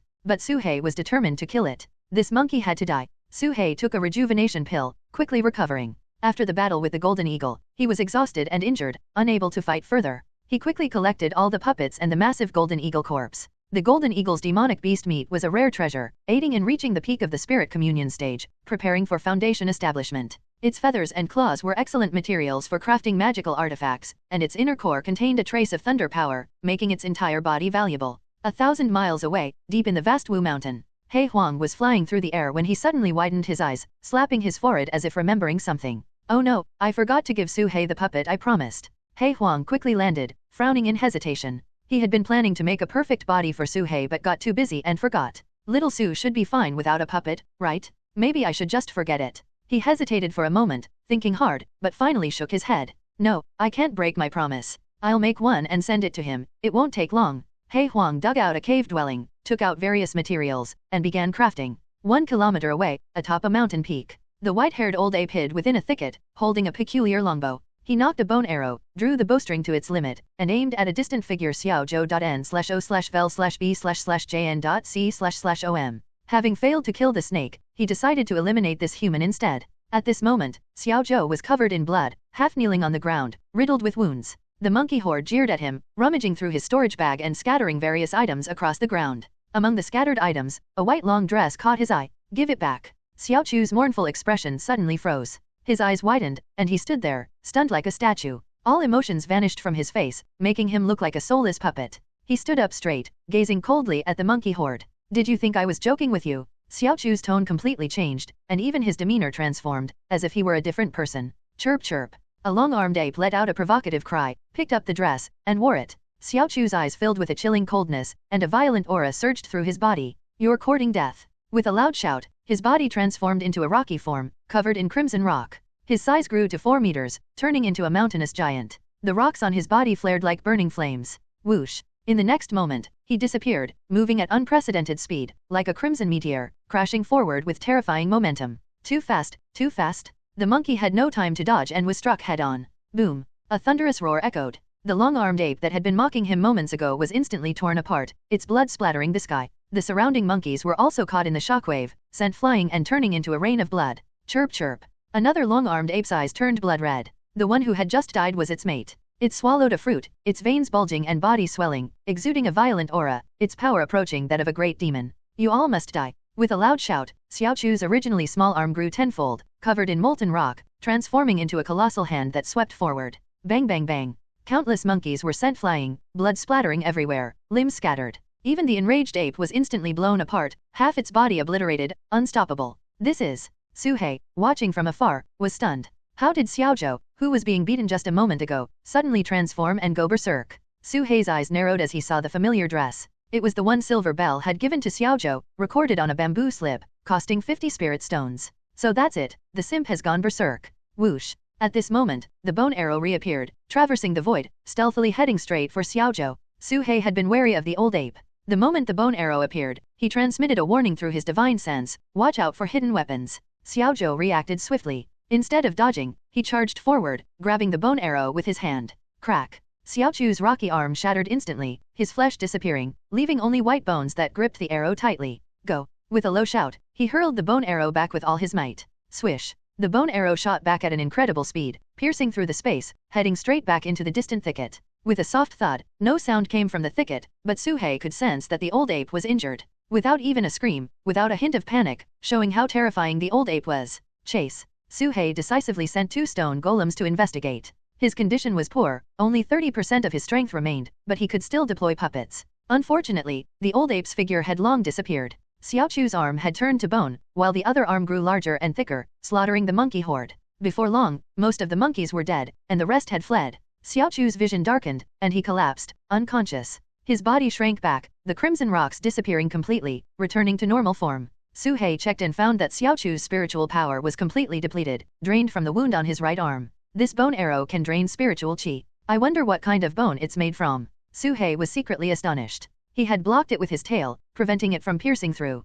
Even the shockwave alone had injured him, showing how terrifying the bone was. This deepened Su He's resolve to kill the old ape and obtain the bone arrow. Su He burrowed underground, arriving at the spot where the old ape had been hit. It was a thicket, with traces of footprints and some white fur and blood. Su He collected all the fur and blood. He wasn't sure if it was left by the old ape. If it were him, he wouldn't leave such obvious clues. Of course, it was also possible the old ape left in a hurry, unable to clean up. This old ape is so cunning, it might be using other demonic beasts' blood and fur to deceive me. Su He was extremely cautious, trusting nothing. After some thought, he decided to dig up all the soil and vegetation in the area. No matter how cautious the old ape was, it would leave traces in the soil and plants. He couldn't track it now, but there would come a time when he could. Next, Su He returned the way he came, bringing Xiao Zhou back to the cave dwelling. With the formation in place, he felt much more at ease. Glancing at Xiao Chu's bare right arm, Su He hesitated. He had a pill for regrowing limbs, obtained from the purple mist sect, but it was extremely precious, only one, worth as much as Foundation establishment pills. It could regrow not just one arm, but even both, though it would be a waste on Xiao Zhou. After a long contemplation, he decided to throw Xiao Zhou into Su Bai's cave dwelling next door. Su Bai, can you heal this person? Su He asked. Su Bai glanced at Xiao Chu's skeletal right arm and nodded repeatedly. I can heal him. I'm best at treating injuries. All right, I'll leave him to you. Don't worry, I'll make sure his right arm is as good as new. Su Bai was enthusiastic about it, and she needed some materials anyway. Su He returned to his cave dwelling, took out a large number of pills and a handful of spirit stones, and placed them around. He needed to heal and simultaneously break through to the 9th level of the spirit communion stage. Suhei swallowed 10 minor essence nurturing pills in one go. The potent medicinal power spread out, forming storms that churned within his body. Ordinary humans wouldn't dare to consume so many pills at once, but Suhei relied on the demon god cauldron, allowing him to act without restraint. Refine. Suhei shouted in a low voice. The demon god cauldron absorbed all the pills, suppressing the violent medicinal power and transforming it into a gentle stream that flowed throughout his meridians and bones.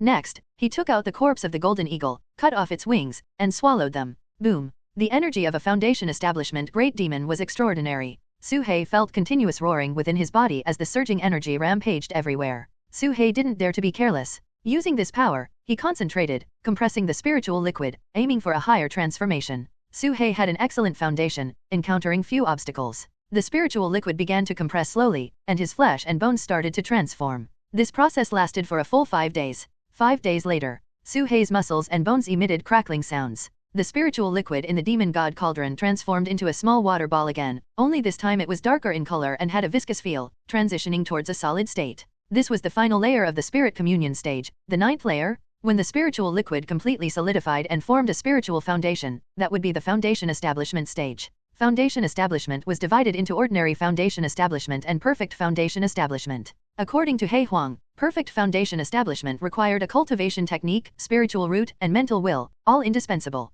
It could turn true qi into a light blue color, making one's combat power several times that of ordinary foundation establishment. Fighting 10 opponents at once might be an exaggeration, but it highlighted the strength of perfect foundation establishment. Suhei didn't know if he could achieve perfection, but he could only do his best. My injuries have healed too. This seclusion has been quite fruitful, Suhei thought to himself. The scales on his tail had regrown, about 10% more than before, and his divine sense had also made some progress. Suhei took out the broken bone arrow and examined it carefully. Even though the arrow was broken, it still retained spiritual power fluctuations. The bone fragments were extremely tough, like diamonds. Suhei tried several times, but only his scales could cut through them. This arrow is extraordinary. I wonder what kind of bone it is. But why does it seem so familiar, like I've seen it somewhere before? Suhei fell into deep thought. He thought for a long time but couldn't recall where the familiarity came from. He then took out the feathers and claws of the golden eagle. These were Foundation establishment beast materials, capable of refining second-tier magical treasures. Suhei planned to integrate them into his puppet to enhance its combat power.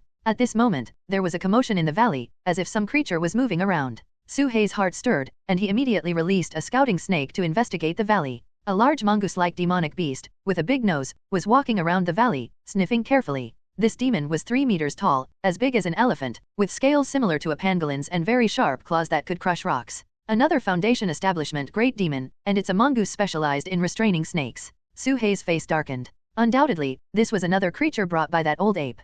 However, the old ape didn't appear, and the formation set up in the cave dwelling prevented the mongoose from detecting anything. After searching fruitlessly, the mongoose turned and left without lingering. It muttered, "Which bastard lied to me about there being snakes to eat here? So annoying? There's not even a trace of snake scent, big liar." Suhei had always been cautious about scents, always cleaning up thoroughly to avoid leaving any hidden dangers. Suhei sent the small snake to follow the mongoose for a long time. Only when the mongoose had completely left and didn't look back did Suhei breathe a sigh of relief. Damn it! That old ape must be dealt with. If this continues, who knows what other demonic beasts will be brought here. Suhei's killing intent was stronger than ever. The old ape hadn't appeared, clearly unfamiliar with the mongoose. Suhei didn't like the feeling of being schemed against from behind. He needed to think of a way to lure out the old ape, otherwise, this would never end. He went to the neighboring cave dwelling. Xiaozhou was still unconscious, muttering in his sleep, seemingly cursing He Huang. His arm had grown new flesh but wasn't fully healed yet. This was a long process, taking at least half a month. This dog meat is really delicious, very nourishing, Xiaozhou mumbled, drooling, lost in some dream. Suhei thought for a moment and didn't wake him. He planned to go out and actively search for that old demon monkey. If he couldn't find it, he'd target the monkey group and kill until it appeared. Although this was risky, since it was a fight to the death, there was no need to hold back. Let's see who was tougher. Ha ha ha, I'm back, didn't expect that, did you? Suddenly, a loud laugh came from underground. A dog head emerged from the ground, looked around, and turned to Suhei. He Huang. Suhei was stunned. He Huang climbed out of the ground, looked around, and laughed. I always keep my promises. Here's the puppet for you. I guarantee you'll be satisfied. I'm off now. He Huang tossed a storage bag with his paw. After speaking, he burrowed back into the ground, intending to leave. Wait. Suhei shouted. The dog head popped up again, puzzled. What? Something else? Suhei took out a bunch of white hair, some blood, and soil and plants, asking, is there any monkey scent on these? Monkey. He Huang raised an eyebrow. He immediately noticed signs of a fight in the valley, with Xiaozhou severely injured and unconscious, guessing most of the situation. However, he was somewhat surprised by Su Hei's active request for help, which made him smirk. This hair is from an ice-soul giant bear, with strength likely in the late Foundation establishment stage. The blood is also from that bear demon. I smelled this bear on my way here, about 100 miles away. He Huang laughed. That bear demon is extremely sensitive to outsiders. If you get close to its territory, it will hunt you to the ends of the earth. Hearing this, Su Hei knew the dog was up to no good, trying to trick him. If he followed the scent, he might end up dead with no burial place. N/O/vel/B/C/in.C//om. Su Hei gritted his teeth, his eyes bloodshot. However, there's a faint demonic aura in the soil and plants. The other party must have used a concealment technique, but it can't fool me. He Huang moved closer, sniffing carefully, and fell silent. After a dozen breaths, he pondered, it's the scent of a blizzard giant ape, no mistake. Its cultivation is at the Foundation establishment level, but it seems to be injured, greatly reducing its strength. Su Hei's eyes lit up. He asked in a deep voice, is this monkey nearby? No, I can tell you for sure, within a 200-mile radius, there's no trace of this ape's scent. He Huang shook his head. Su Hei was completely stunned. Not nearby? Where did that white-haired old ape hide? Did it migrate? Or was its concealment technique better than He Huang's nose? 1,000 miles away, in the southeastern plains of Wu Mountain, the wild giant elephant tribe lived here year-round. This place had natural hot springs, and they would return during the winter to rest and breed by the hot springs. The elephant tribe had many subspecies and numerous groups, but there was only one leader here, the wild giant elephant, a great demon close to qi condensation. Today, the white-haired old ape visited this place. The elephant tribe was herbivorous and generally didn't attack outsiders unless they were natural enemies. In fact, elephants had almost no natural enemies, with the greatest threat being humans. Is that the old ape? Yes, the one who saved a baby elephant years ago and was rewarded with a tusk by the leader. 2 Foundation establishment giant elephants watched the old ape enter the territory, discussing among themselves. Behind the old ape followed a group of monkeys, all injured and looking miserable. The wild giant elephant noticed the old ape and immediately ran over, asking in a deep voice, "Friend, what brings you here? Are you in trouble?" He could tell at a glance that the old ape seemed to be in big trouble, with only about 10 monkeys left in its group, looking pitiful. 2 snakes and a human have invaded my territory, exterminating my tribe. I beg for your help. The white-haired old ape pleaded, explaining the situation. The wild giant elephant frowned. He didn't want to meddle in other tribes' affairs, but the elephant tribe was known for repaying kindness, a rule passed down from their ancestors. In ancient times, ivory was precious and often coveted by humans, leading to unprecedented massacres. Without the help of outsiders, the elephant tribe would have been extinct long ago. Therefore, they valued gratitude highly, even offering tusks as a token of thanks. "De Hui, you go," the wild giant elephant ordered. "Yes, great king." De Hui, a Foundation establishment stage beast, nodded. The old ape quickly stopped him, saying, "That snake knows human spells and can kill Foundation establishment great demons. You can't underestimate him, you must send a strong one. You think I'm not strong enough?" De Hui was displeased. The old ape bowed his head, saying nothing, just waiting quietly. He had underestimated his opponent once and couldn't make the same mistake again. The wild giant elephant frowned and asked, "How far is that place?" "It took me 5 days to get here. For you, it would take at most half a day," the white-haired old ape replied honestly. The wild giant elephant pondered for a moment and nodded, "All right, I'll go personally. I need to see if that human is one of those damned python robe people. Anything else you want to ask?" "Let's settle it all at once," He Huang said. Su Hei pondered for a moment, then took out the fragments of the bone arrow and asked, "What kind of demonic beast's bone is this?" This arrow was extraordinary. When it hit, it caused spiritual qi to leak out, far more mysterious than the magical artifacts confiscated from humans.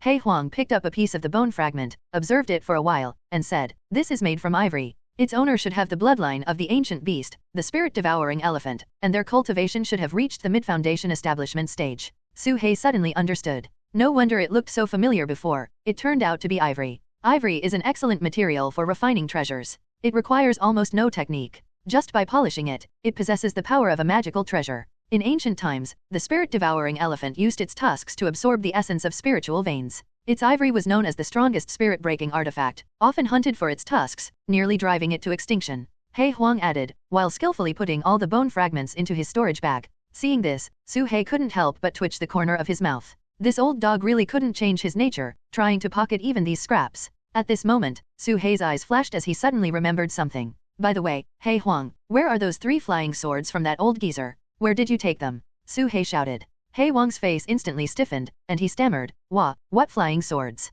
You must be mistaken." "Bullshit. There were clearly 3 flying swords, stuck by my earth shield. Are you trying to keep them all for yourself?" Su Hei was instantly furious. He had almost forgotten about it. The storage bag was fine since He Huang had finished off the guy alone, but trying to keep those 3 flying swords was just too much. He Huang looked a bit embarrassed and laughed. Oh come on, as a snake, you shouldn't be so petty. The more you think about, the more trouble you get. Give them back to me. Su He was furious and lunged at He Huang, wrestling with him. Su He, I made a puppet for you. You can't be ungrateful. That's a separate matter. Besides, those are core formation treasures. Su He roared. After a bout of scuffling, He Huang reluctantly took out 3 top-grade spirit stones and handed them over. I sold those 3 flying swords. They only fetched 6 top-grade spirit stones in total. We split 50-50. I didn't cheat you out of a single copper coin, He Huang said helplessly. Just 3. Su He was speechless. He had 3 top-grade spirit stones in his black jade stone alone. Core formation flying swords were worth so little? He seriously suspected the old dog of hiding some, but he had no evidence. Damn it, Su He was furious. He Huang felt a bit guilty and didn't want to stay any longer. He hurriedly tried to leave. He was also feeling depressed. He thought he could get away with it, but Su He found out, so he had to accept his bad luck. The taste of dog meat is really nice. At this moment, Xiao Zhou, who was asleep, let out a silly laugh, drooling from the corner of his mouth. He was talking in his sleep, smacking his lips, who knows what he was dreaming about. He Huang, already in a bad mood, heard this and his dog eyes widened. He walked over and said, "What are you eating?" Xiao Zhou, still in deep sleep, grabbed He Huang's dog paw and brought it to his mouth, taking a couple of bites. Without a word, He Huang bit back. Ah! A piercing scream echoed through the cave dwelling. After a while, Xiao Zhou slowly woke up, his whole body in pain. He looked around, frowned, and muttered, "That was terrifying. I dreamed I was bitten by a dog, and it was a dog being cooked in a pot." He touched the bitten area, the pain was excruciating, almost like it was real.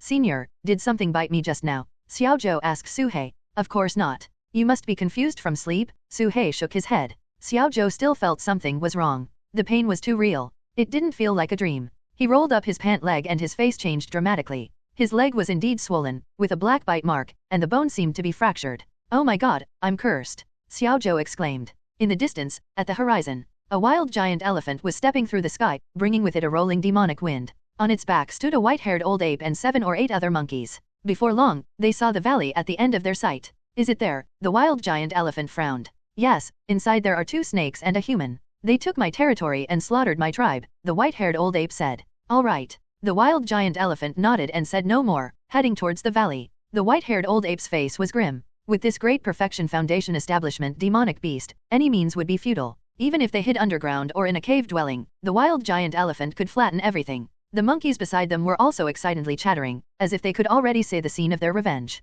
At this moment, Su He's scouting snake outside the valley immediately saw the dark clouds pressing down from the distance, the demonic wind sweeping, and the earth shaking. He saw a massive wild giant elephant stepping through the sky, its momentum heading straight for them. N/O/vel/b/in.c//om. Wild giant elephant. Su He was stunned. What was this elephant doing in the valley? Then, Su He noticed a group of monkeys standing on the elephant's back, led by the white-haired old ape.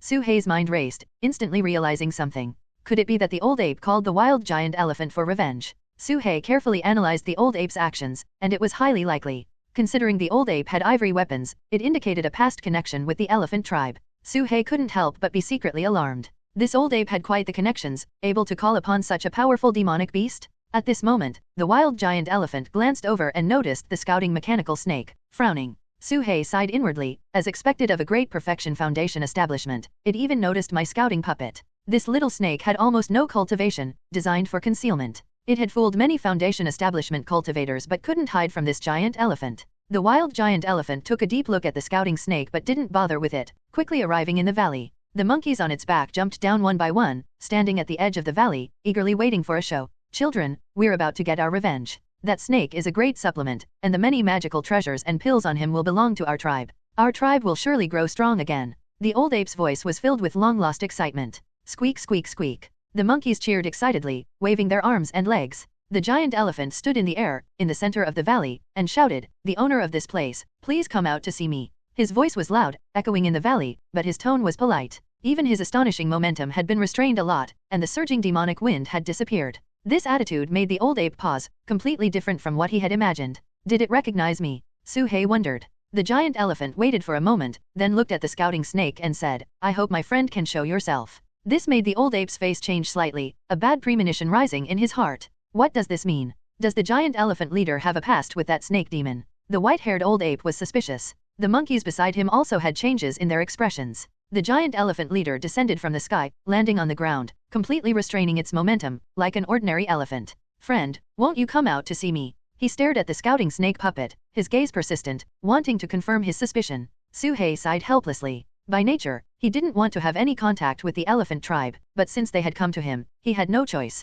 He released a small lizard, which came out of the cave dwelling. The moment the giant elephant saw the small lizard, its pupils contracted, its heart shook, and scenes from the past flashed in its mind. If it weren't for the help of that person in the dark, not a single one of the elephants would have survived. Even the 2 pregnant mother elephants and 3 baby elephants would have been killed by humans. That person in the dark had saved a tribe? Seeing the scouting snake had made the giant elephant suspect, but the appearance of the small lizard confirmed his thoughts. Savior, I bow to you. The giant elephant shouted, bowing deeply, performing the ritual of a demonic beast. The entire valley fell silent, the previously noisy monkey group instantly dumbfounded. The wild giant elephant tribe had only 6 groups under its command, totaling less than 100 elephants. Due to frequent human hunts, they were on the brink of extinction. Each elephant's life was extremely precious. Because of this, when the old ape saved a baby elephant, it was greatly rewarded and even given an ancestor's ivory. But now, this demon in front of them had saved an entire tribe. What a tremendous favor. Far surpassing that of the old ape. Benefactor, I will remember your kindness for life. The wild giant elephant's voice trembled with excitement.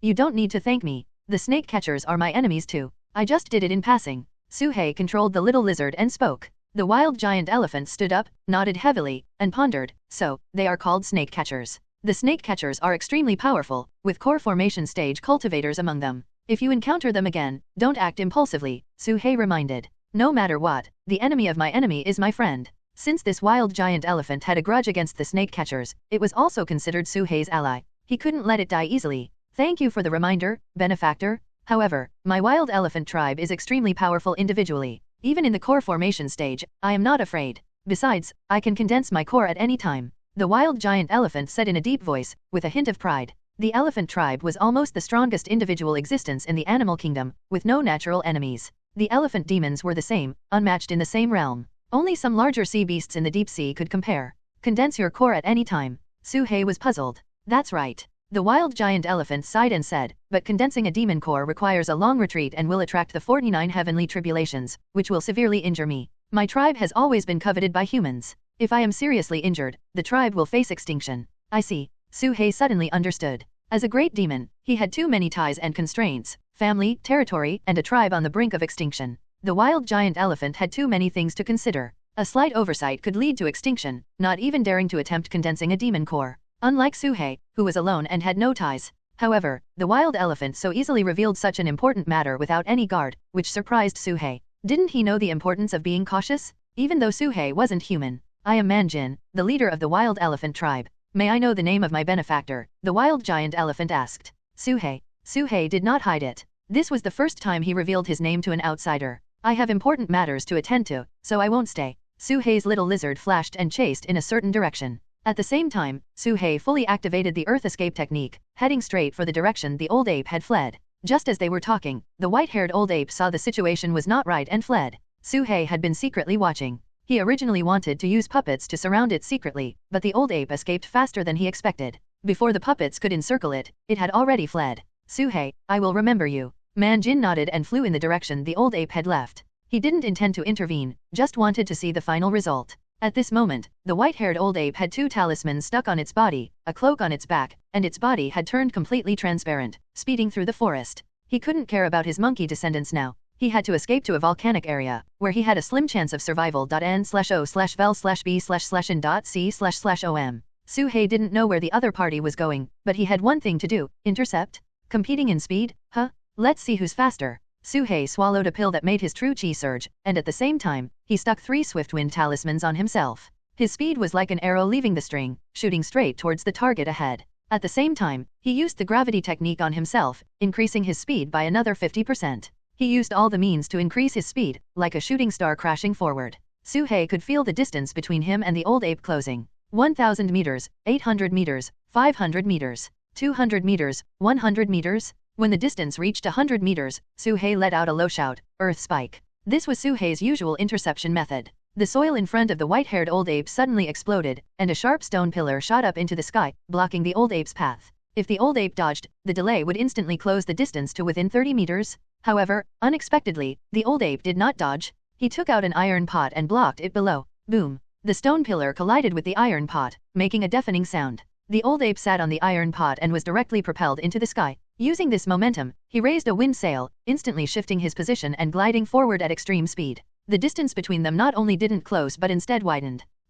Su-hei was dumbfounded. Such a maneuver? He had learned to use the earth spike to stop opponents from Yahaichuan, and it had always worked. But now, he had fallen into a big trap, being used by the other party. That magical iron pot could actually withstand the impact of the earth spike, which was quite astonishing. However, the old ape suffered from the shock force and was severely injured internally, with blood spraying out in the air, paying a heavy price. After a dive to accelerate, his speed also slowed down. Drinking poison to quench thirst, let's see how many times you can block. Su-hei's eyes were cold, planning to use the earth spike to stop him again. But suddenly, he realized, was the blood the other party spat real or fake? After pondering for a moment, he didn't use this move but continued to chase, slowly closing the distance. After a while, the distance was once again reduced to within 100 meters. But when the distance reached 50 meters, the old ape's skin turned red, entering a berserk state, increasing his speed and keeping pace with Su-hei, unable to close the distance further. Ape demons could berserk their bloodline, temporarily boosting their cultivation. Really troublesome. Su-hei gritted his teeth, his mind moved, and he activated a spell.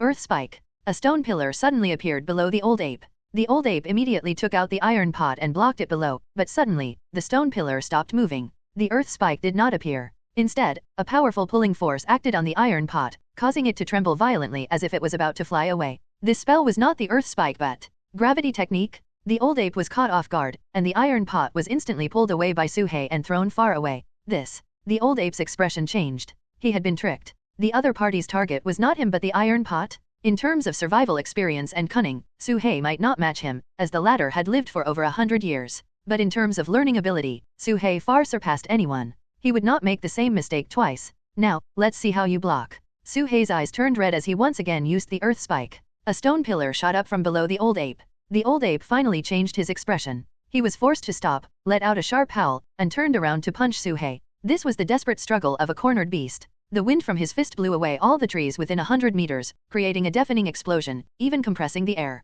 This strike reached his limit. The old ape was very decisive. Since he couldn't move forward, he turned around to launch a sneak attack. Under such a sudden attack, most people wouldn't be able to react. Unfortunately, he encountered Su-hei. Su-hei didn't even bother to fight him. He immediately stopped, using the earth shield, golden shield talisman, thick earth armor, and various defensive magical treasures, while retreating. Boom! With one punch, the ground shook violently, all defensive measures shattered, turning to dust, the force like a roaring thunder. This strike stunned even Manjin in the sky. This seemingly ordinary old ape, at the peak of the spirit communion stage, actually unleashed a strike with the power of the core formation stage, and its power wasn't weak among core formation cultivators. A wolf in sheep's clothing? Even more absurd, Su-hei blocked it. In fact, if Su-hei were to encounter any threat, Manjin would not hesitate to lend a hand. After all, this snake had done him a great favor, and he even planned to gift an ivory tusk in return. But now, seeing the situation, it was clear that Su-hei didn't need any help. As the old ape threw his punch, his other hand tightly gripped a bone arrow, which was his true killing move. Who would have thought that Su-hei wouldn't confront him head-on but would retreat instead? This cautious approach left the old ape with no chance to launch a sneak attack, making him extremely frustrated. Snake demon, I don't want that territory anymore, so stop pushing me, the old ape said in a deep voice. Su-hei merely sneered. You lured the golden eagle to kill me, enticed the mongoose to kill me, and even tried to have the wild giant elephant kill me. And now you say I'm the one being aggressive? Don't you find that laughable? Su-hei had no intention of letting the old ape off and didn't want to waste words. His eyes turned cold, and his flying sword shot out, accompanied by a dozen scales. At the same time, a rock golem appeared, casting the flying stone technique. Countless granite stones were hurled at the old ape, not aiming for the center but spreading out to block any possible escape routes. Each flying stone had a fire explosion talisman attached, which was no joke and could be deadly. When Su-hei made a move, it was a thunderous strike. Boom, boom, boom. A series of violent explosions ensued. The old ape wielded a stick, continuously swinging it to deflect all the approaching magical artifacts and stones, but he was still severely affected, spitting blood and having countless wounds cut by the scales.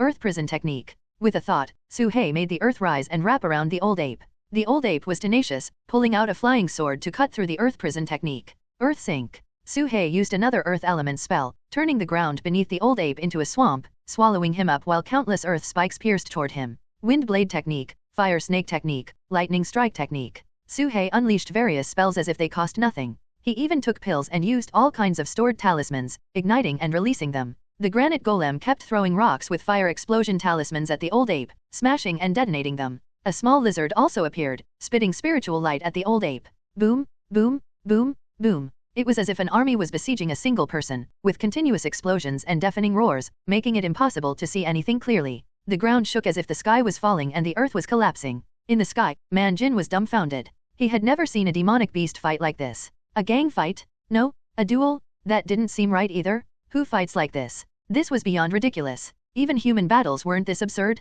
This was Suhei's full-force attack, holding nothing back and using all his killing moves. He was even prepared to take a divine explosion pill to fight to the death. But the old ape didn't seem worthy of that. I hate this. Finally, after a heart-wrenching scream, the old ape fell silent, his aura dissipating. Suhei continued his assault until his true chi was nearly exhausted. Only then did he take a rejuvenation pill and send the golem to investigate. By now, the area ahead was a wasteland, leaving a massive crater 100 feet wide, filled with pits and darkness, as if it had been bombarded by countless artillery shells, leaving nothing behind. The old ape's flesh was gone, leaving only a headless skeleton, indicating that its bones were extraordinary and incredibly tough. Suhei searched around but found no trace of the ivory bone arrow, suggesting the old ape had hidden it. This old ape had a storage artifact. Suhei's eyes flashed as he carefully examined the remains. Not long after, he dug out a small black jade stone, the size of a fingernail, from one of the old ape's ribs. This is... Suhei's pupils contracted. He had found an identical black jade stone on Xiaoyu Duo, but this one was much smaller, only the size of a fingernail.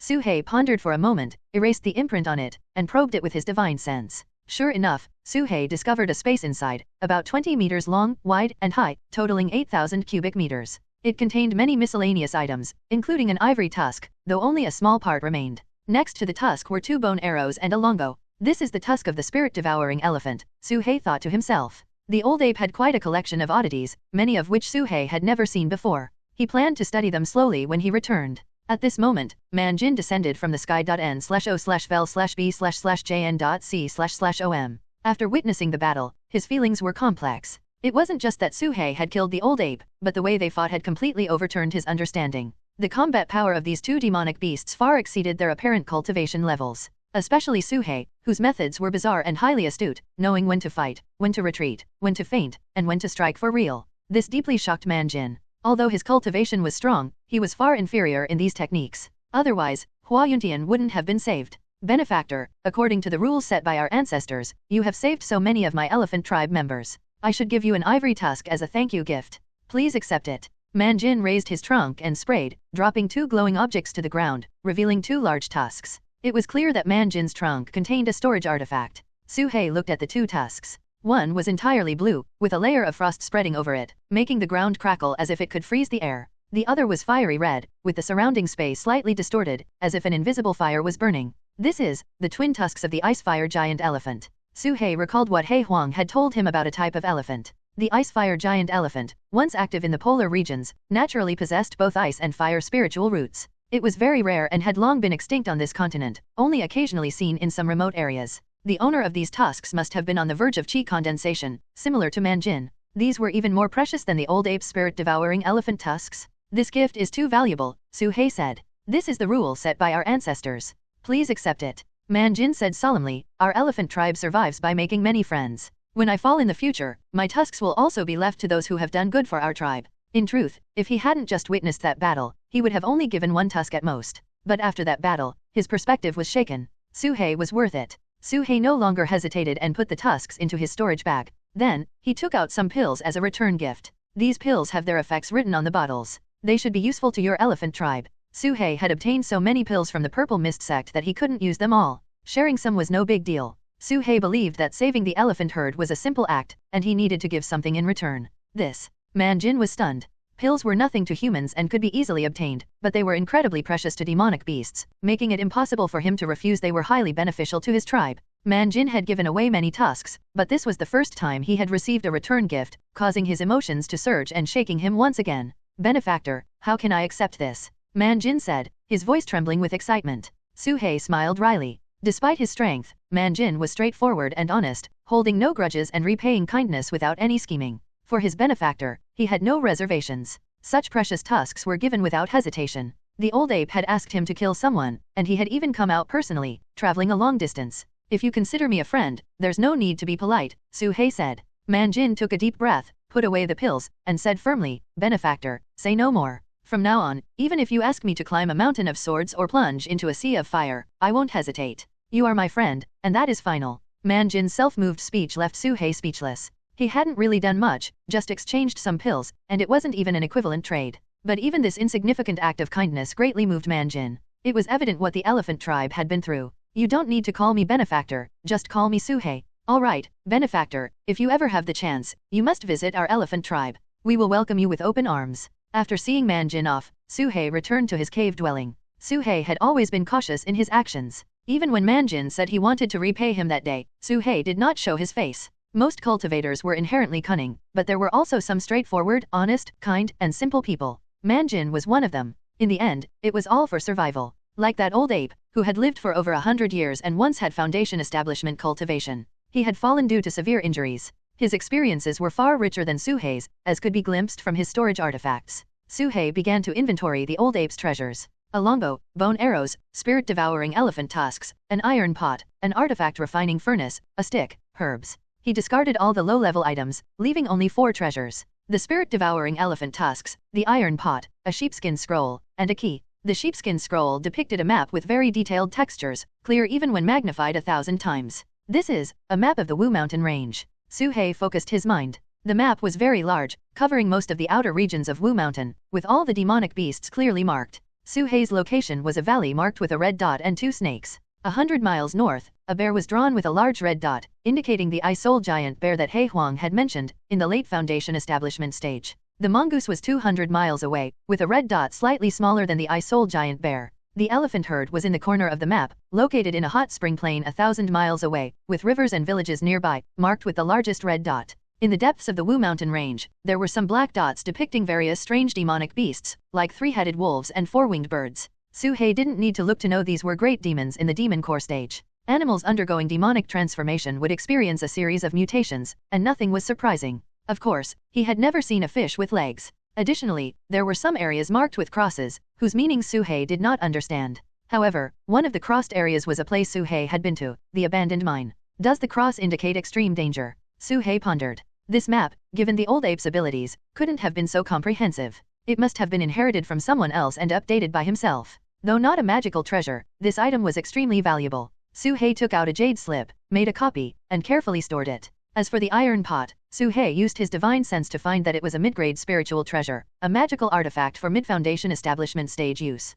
No wonder the earth spike couldn't pierce it. Su-hei quickly refined it and stored it in his storage bag. Finally, there was a key and half a tusk. The key's material was unknown, covered with countless complex patterns, similar to the deconstruction array disk He Huang had given him. Su-hei tried scraping it with a scale but found it undamaged, which surprised him. It was the first time he encountered something his scales couldn't harm. This material surpasses the flying swords of the core formation stage. I wonder what it unlocks. Su-hei pondered for a moment and carefully stored the key. He then rolled up the tusk and began cutting it with his scales. The tusk had its own spiritual charm, requiring no advanced artifact refining techniques, just shaping to be effective. After a day, Su-hei completed a flying sword. The sword was a meter long, snow-white like jade, with a serpentine blade and no hilt, purely Su-hei's personal preference. Generally, only those who reached the foundation establishment stage could control a flying sword and perform sword flight. However, Su-hei was born with a strong divine sense and could now freely control a flying sword without the need for gravity technique. He also collected the tusk shavings for future use in the artifact refining furnace, to avoid waste.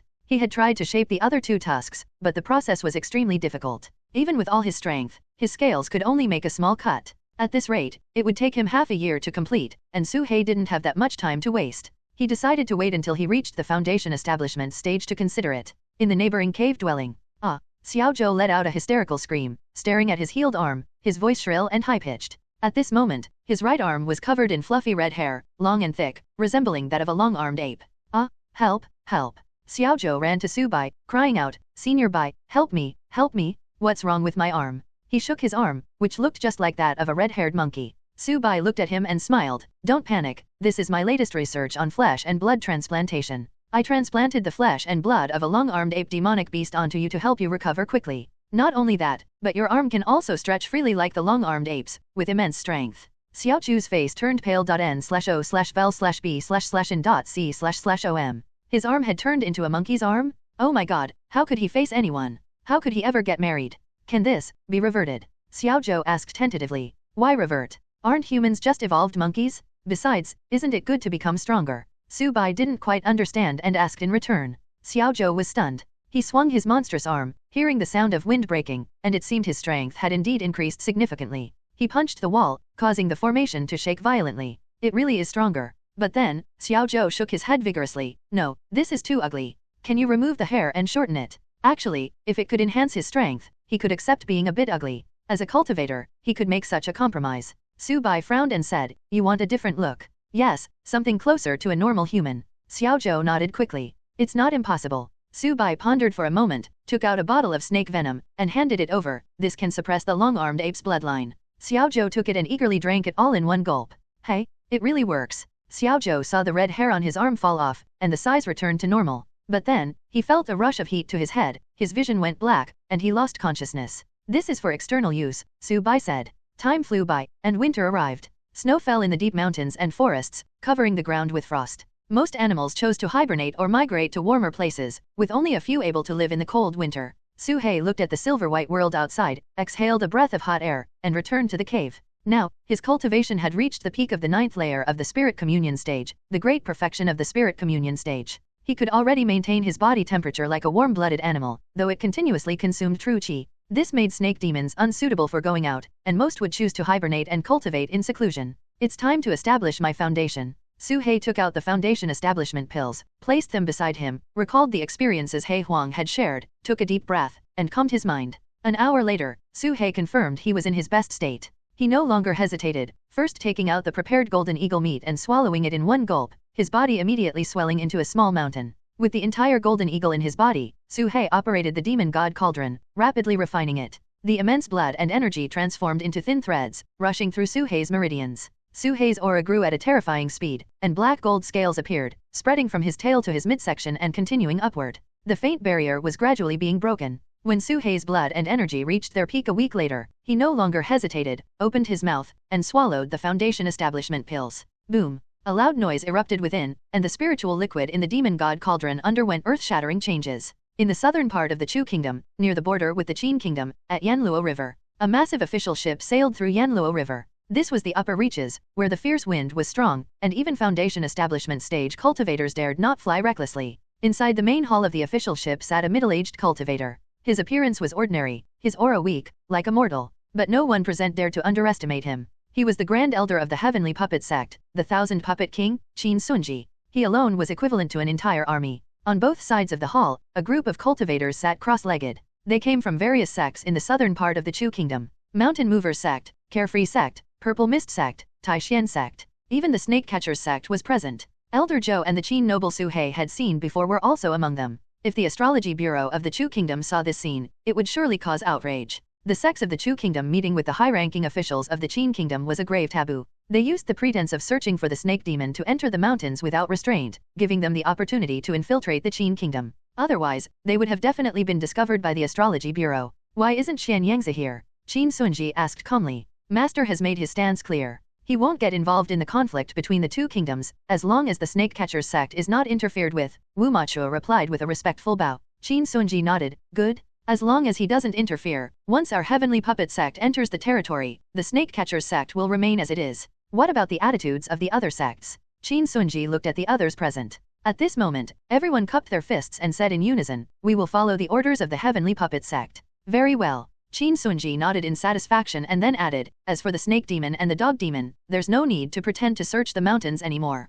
The fact that he can control the corpse of the mountain-moving patriarch clearly indicates he has stolen our sex puppet mechanism technique. Just half a year ago, 2 of our outer disciples went missing in Linjiang City. They must have obtained it from them. Once I conquer the southern region of the Chu Kingdom, I will personally investigate. If he has stolen our puppet techniques, he will either become a disciple of our sect or die. With that, Qin Sunji filled a cup with wine and raised it. May this cooperation be successful. I toast to you all. To the senior. Everyone raised their cups and drank in one gulp. Time flew by. In the blink of an eye, it was deep winter. Today was the new year in the human world, and mortal cities were decorated with lanterns and streamers to welcome the spring. But for demonic beasts, there were no such festivals. In a cave dwelling deep in the mountains, Su He opened his eyes and exhaled. The true qi within his body had completely calmed down, the flesh and blood of the demonic beast had been fully digested, and the effects of the foundation establishment pills had been exhausted. However, his aura still remained at the great perfection of the spirit communion stage, with only a slight increase. Foundation establishment, failed. Su-hei frowned, deep in thought.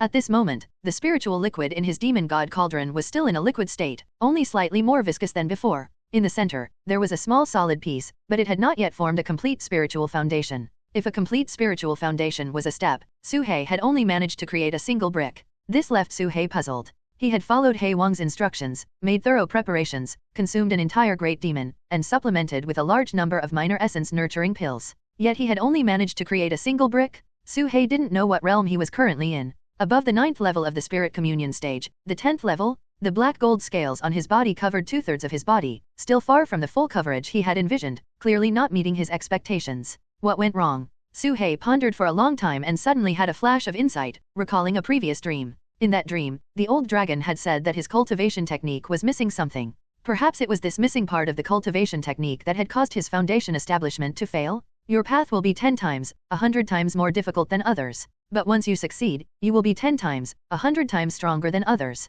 Descendant of my clan, you must comprehend, truly comprehend. The complete cultivation technique is within your heart. Recalling the words from the dream, Su-hei sighed and locked his divine sense onto the flood dragon in the demon god cauldron. Old man, stop speaking in riddles. Just tell me what you mean. Su-hei was quite frustrated and directly transmitted his thoughts to the flood dragon, but the latter remained motionless. Su-hei shook his head and decided to go to the neighboring cave dwelling to warm up by the fire. A fireplace had been carved into the wall of the cave, filled with burning firewood, providing warmth to the room. Su-bai was coiled in front of the fireplace, brewing a pot of unknown medicinal soup. Xiaozhou had just returned from outside, covered in snow, seemingly having just finished hunting. His arm had returned to normal, but it was covered in snake patterns, which were gradually spreading across his body. Initially, he had been hysterical, wanting to cut off the arm. But after discovering its incredible strength, he had been grinning foolishly, treating it as a treasure. Su-bai had wanted to cut it off for him, but he refused. This is the legendary Kylin arm, with Kylin patterns on it. It has the strength of 10,000 elephants in a single punch.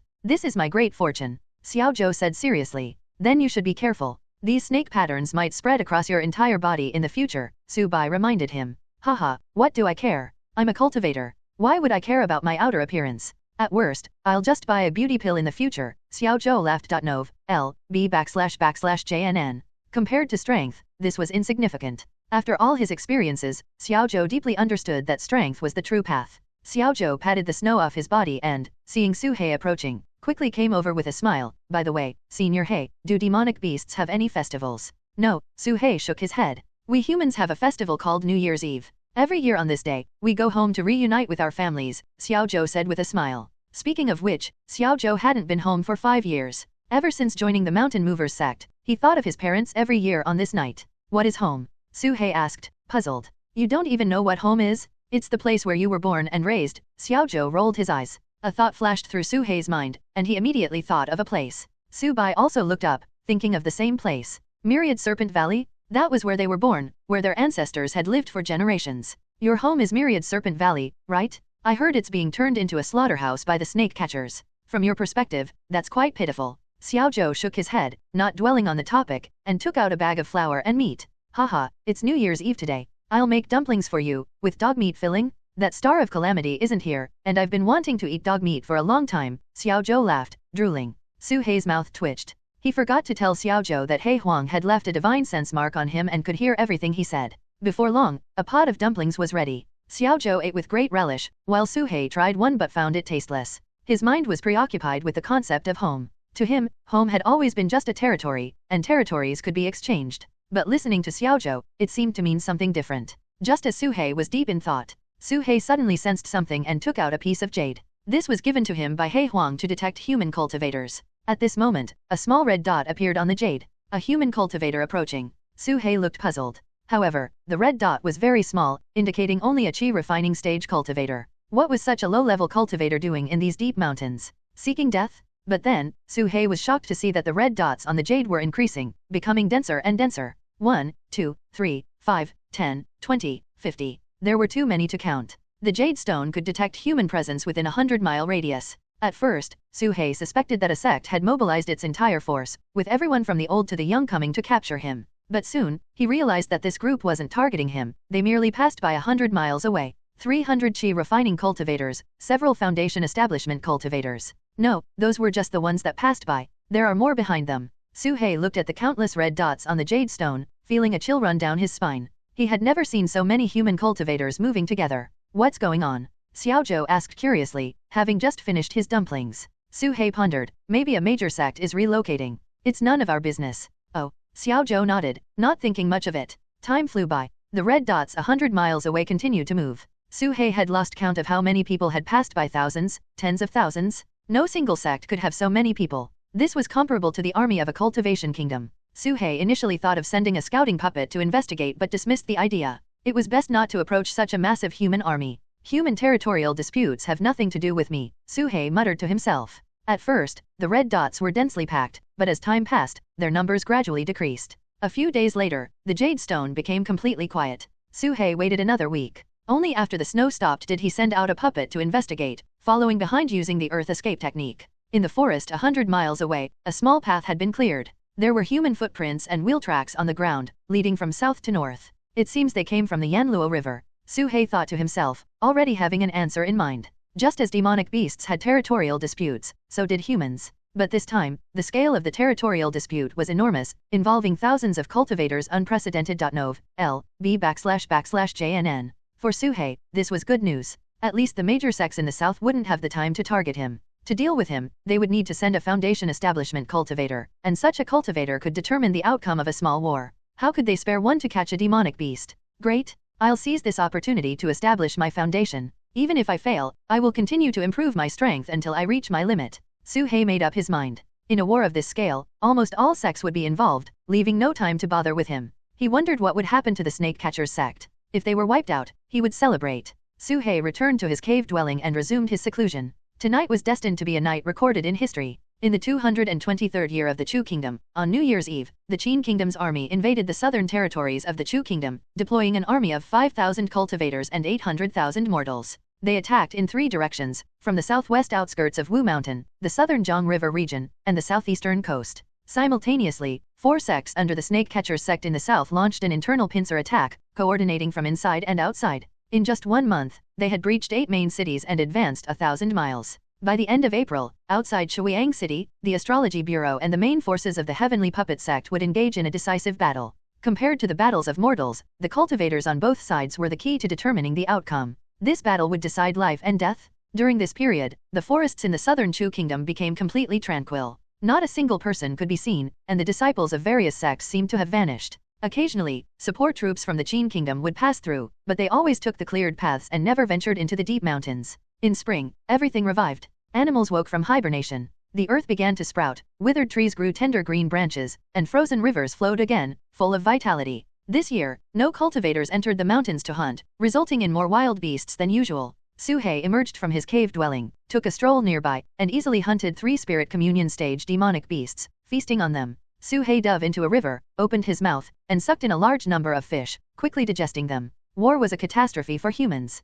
but for wild creatures, it was a blessing. As long as the human population decreased, their living space would expand. Not just animals, but some rare plants also began to grow wildly without human harvesting. Even Su Bai rarely ventured out, joining him in hunting. However, to Su He's surprise, Su Bai didn't like eating large animals but was interested in snakes, insects, centipedes, and scorpions. She even occasionally ate some poisonous herbs and fungi. At first, Su He thought it was a personal quirk, but when Su Bai swallowed a colorful poisonous mushroom, Su He's face changed dramatically. The 7 illusion mushroom was a second-tier spirit medicine capable of poisoning a foundation establishment cultivator, and she had swallowed it in 1 gulp. Are you alright? Su He asked in surprise. Su Bai burped and said, this is a great supplement. Why would anything happen to me? A great supplement. Su He had tried such things before. Though they couldn't kill him, they would make him dizzy. Su He thought for a moment and took out a foul-smelling awakening pill, waving it in front of Su Bai. A pungent stench spread, and Su He endured the smell, holding it out for a moment before putting it away. The nearby birds and beasts had long fled, but Su Bai remained unaffected.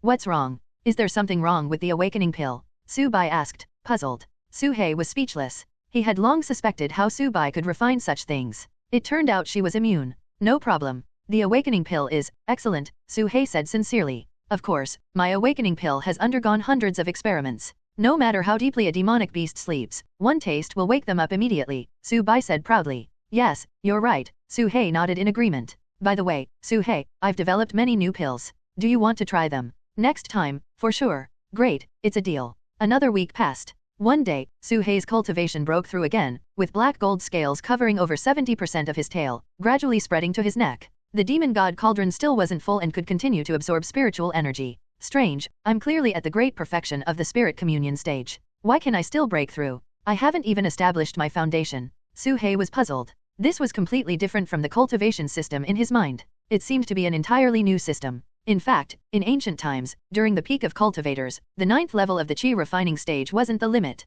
There were the 10th, 11th, and even the highest 12th levels. Moreover, ancient cultivators, once they established their foundation, almost all achieved perfect foundation establishment. However, with the passage of time, the depletion of spiritual power on the planet, and the severance of cultivation technique inheritances, no one could cultivate beyond the 9th level of the Qi refining stage. Of course, Su Hei was unaware of this. His current cultivation had reached the 11th level of the spirit communion stage. In the monotonous days of endless cultivation, Su Hei made a difficult decision. He needed to hunt down a foundation establishment great demon to use as his food supply. After 2 consecutive breakthroughs, he had completely exhausted his stock of demonic beast meat. He had thought that eating a golden eagle would be enough, but even after adding an old ape, it still wasn't sufficient. Due to Su Hei's unique circumstances, his consumption was several times that of an ordinary person. Even with a well-prepared supply of pills, Su Hei began to worry. Su Hei disliked sitting idly and depleting his resources, so hunting became inevitable. There were quite a few foundation establishment great demons marked on the sheepskin map. Within a 100-mile radius alone, there were 5. Except for the Eye-Soul Giant Bear, which was tough to deal with, the other 4 were all at the early stage of foundation establishment. After careful consideration, he set his sights on one of them. Su Hei's strength was no longer what it used to be. Although he had failed to establish his foundation, his consecutive breakthroughs had made him significantly stronger than before. To ensure the success of this hunt, he brought along Xiaozhou as cannon fodder. Su Bai, unwilling to be left out, also tagged along, making it a full-scale operation. Our target this time is an early-stage purple crystal thunder lion. Although it's only at the early stage, it's much stronger than that golden eagle, almost reaching the mid-stage. After thorough research, I've determined that killing it offers the highest cost-benefit ratio and the greatest rewards. Everyone, follow my commands during this operation. Understood. The 2 snakes and 1 person quickly sprang into action. In the past, Su Hei would never have brought Xiaozhou along. Despite having spent nearly half a year together, he didn't have absolute trust in humans. However, He Huang had left a mark on Xiaozhou. As long as Xiaozhou harbored any ill intentions, He Huang could kill him instantly from thousands of miles away.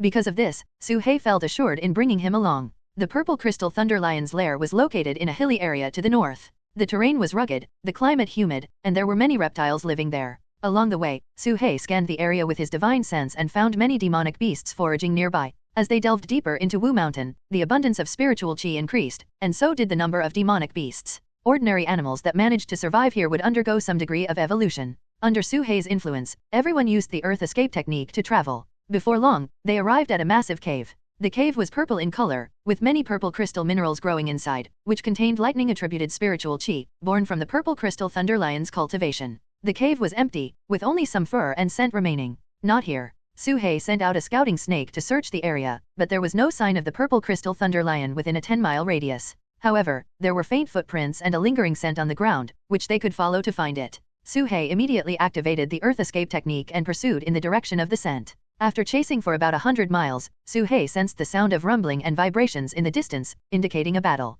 Are 2 great demons fighting? Su Hei's heart tightened. He quickly advanced and arrived at the entrance of an underground cave. It was a massive underground cavern, with tunnels extending in all directions. Inside, a group of pangolin-like demonic beasts lived. There were over a dozen small beasts and a gigantic mother beast, which had also reached the foundation establishment stage. At this moment, the purple crystal thunder lion was engaged in a fierce battle with the mother beast. Roar! A thunderous roar shook the cave, causing it to collapse. The sound waves swept out, and the small beasts curled up into a ball, using their armored shells to protect themselves from the sonic attack. The mother beast's sharp claws continuously scratched the purple crystal thunder lion's back, leaving bloody marks. The pangolin king was adept at defense and protection but not at offense. It was only suitable for preying on small insects, primarily termites and hornets, and was especially effective against spirit-eating ants. However, their armored hides were valuable materials for artifact refining, comparable to ivory. Their flesh and blood could also be used in medicine, serving as a main ingredient for foundation establishment pills, which had led to their near extinction due to overhunting by humans. N/O/vel/B/in.C//om.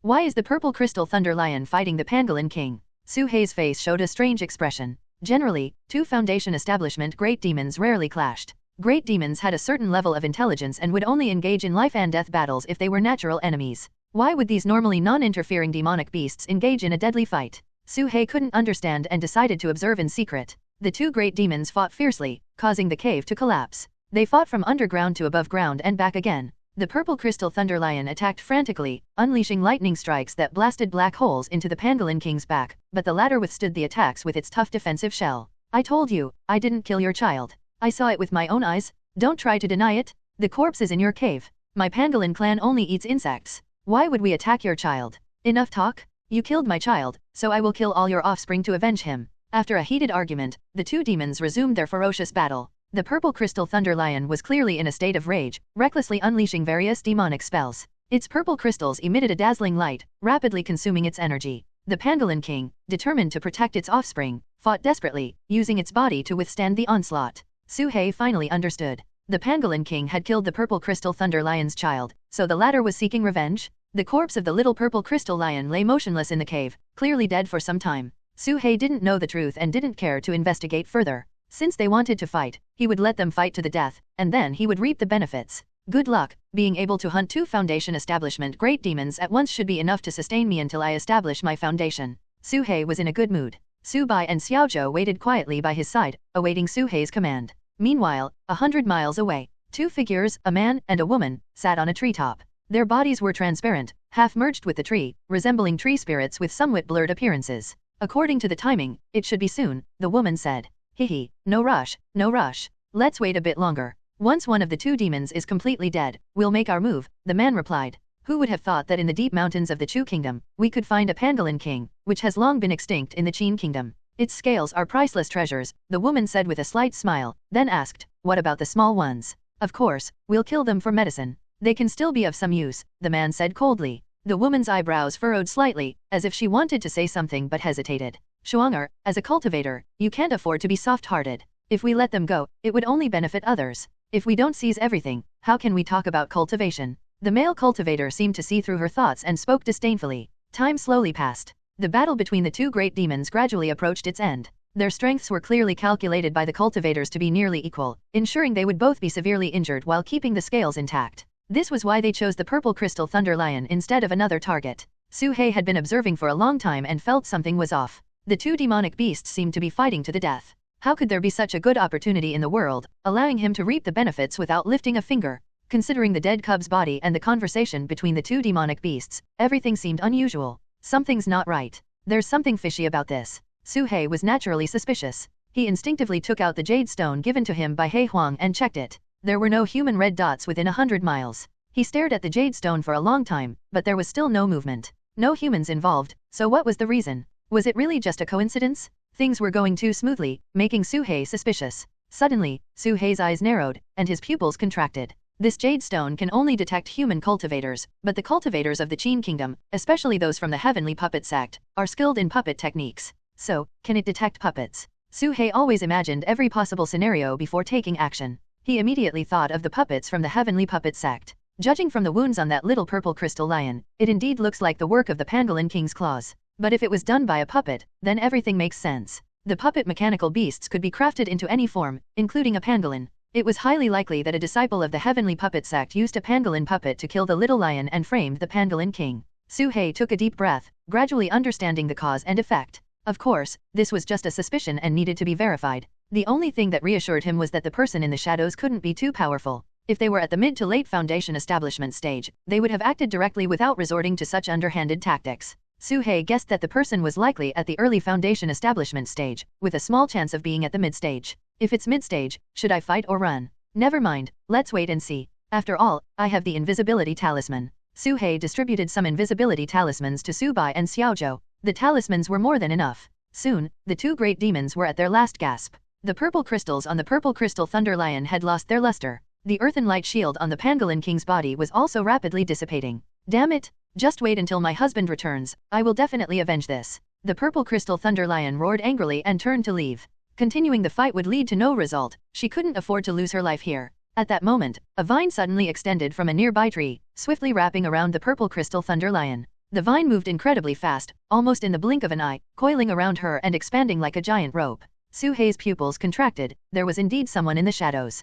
The purple crystal thunder lion's face darkened. In her prime, she could have dodged it, but now she was too weak to evade. Swish, swish, swish, nov, l, b //jnn. One vine after another, as fast as lightning, bound the purple crystal thunder lion tightly, sealing her completely. The pangolin king in the cave was also attacked by tree roots, which split into countless branches, locking her in place. Humans. The two great demons quickly realized that humans were hiding in the shadows. Suhei didn't act rashly, he simply patted his storage bag and released his puppets. The next moment, two figures flew out from the tree, a man and a woman. The man had sword-like eyebrows and starry eyes, looking heroic and handsome. The woman had skin like snow and was equally stunning. These two were rare beauties and handsome men in the human world. After they appeared, they said nothing and decisively grabbed the two bound great demons, their actions swift and clean. Damn humans. The purple crystal thunder lion roared in fury, her fur standing on end, emitting purple lightning towards the man. But her remaining strength was less than 30%, easily neutralized by the man's casual palm strike. On the other side, the pangolin king only had time to throw her children into a bottomless pit before being captured by the female cultivator.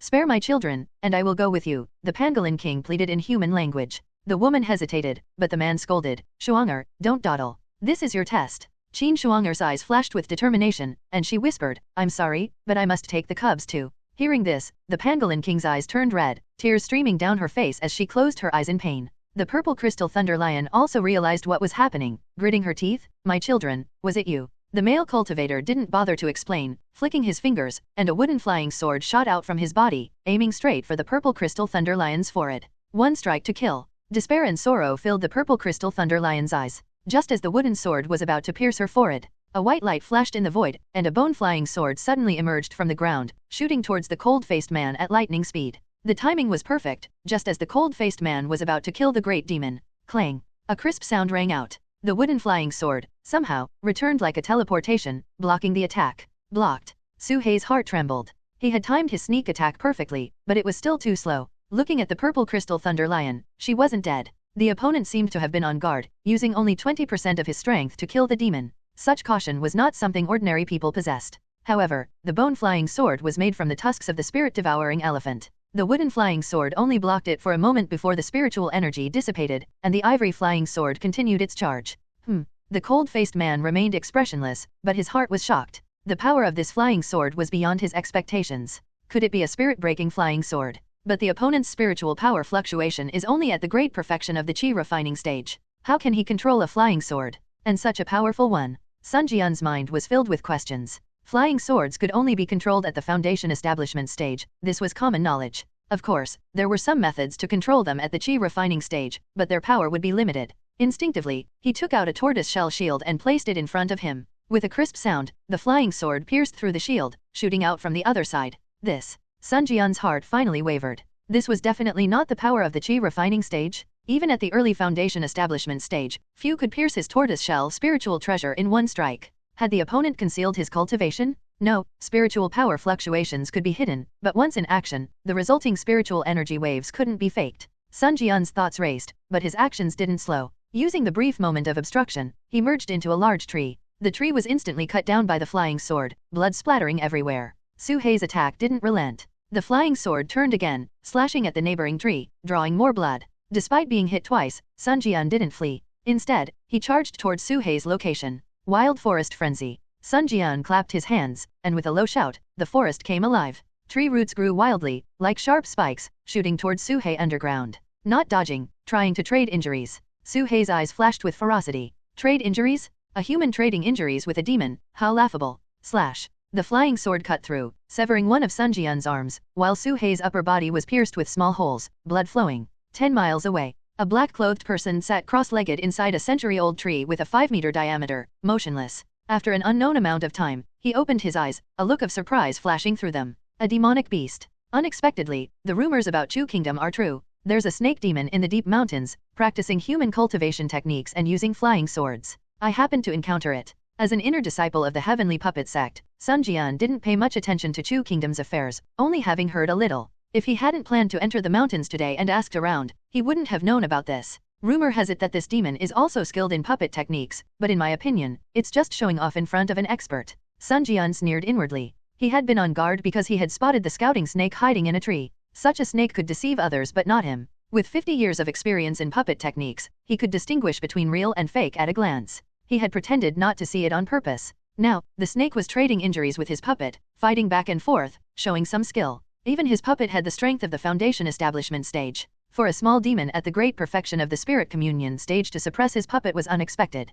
Boom! Suddenly, a giant sharp stone pillar shot up from beneath him, shattering the tree. Before Sun Jian could react, it pierced through his lower body. An indescribable, earth-shattering pain spread throughout his body. Even with Sun Jian's calm demeanor, he couldn't help but let out a piercing scream. Blood spurted from his back as he shot into the sky. Fortunately, his protective magical treasure blocked the attack for a moment, and his constant vigilance allowed him to escape in time. Otherwise, that blow would have surely caused him unbearable agony. Without time to look closely, a sense of danger loomed from behind, and another stone pillar shot up from the ground. In an instant, Sun Jian realized that his opponent's strength was not inferior to his own, otherwise, they wouldn't be able to cast such spells. Without hesitation, Sun Jian merged into a nearby tree, swiftly traveling through its roots. This was the wood escape technique, one of the 5 elements escape techniques. While the earth escape technique was direct, the wood escape technique excelled in its elusiveness, allowing one to move between trees and remain hidden, making it difficult to track. However, Su He seemed to see through his position. Earth spikes continuously erupted from the ground, piercing through tree after tree. Each strike forced a shadowy figure to leap out in a panic. Can he sense my location? How is that possible? I have a concealment talisman given by my master. It's a 3rd-tier talisman. Unless someone has the divine sense of a core formation stage cultivator, they shouldn't be able to lock onto me. The more Sun Jian moved, the more alarmed he became. It seemed his opponent had pinpointed his location, always finding the right tree whenever he used the wood escape technique. Even more bizarre, the one chasing him seemed to be a giant serpent. Then, what was the other serpent fighting his puppet? At this moment, Sun Jian's puppet had its limbs severed and lay on the ground. The previously balanced situation had turned against him due to his distraction, leading to the puppet's swift defeat. Sun Jian's face darkened, a pained look flashing in his eyes. He took out a handful of seeds and scattered them, slapping his palm down. N/O/vel/B/in.C//om. Parasite. In an instant, the seeds landed on the trees, quickly sprouting into vines. The parasitized trees came to life, uprooting themselves and lunging at Su He, their branches flailing like fists.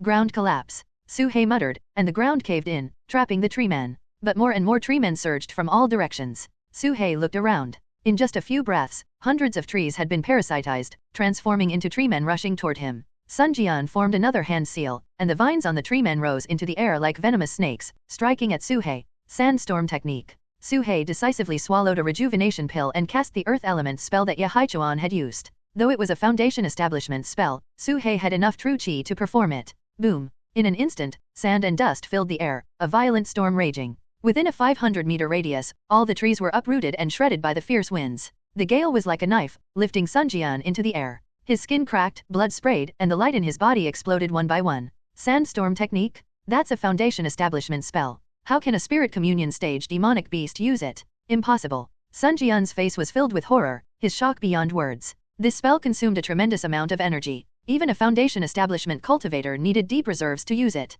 Suddenly, a gleam flashed in his eyes as if he understood something. Whoosh! Su He charged forward, killing intent surging, ready to deliver a fatal blow. Suddenly, Sun Jian's body flickered, his limbs vanished, and his aura disappeared. The figure before him transformed into the puppet he had previously defeated. Switched places. Su He was astonished. Swapping places with a puppet wasn't part of his puppet techniques. It seems he's figured something out. Su He remained expressionless, glancing at the red dot on the jade stone. He decisively dashed in another direction. He had been able to locate Sun Jian's true body because of the jade stone He Huang had given him, which could pinpoint the opponent's location through a red dot. When those two appeared, Su He had sensed something was off. The jade stone showed no red dots, yet they were right in front of him. Su He quickly realized they were fake. Upon closer inspection, he noticed a faint red dot 10 miles away. Su He had then quietly approached and ambushed the real body. As for the other serpent, it was a clone given by He Huang, almost identical to the original. Apart from the scales, everything else was nearly perfect, making it a flawless clone according to He Huang. Even the experienced old puppeteer hadn't noticed the deception. You were fake, and so was I. Two fakes fighting, exchanging injury for injury. The only miscalculation was that this person could swap places with his puppet. This effectively allowed him to teleport 10 miles, a truly heaven-defying ability. Meanwhile, Su He's serpent puppet encountered Sun Jian's true body. Without a word, Sun Jian took out a bundle of threads and shot them at Su He's puppet. These were puppet threads, a magical treasure from the heavenly puppet sect, designed specifically to immobilize puppets upon contact. Sun Jian's intention was clear, he couldn't defeat the serpent's true body, so he aimed to capture the puppet. If he succeeded, it would be a draw, with each side losing a puppet, and he might even gain a flying sword. Su He's puppet dodged and burrowed into the ground, retreating swiftly. But the threads were too fast, striking the puppet within a few breaths, producing a snapping sound. Su He could feel his control slipping. The puppet's body stiffened, unable to move. Slash. An ivory flying sword cut through the threads, but more threads followed, relentless and continuous. Gradually, Su-hei lost control of the puppet, even the flying sword fell helplessly to the ground. Sun Jian landed, ready to store the flying sword and puppet in his storage bag. At that moment, boom! Suddenly, a massive figure collided from behind. It was Xiaozhou, now gigantified, holding a pill in his hand, which he hurled forward with a loud shout. Stinking thunder bomb, explode. The pill detonated, releasing a thick, pervasive smoke. Sun Jian, on high alert, held his breath and cast protective barriers, but the overwhelming stench that followed was indescribable, assaulting his senses. It was a stench he had never encountered, making his vision blur and nearly causing him to faint. The stench penetrated his soul, beyond the defense of any simple magical treasure. What is this foul thing? Ah! Sun Jian screamed and retreated, while even Qin Shuang'er turned green, vomiting. Amazingly, Xiaozhou withstood the stench, charging like a bull, swinging his right arm and landing a punch on Sun Jian's face. His speed was beyond words. Bang! Sun Jian's protective true qi shattered, teeth flew out, blood sprayed, and he was sent flying. At the same time, Su-hei finally arrived, his anger surging. He controlled his flying sword with a single gesture, beheading Sun Jian. No! Qin Shuang'er let out a desperate, heart-wrenching scream. Su-hei took out the jade stone and watched the red dot on it rapidly dim. This was a sign of life fading away. No, brother Jian, don't go. Don't leave me. Qin Shuang'er knelt in front of Sun Jian, holding his body, tears streaming down like rain. Sun Jian's lips moved, as if he wanted to say something, but he was too weak to speak. Su-hei muttered to himself, is he addicted to role-playing? Even at death's door, he's still at it. Sun Jian was cold and ruthless, while Qin Shuang'er was indecisive. When Su-hei first met them, he really thought they were fellow disciples. It turned out they were two puppets controlled by the same person. This left Su-hei speechless. As Sun Jian's life ebbed away, the light in Qin Shuang'er's eyes also gradually faded. When the master dies, the puppet loses all its vitality as well. Deo. Deist. Suddenly, Sun Jian's lips moved slightly, and his head struggled to make a sound, as if he wanted to leave some last words. Please, bury us, together. Just as Sun Jian was speaking, Su-hei spat out a flame, burning his head to ashes, not giving him the chance to finish his last words.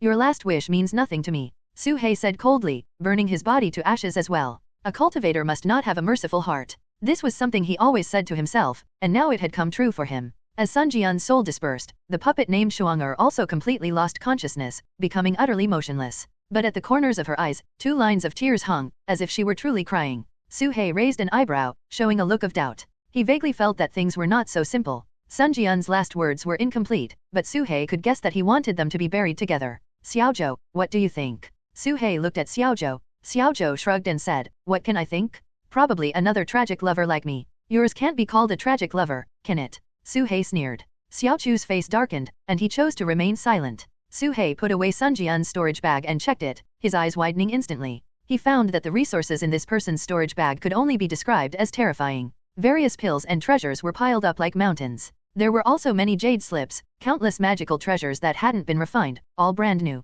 The number of spirit stones reached 2,000. The Yehaichuan he had killed before, who was also at the early foundation establishment stage, only had a tenth of this. My god, so rich. Su-hei gasped. This was the most abundant haul Su-hei had ever gotten from killing and looting. Su-hei immediately realized that this person must have fought in a war and plundered the storage bags of Chu Kingdom cultivators, which is why he had such a rich collection. Killing and looting to get rich, as long as one could survive the war, they could always gain some spoils. With such a big harvest, this trip was worth it. Su-hei thought to himself. In the storage bag, there was also demonic beast meat, all neatly cut high-quality great demon meat, looking very appetizing. But the quantity was not much, only 200 pounds. The Pangolin King had run off, probably hiding deep underground. The purple crystal thunder lion was finally killed and put into Su-hei's storage bag. As for the purple crystal mine in its cave dwelling, Su-hei didn't dare to take it. According to the lioness, she had a husband whose cultivation level was unknown, so Su-hei decided not to provoke him lightly. Lion-type demonic beasts practiced polygamy, with one male lion usually leading a pride with multiple lionesses.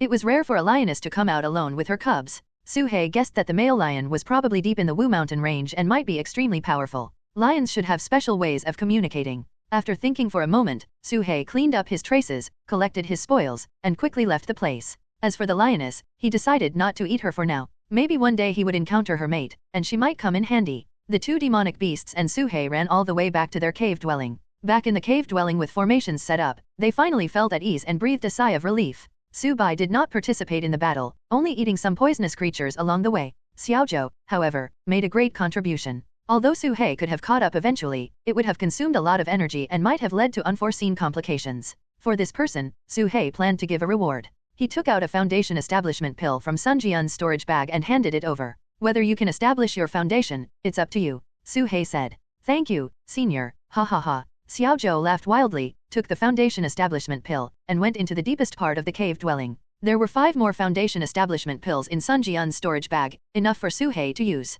Su He checked the jade slips, all of which were wood-based spells, which Su Bai could probably use. One golden jade slip had a seal on it, seemingly recording the second layer of puppet techniques, but Su He couldn't open it. Su He sighed and took out Qin Shuang'er's storage bag. After his inspection, he found that Qin Shuang'er was not a fictional puppet but a real person who had already fallen. This was her storage bag from when she was alive. Inside were some jade slips recording her experiences. Through these, Su He understood the sequence of events. Qin Shuang'er was the daughter of Qin Sunji, the grand elder of the heavenly puppet sect. She and Sun Jian had mutual affection. During a siege, she spared a child, who then detonated a thunder tribulation pearl, severely injuring her. The child died instantly, and Qin Shuang'er was on the brink of death. At the last moment, she turned herself into a flesh puppet, preserving a sliver of consciousness in her body. In this way, she remained by Sun Jian's side, fulfilling their mutual promise. Shuang'er, as a cultivator, you must not have a woman's kindness. Recalling Sun Jian's words at the time, Su He had a different understanding. Actually, when Sun Jian and the puppet switched places, Su He wondered why he didn't switch with Qin Shuang'er.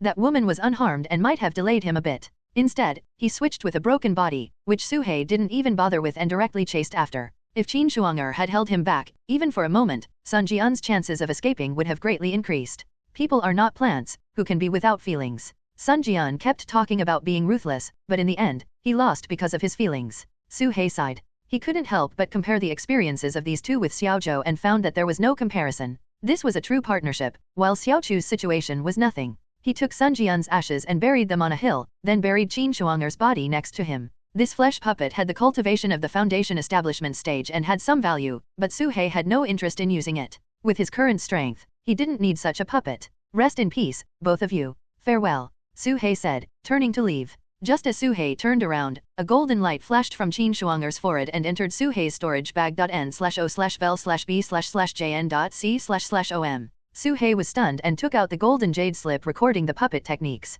He found that the seal on it was gone. Su He's eyes flashed, and he sent his divine sense into it. In an instant, the complete steps for cultivating the puppet mechanism technique appeared in Su He's mind. Puppet mechanism technique, second layer, earth puppet technique. Can create foundation establishment stage puppets, including 3 puppet spells, spirit thread, transposition, 100 puppet formation. In the process of Su He acquiring the cultivation technique, under the mound of earth, Qin Shuang'er lay quietly beside Sun Jian's ashes, a look of relief in her eyes. Suddenly, her body ignited without fire, gradually turning to ashes. Su He opened his eyes, took a deep look at the mound, and placed a stone tablet in front of it. He seemed to want to carve something, but felt his talent was insufficient, so he turned and left. Humans are emotional beings. They may seem heartless, but it's all for survival, for becoming stronger. Demonic beasts are also emotional beings. A mother beast can risk her life for her cubs. If there's anything truly heartless, it would be things like stones or lifeless puppets. Su He didn't know if being heartless would allow one to live longer, but for now, he couldn't do it. Since Su He began cultivating, his primary belief was that for survival, one could abandon everything. Of course, this belief had not changed to this day. I'm going to establish my foundation. This time, I'm fully prepared. I won't come out until I've succeeded. Su He made up his mind. No matter what happened outside, he wouldn't leave his retreat. The resources he had prepared were more than enough to reach the foundation establishment stage from scratch, let alone now. Shuiyang City, southern region of Chu Kingdom. This city was the gateway to the southern region of Chu Kingdom. As long as the city stood, the southern region would be safe. But if it fell, the entire southern region would be accessible, making it the most strategic city. 100 miles outside Shuiyang City, the Qin Kingdom's army had been stationed there for a month. The Astrology Bureau had seeded many cities, with almost everyone guarding this place for this crucial battle. Inside the Qin Kingdom's main tent, Qin Sunji suddenly opened his eyes and took out a soul jade, covered in cracks and already shattered. Sigh. Qin Sunji was silent for a long time, then let out a sigh. This was Sun Jian's soul jade. This young man had average talent, reaching only the early foundation establishment stage after 50 years of cultivation. But his determination and ruthlessness were remarkable, and he had developed feelings for Qin Sunji's daughter, Qin Shuang'er. As the grand elder of the heavenly puppet sect, Qin Sunji naturally couldn't allow his daughter to follow someone with such mediocre talent, leading to conflicts and even threats to sever ties. Qin Sunji hadn't paid much attention to the two, only saying that if they could lead an army to capture a city, he wouldn't stop them. In the end, the city fell, but Qin Shuang'er perished. Forget it. Once we take Shuiyang City, I'll bring you both back to the Qin Kingdom for burial. Qin Sunji closed his eyes, a pang of sorrow in his heart. Time flew by, and the months passed like a shuttle. In April, the most crucial battle since the Qin Kingdom's invasion began outside Shuiyang City. Over 1 million troops from both sides clashed in an epic battle. The southern forests of Chu Kingdom entered a long period of peace. Without human hunting, the flora and fauna rapidly proliferated, and some rare spirit medicines appeared. Su He swallowed 2 foundation establishment pills in succession. After breaking through to the 12th layer of the spirit communion stage, he made a bold move towards the foundation establishment stage. Boom! A loud explosion echoed within Su He's body. The spiritual liquid in the demon god cauldron boiled, compressing rapidly towards the center, forming a solid, square platform at a slow pace. At this moment, the spiritual energy within a 30-mile radius seemed to be drawn in, converging madly towards this place and being absorbed into the cave dwelling. Even the clouds in the sky above roared in, piling up into mountains and seas of clouds. From a distance, the sky over this place could only be described as spectacular. Many spirit-communing demonic beasts looked up in shock at this unprecedented celestial phenomenon. Fortunately, no humans were around. Otherwise, they would have thought a rare treasure was emerging. Soon, the spiritual energy within 30 miles was drained, and the energy from beyond 30 miles was also being absorbed, forming a vast vortex of spiritual energy pouring into the cave dwelling. Despite this, Su He still felt the spiritual energy was coming too slowly. Not enough, not enough. Su He's heart stirred, and 1,000 spirit stones fell from his storage bag, placed all around. As soon as the spirit stones appeared, the concentration of spiritual energy in the cave dwelling skyrocketed, but it didn't take long for Su He to absorb them all. The spirit stones quickly lost their color, turning to residue and disintegrating into ashes. Fortunately, this measure was effective. Under the frenzied devouring of the demon god cauldron, Su He's spiritual foundation gradually took shape. He took out a bottle of minor essence nurturing pills and swallowed them whole, along with the remaining demonic beast meat, for the final push. A month later, the celestial phenomenon in the sky persisted, with rays of light shooting up. At this moment, the spiritual foundation within Su He's demon god cauldron was complete, emitting terrifying spiritual resonance that shot into the sky, scattering light at the horizon. Initially, the light was white, gradually turning pale blue. Pale blue spiritual energy, this is perfect foundation establishment. Su He thought to himself, maintaining his focus and continuing to absorb the remaining spirit stones. The light in the sky deepened from pale blue to deep blue and continued to transform. According to He Huang, beyond perfect foundation establishment, the color would deepen further. 3 days passed, and the light turned pale purple, as if purple energy was coming from the east, a magnificent sight. Such a phenomenon could be considered a wonder of the world. Su He didn't know that in ancient times, perfect foundation establishment had several levels, pale blue, deep blue, and purple. Most cultivators achieved only the first level. Purple spiritual energy was extremely rare even in the peak of ancient times, requiring not only the 12th layer of the Qi refining stage at great perfection but also top-tier cultivation techniques, supreme spiritual roots, and perfect comprehension. All these conditions were indispensable. Such a cultivator, once successfully establishing their foundation, would be a terrifying existence, causing calamities. If Su He were in that era, achieving purple spiritual energy, or even deep purple, would be easy. But now, with the scarcity of spiritual energy, even with the most extraordinary talent and powerful techniques, true perfection was unattainable. Under the purple light, the creatures in this area also benefited, undergoing evolution, an additional boon from the purple energy. Su He's scales grew rapidly, soon covering his entire body, except for a spot between his eyebrows. No one knew how much time had passed. The celestial phenomenon gradually dissipated, the clouds scattered, and the purple energy returned to the cave dwelling. The vortex of spiritual energy also vanished. All movements in the world came to a complete halt. Su He opened his eyes and exhaled a breath of air. At this moment, he no longer appeared as the previous black yin snake but as a new species covered in black gold scales. His body was 3 meters long but could stretch freely, with flexibility beyond imagination, reaching over 10 meters. The spiritual foundation within the demon god cauldron was complete, emitting purple spiritual energy that flowed through his meridians, a type of energy Su He had never heard of. Now, I am at the early foundation establishment stage, but the flood dragon hasn't appeared. Su He pondered. His divine sense locked onto the demon god cauldron, trying to contact the flood dragon statue, but there was no response. This contradicted the previous agreement that once he established his foundation, he would be told the truth. Senior, are you playing me? Su He transmitted. The flood dragon remained silent. Su He sighed. Since he had already established his foundation, it didn't matter if the flood dragon appeared or not. However, Su He soon discovered a problem. His cultivation had stagnated. His mysterious cultivation technique seemed to only allow him to reach the early foundation establishment stage, with nothing beyond .n/o/vel/b/in.c//om. Su He took out a minor essence nurturing pill, a second-tier pill for foundation establishment cultivators. He swallowed it in one gulp and quickly refined it according to his previous cultivation steps, but his cultivation didn't budge, and his true qi didn't increase at all. Indeed, my cultivation has stopped. The previous cultivation technique is now useless, Su He thought. The heavenly puppet sex techniques were divided into layers, the first layer, the second layer, the third layer. Su Hei's mysterious technique seemed to have only the first layer, a fragment. It really was missing a crucial piece. The art of earth puppetry not only allows one to refine puppets but also includes a comprehensive cultivation technique, detailing every step from foundation establishment to core formation. Su Hei felt a bit unwilling. He knew that his possession of purple true qi was entirely due to that mysterious cultivation technique, and he didn't want to switch to another. Senior, can you give me a response? Su Hei continued to try to make contact, but there was still no response. Strange? Such a powerful existence shouldn't deceive me. Su Hei's face showed doubt, wondering if he hadn't met the requirements. At this moment, whether it was his internal spiritual foundation or his external aura, he was undoubtedly at the foundation establishment stage.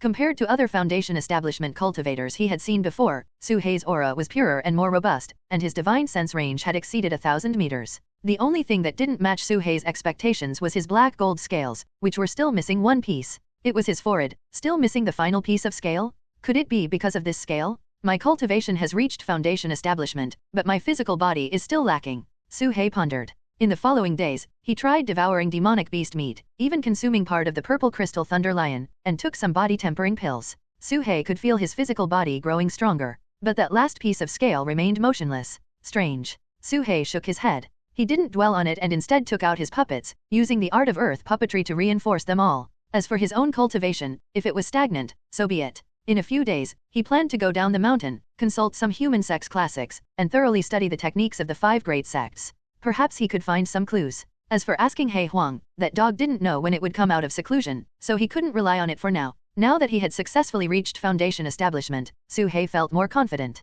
With the war between the two countries, as long as Su Hei was cautious, he would be safe. Even if he was really unlucky and encountered a core formation old monster, he still had the life-saving item given by He Huang, which was said to be able to split anything in the world 50-50. Su Hei was actually eager to try it out. N/O/vel/b/in.c//om. Next, Su Hei made full preparations. Besides reinforcing his puppets, Su Hei also needed to refine 2 flying swords. At the same time, he needed to update his own magical treasures, talismans, and pills. He spent 5 days reinforcing his main puppets to the foundation establishment level. Then, he took out the ice and fire ivory, cut off a part, and spent 3 days crafting 2 flying swords. Thus, Su Hei now had 3 ivory flying swords. Su Hei named them Spirit Breaking Sword, Extreme Frost Sword, and Heaven Burning Sword. However, the power of the latter 2 swords was too great, reaching the peak of the 2nd tier. With Su Hei's divine sense, he could barely control them, far less smoothly than the Spirit Breaking Sword. Su Hei mainly used the Spirit Breaking Sword. The leftover materials from the Spirit Devouring Elephant's ivory were melted down into some Spirit Breaking needles for auxiliary use.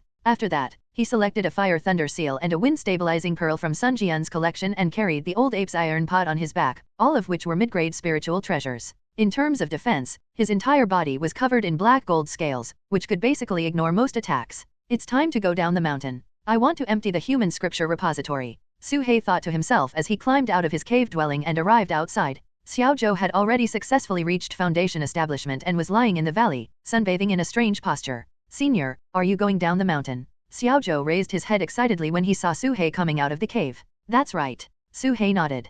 Can I come with you? Xiao Chu's face turned serious as he said, now that I've reached foundation establishment, I have some scores to settle with certain people. Su Hei knew what he had been through and nodded without hesitation. All right, but you must follow my lead. Good. Xiao Zhou followed, looking a bit excited. He had waited for this day for far too long. The humiliation of being hunted down and nearly losing his life could finally be washed away. He only hoped those people were still alive and hadn't died too soon. Thus, 1 man and 1 snake left the valley and headed down the mountain. By the way, Senior Hei, I encountered a lot of trouble during my foundation establishment. I almost died. Let me tell you about it. Xiao Zhou followed behind, chattering excitedly. Perhaps it had been too long since he had spoken to anyone. Xiao Zhou turned into a chatterbox, talking non-stop along the way. Senior, you wouldn't believe it. At the critical moment of my foundation establishment, the spiritual qi around me suddenly disappeared. Within a 10-mile radius, not a drop was left, causing me to fail my breakthrough. It's infuriating. I don't know which bastard did it. Xiao Zhou cursed. Su Hei's mouth twitched, but he chose to remain silent.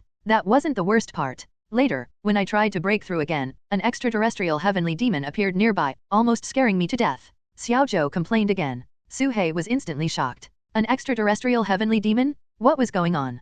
Cultivators defy the heavens, and during breakthroughs, there is a small chance of attracting an extraterrestrial heavenly demon, also known as external demonic possession. But this usually only happens to core formation cultivators during their nascent soul formation, and only to those with extraordinary talent, 1 in a million. For example, the mountain-moving patriarch died due to an extraterrestrial heavenly demon. Damn it! I'm just a small foundation establishment cultivator. How could I attract an extraterrestrial heavenly demon? It's ridiculous. I suspect they made a mistake. Xiao Zhou cursed. At this point, he fell silent, not speaking for the rest of the journey. Su He was eagerly waiting to hear more, but Xiao Zhou suddenly stopped talking, which made Su He quite annoyed. He wanted to prompt him to continue, but Su He didn't know how to start. And then, after holding back for a long time, Su He couldn't help but ask, "Oh, so you were listening, senior? I thought you weren't paying attention." Xiao Zhou said in surprise. "I suddenly feel like punching you," Su He said honestly. Don't dare, don't dare." Xiao Zhou quickly returned to the main topic and continued. Later, for some unknown reason, that extraterrestrial heavenly demon entered a spatial rift and disappeared. The demon's expression seemed like it had encountered something terrifying. Of course, it might have been an illusion caused by a cultivation mishap. Xiao Zhou quickly added, as the whole thing was too outrageous. How could an extraterrestrial heavenly demon appear during a foundation establishment? Su He pondered for a moment and also felt it was an illusion. How could an extraterrestrial heavenly demon target Xiao Zhou? Xiao Zhou had indeed been through a lot, with a difficult and troubled path to foundation establishment. Su He thought for a moment and asked, after failing twice, how did you finally reach foundation establishment? Later, Senior Bai successfully refined a foundation establishment pill and asked me to test it. I couldn't resist and took it, Xiao Zhou said. Su He immediately stopped, staring at Xiao Zhou, examining him closely. What's wrong? Xiao Zhou felt a bit uneasy under the scrutiny. Are you alright? Any side effects? Su He asked curiously. No, I'm perfectly fine. How could there be any side effects? Senior Bai's other pills might be unreliable, but the foundation establishment pill is absolutely fine, Xiao Zhou said confidently. Su He examined him again for a long time but didn't find anything wrong, so he said, let's continue on our way.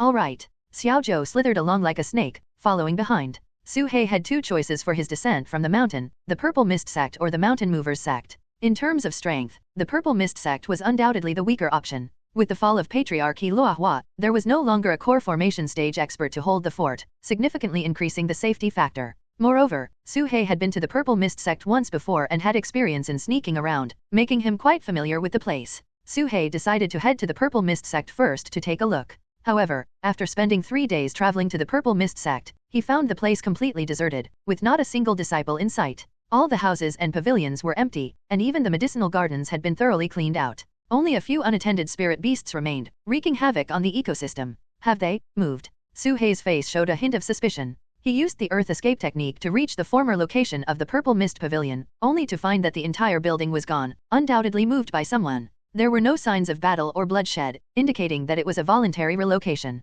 Su He searched around but only found a few outer disciples on the periphery. To be cautious, Su He didn't ask anyone and simply turned to leave. Senior, aren't you going to ask someone? Xiao Zhou asked in confusion. What's there to ask? Without a core formation expert, the Purple Mist sect is vulnerable in these troubled times. Moving to seek protection from the Snake Catchers sect is quite reasonable. Su He had figured it out and wasn't surprised. The head of the Purple Mist sect had formed a Dao companionship with a significant figure from the Snake Catchers sect, so such a move was easily arranged. Unexpected, but reasonable. Xiao Zhou looked disappointed. He had hoped to settle a score with a woman who had humiliated him before. With no other choice, they turned and headed for the Mountain Movers sect. Going to the Mountain Movers sect had its advantages. Xiao Zhou was a disciple there and could use his disciple token to enter openly. Aren't you afraid of trouble, showing up like this when you're wanted by the Snake Catchers sect? Su He asked. That was before. Now that I'm in the foundation establishment stage, who would dare trouble me? Xiao Zhou said proudly. In the late Qi refining stage, he was just an inner disciple. But in the foundation establishment stage, he was at the elder level. Hua Yuntian didn't have the power to make the Mountain Movers sect hand over an elder. After a moment of contemplation, Su He decided to go with Xiao Zhou to take a look. The Mountain Movers sect was one of his backup options anyway. The Mountain Movers sect was at the pinnacle of Earth spiritual roots research in the Chu Kingdom, making it the best place for Su He to learn Earth element spells. After another 2 days of travel, they arrived at the Mountain Movers sect's mountain gate. Before them stood a towering mountain, its edges steep and its middle flat and expansive. It was said that the mountain-moving patriarch had spent many years moving mountains from all over the Chu Kingdom to form this one. After half a year, Xiao Zhou returned to his homeland, feeling a mix of emotions. Xiao Zhou, why do I feel like there's something off about the way you walk? Su He couldn't help but ask. What's off? Xiao Zhou wiggled his hind limbs, slithering forward like a snake. Aren't humans supposed to walk upright? Su He pointed ahead, where an outer disciple was walking up the mountain. Xiao Zhou was stunned for a full 5 seconds before he realized. Hey, that's right. I walk on 2 legs. He quickly stood up and walked back and forth but felt awkward and continued to crawl on the ground, frowning in thought. Strange, why is this happening? Xiao Zhou couldn't figure it out. To avoid strange looks, he decided to walk upright, even though it felt awkward. Su He shrank his body to a meter and was stuffed into a sack by Xiao Zhou, who slung it over his shoulder and headed for the mountain gate. Before long, they reached the entrance halfway up the mountain. Stop. The gatekeeping disciple glanced at Xiao Zhou, looked closely for a while, rubbed his eyes, and his face changed dramatically. Xiao Zhou, is that you? Is there a problem? Xiao Chu's face was expressionless. You're not dead. The gatekeeping disciple was shocked. What do you mean? Who said I was dead? Xiao Zhou squinted his eyes, feeling puzzled. The gatekeeping disciple's face turned strange, and he hesitated to speak. Feeling the overwhelming pressure from Xiao Zhou, the gatekeeping disciple swallowed hard and explained honestly.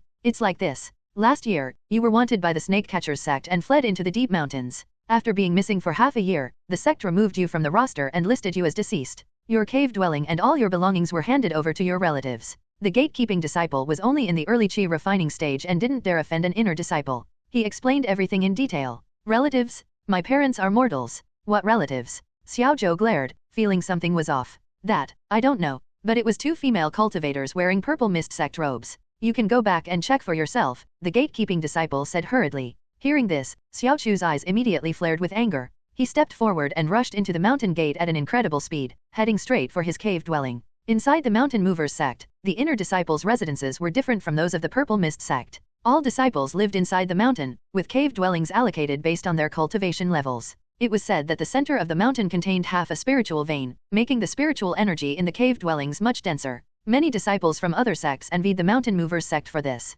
At this moment, inside Xiao Chu's cave dwelling, sat two female disciples from the Purple Mist sect. Su He had seen these two before. They lived next to Silver Bell and had constantly mocked and ridiculed Xiao Zhou. A month ago, they had used special means to take over Xiao Chu's cave dwelling. Elder Chu, this is the contract for their Dao companionship. It clearly states that if Xiao Zhou dies, all his property belongs to Silver Bell. As her sister, I have the right to inherit it, Su Mei said with a flirtatious smile. Haha, well said. I'll open the cave dwelling and take out that kid's belongings right away. Elder Chu of the Mountain Movers sect laughed heartily, forcibly opened the cave dwelling, and handed it over to Su Mei. All the items inside were also given to Su Mei. In fact, Su Mei and Elder Chu had been secretly involved for a long time, and this was just a natural progression of their relationship. Elder Chu would occasionally visit the cave dwelling to meet Su Mei for illicit activities. This time, Su Mei had even brought her good sister along for a threesome. Dual cultivating with a foundation establishment cultivator is extremely effective. In just a month, I've reached the 9th level of the chi refining stage. Haha, I should thank you for letting me benefit as well. The two chatted happily. Boom. Suddenly, the cave dwelling's door was blasted open with a punch. Su Mei and her sister were startled awake and looked outside. Who dares to barge into my cave dwelling? Are you tired of living? Su Mei shouted in anger after realizing someone had intruded. At the cave dwelling's entrance, dust rose, and a young figure walked in from outside. This person had a bundle hanging from his waist, was travel-worn, had dark skin, and an ordinary appearance. His eyes burned with fiery anger. It was Xiao Zhou. It's you? Su Mei was shocked, thinking she was seeing things. You're not dead. Su Chun, beside her, widened her eyes in disbelief. They were very familiar with Xiao Zhou, having often mocked and ridiculed him. How could they not recognize him? Xiao Zhou just stared at them silently. You've got some nerve. Don't you know Hua Yuntian is looking for you? How dare you come back to court death? Su Mei reacted quickly and scolded with a flushed face. She knew how to deal with such men. She had to be tough. Su Chun also threatened, if you're smart, leave now, and we'll pretend nothing happened. Otherwise, when young Master Hua arrives, it'll be your death. They were smart women.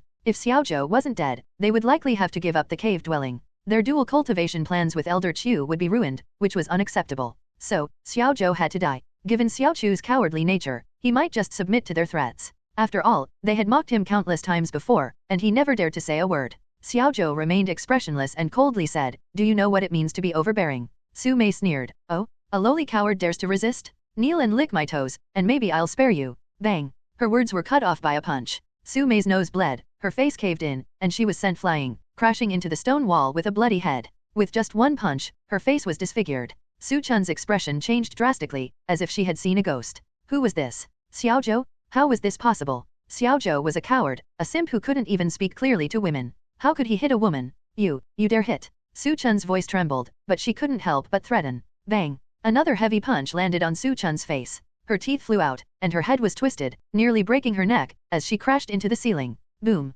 The entire cave dwelling shook, and dust fell. Both women were knocked down with a single punch. At this moment, Xiaozhou seemed like a different person. N/O/vel/b//n.c//om. I've been honing this punch for 5 years. Xiaozhou clenched his fist, his eyes red, and said through gritted teeth, but from now on, I'll only endure for 5 seconds. Whoosh! Elder Chu sped towards Xiaochu's cave dwelling at an incredible speed. Just moments ago, he had received a distress signal from Su Mei. Originally, Su Mei had brought along a sister, planning to dual cultivate together. Elder Chu had even prepared some pills to enhance the experience, but things had gone awry. As Elder Chu neared the cave dwelling, a figure suddenly appeared before him, blocking his path. You. Seeing the person, Elder Chu's eyes widened in disbelief. It's you? That's right, it's me, Xiaozhou said with a bright smile. You didn't die. Elder Chu's eyes narrowed. I was hunted down but managed to survive, Xiaozhou replied with a smile. Ignoring him, Elder Chu tried to bypass Xiaozhou and head straight for the cave dwelling. Elder Chu, what are you doing?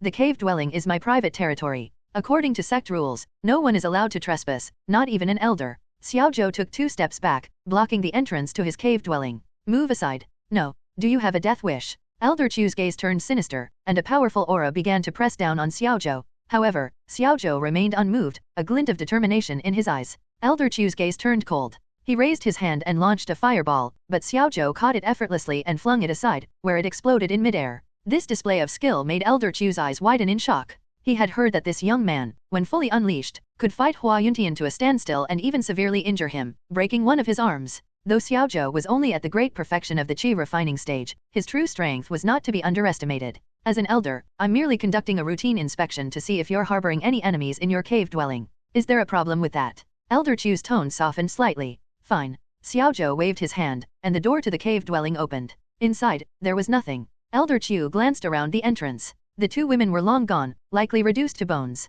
What a ruthless method. Elder Chu's heart turned cold, but he didn't act out. After all, if this matter were exposed, he would lose face as well. He had privately given a disciple's cave dwelling to his lover, and even as an elder, he would face severe punishment. He said nothing more and turned to leave. N/O/vel/b/in.c//om. Xiaozhou also refrained from acting out. In the Mountain Movers sect, causing too much trouble wasn't wise. Killing an elder was no small crime. Xiaozhou, let me remind you, our 4-sect alliance has strict military regulations against killing allies. Don't leave any evidence behind. Elder Chu's words were meaningful as he disappeared down the corridor. Xiaozhou had heard about the 4-sect alliance on the way. The Mountain Movers sect, Carefree sect, Purple Mist sect, and Taixian sect had formed an alliance, led by the Heavenly Puppet sect, to attack the Chu kingdom. As for the Snake Catchers sect, they were not participating in the fighting but were providing logistical support. Allies were forbidden from killing each other, and the consequences of being caught were severe. Why didn't you kill him? Su He asked, puzzled. This is the Mountain Movers sect.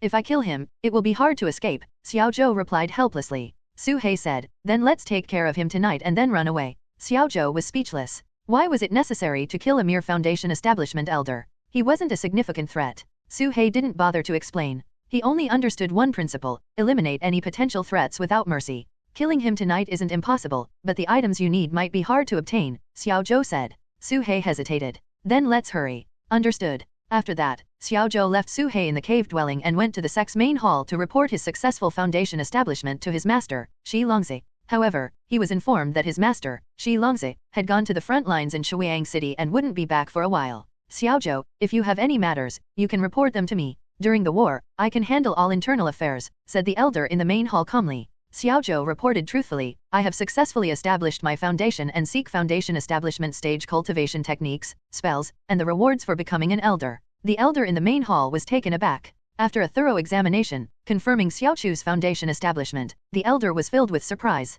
He took a deep breath and nodded heavily. Under normal circumstances, the process would take at least half a month. But given the current situation, many steps can be skipped. Follow me? After a detailed inspection, Xiaozhou successfully received the rewards for becoming a foundation establishment elder. At the same time, Xiaochu's information was reported to the higher UPS. Within 3 days, he would likely receive orders to head to the front lines. With the war intensifying, all foundation establishment cultivators will be assigned to the front lines. If you desert, there will be severe punishments, including the revocation of your elder status and the destruction of your cultivation. Be careful, the elder reminded him. Thank you for the warning. Xiaozhou cupped his hands in gratitude. He returned to his cave dwelling and opened his storage bag, stunned by the wealth of resources inside. Su He was also taken aback. 1,000 spirit stones, 3 bottles of Pei Yuan pills, countless recovery pills, 2 flying swords, and even 2 spiritual treasures, 1 for attack and 1 for defense. There was also a third-tier talisman capable of defending against a core formation stage attack. As for the jade slips Su He needed, there were too many to count.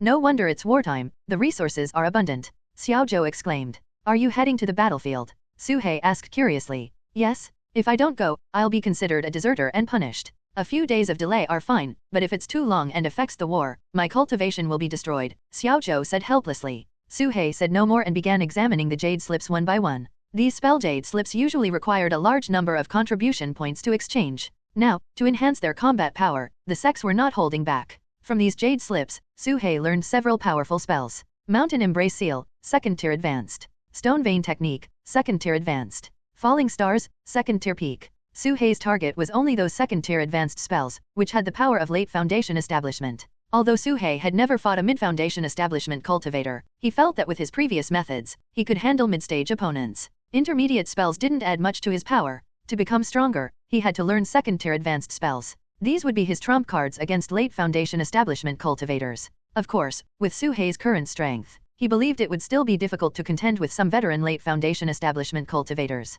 Even within the same realm, the difference in strength could be vast. Su He had experienced this firsthand. For example, that old ape, who was only at the great perfection of the spirit communion stage, could still injure him, who was at the same stage. Su He couldn't guarantee that he would win against a late foundation establishment cultivator, or even a mid-stage one. Especially after seeing Xiao Zhou obtain a third-tier defensive talisman, this thought grew stronger. An hour later, Su He had read through all the jade slips, recording the cultivation steps in his mind. At the same time, he had obtained the main cultivation technique of the Mountain Movers sect, the second layer of the mountain moving and ridge shifting technique. Although Su He's cultivation hadn't advanced, acquiring this knowledge had rapidly increased his combat methods. With more practice, his strength would be incomparable. He didn't need to find a place to test, he could directly experiment on people. It's time to kill, Su He thought. Su He locked onto a red dot on the jade slip. That night, he and Xiao Zhou stealthily moved towards their target. Elder Qiu, whose full name is Qiu Hua, was one of the few who remained loyal to the sect. Originally, he planned to make things difficult for Xiao Zhou, assigning him to deadly positions or finding opportunities to eliminate him secretly.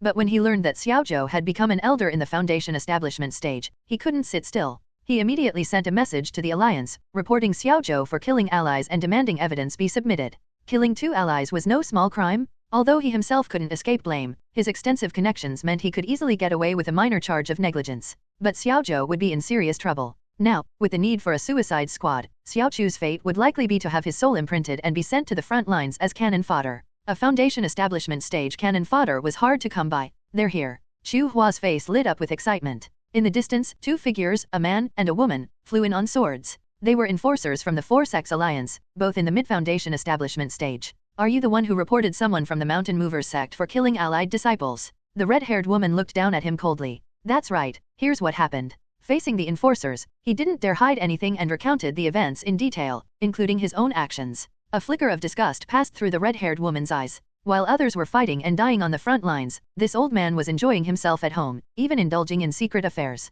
My actions have shamed the position of elder. I am willing to volunteer for the front lines at Chuiang City to atone for my sins. Qiu Hua clasped his hands and half knelt on the ground, eyes full of regret. His attitude left the red-haired woman momentarily stunned.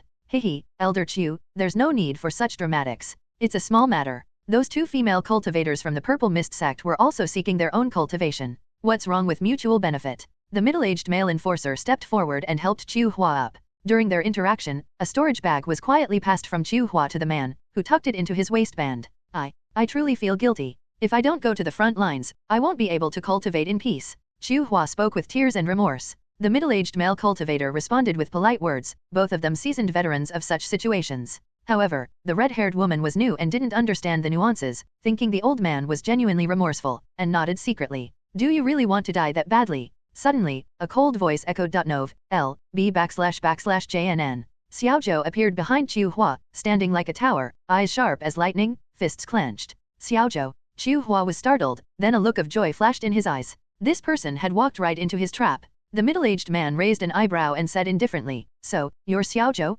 Perfect timing. We suspect you of murdering allies. Come with us. Xiao Zhou remained calm. I didn't kill anyone. Of course, he hadn't killed anyone, Su He had done it. Whether you did or not, we will investigate. Don't make things worse for yourself. The middle-aged cultivator said coldly. Seeing Xiao Zhou unmoved, the red-haired woman advised, Xiao Zhou, Elder Qiu's evidence isn't enough to convict you. If you're innocent, we will clear your name. Qiu Hua pointed at him and shouted angrily, "I saw you kill with my own eyes. How can it be false?" Thud. Suddenly, a massive spike shot up from the ground at an incredible speed, striking Qiu Hua from below. Boom. A protective barrier shattered, and Qiu Hua, terrified, hurriedly took out a defensive magical artifact. But then, an ivory flying sword slashed across his throat, sending his head flying and blood spurting. Stop. The middle-aged cultivator's face changed drastically, but it was too late. The sudden attack left no time to react. Qiu Hua's flying head had wide-open eyes, full of disbelief. He couldn't believe he was killed right under the enforcer's noses. No. Fear lingered in Qiu Hua's eyes as his head hit the ground, and his headless body collapsed. This actor, who had played his role all his life, finally met his end at the hands of a brute. As you wished, I killed him. Xiao Chu's cold voice slowly echoed. He had understood one thing. When someone accuses you of murder, it's best to actually kill. The two enforcers were stunned. In all their years of enforcing, they had never seen such a brazen act, killing right under their noses. Attack. Su He gave them no time to think. He immediately cast spells, releasing a giant snake and a huge frog, which lunged at the middle-aged cultivator. Xiao Zhou charged at the red-haired woman. The middle-aged cultivator, experienced in countless battles, reacted swiftly. As an enforcer, he had amassed many magical treasures. He crushed a golden talisman, forming a protective barrier that blocked the earth spike's attack. Simultaneously, he flicked 2 purple beads from his storage bag, shooting them into the mouths of the giant frog and snake. Su He reacted quickly, making the puppets retreat and activating the gravity technique, suspending the beads in midair. Explode. The middle-aged cultivator shouted, and the beads exploded, lightning flashing and thundering, creating a deep chasm within 100 feet. Although the puppets avoided the explosion, they were charred black and lost their combat ability.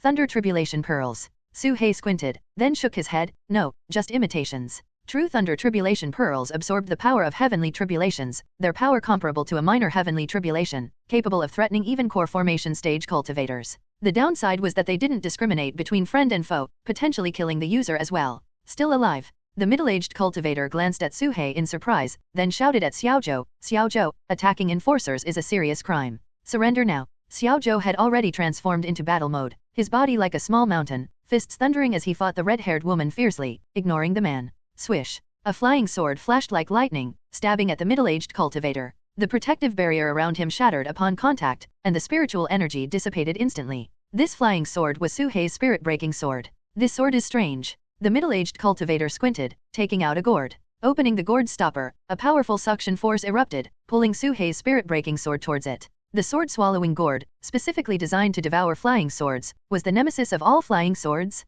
If not for the sword's strong suppression of spiritual energy, it would have been swallowed already. Gravity technique. Su He focused, applying the gravity technique to the gourd. The middle-aged cultivator used the same technique, resulting in a stalemate. But then, the middle-aged cultivator was horrified to find that his gravity technique couldn't compete with this foundation establishment stage great demon. The sword-swallowing gourd slowly moved towards Su He. How is this possible? The middle-aged cultivator was shocked. Not only was his cultivation higher, but the gourd was also refined with his imprint. How could it be forcibly taken? Even a late foundation establishment stage cultivator couldn't achieve this? Su He realized that his purple true chi could suppress this person in quality. This suppression transcended cultivation levels, an upper-level suppression over a lower level. Though the man's cultivation was higher, his true chi quality was inferior to Su He's. However, Su He had just entered the foundation establishment stage, and his true chi wasn't as deep. Within a few breaths, he had consumed a lot. Su He didn't continue the stalemate. He quickly swallowed a rejuvenation pill and cast the sandstorm technique. Boom boom boom.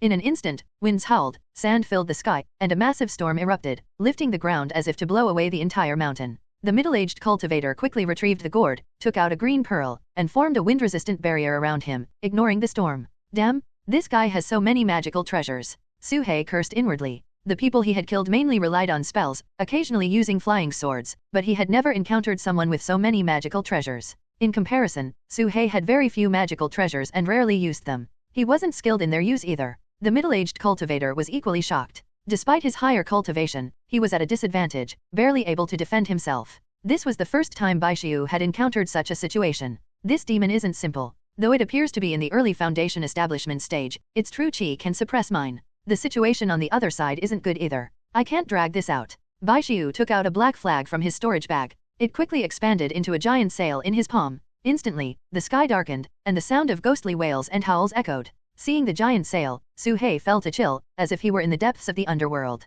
He retrieved his spirit-breaking sword and the charred puppets, eyes wary. This giant sail must be his trump card. I can't give him time to release it. Su Hei's current usable magical treasures Fire Thunder Seal, Wind Stabilizing Pearl, and an Iron Pot are all mid-grade spiritual treasures, possibly even less powerful than a flying sword. Su Hei took a deep breath, swallowed a divine explosion pill, closed his eyes, and calmed his mind. Mountain Embrace Seal, an advanced earth spell, requires constant visualization of a massive mountain day and night. Once the mountain's shadow can be manifested, true chi is infused to solidify it. The stronger the true chi, the more powerful the mountain. This spell demands extremely high earth spiritual roots and comprehension, usually only executable by late-stage foundation establishment cultivators. Su Hei, however, had simulated it in his mind countless times. Gradually, a shadow of a mountain formed above Baishiu's head. Feel this. Baishiu waved a giant sail, releasing gusts of eerie wind. In an instant, countless phantoms emerged, charging straight at Su Hei. These phantoms were invisible to the naked eye but could be sensed through divine sense. Su Hei had never encountered such things before, feeling his scalp tingle. He had heard He Huang mention that these were soul entities born from deceased cultivators, specialized in devouring human flesh. Su Hei ignored them, his gaze fierce. With a do-or-die attitude, he condensed the Mountain Embrace Seal and pressed it down on Baishiu. At this moment, retreat was not an option. Retreat meant defeat. n/o/vel/b/jn.c//om. Boom. A colossal mountain formed above Baishiu's head, crushing down like Mount Tai. The void where Baishiu stood collapsed instantly, the earth roared, and the ground sank into a crater, resembling a cataclysm. Mountain Embrace Seal. Baishiu's face turned pale with horror, as if he'd seen a ghost. This move was rare even within the Mountain Movers sect. What kind of snake was this? The Sex Guardian beast? From the beginning, he felt something was off about this snake. Only now did he realize it was a monstrous anomaly. Boom. The mountain crushed Baishiu into the ground, while countless phantoms invaded Su Hei's body, starting to devour his flesh. Without hesitation, Su Hei took out the Fire Thunder Seal, put it in his mouth, and bit down hard. Boom. The Fire Thunder Seal exploded inside Su Hei, unleashing terrifying thunder and overwhelming flames, burning his flesh.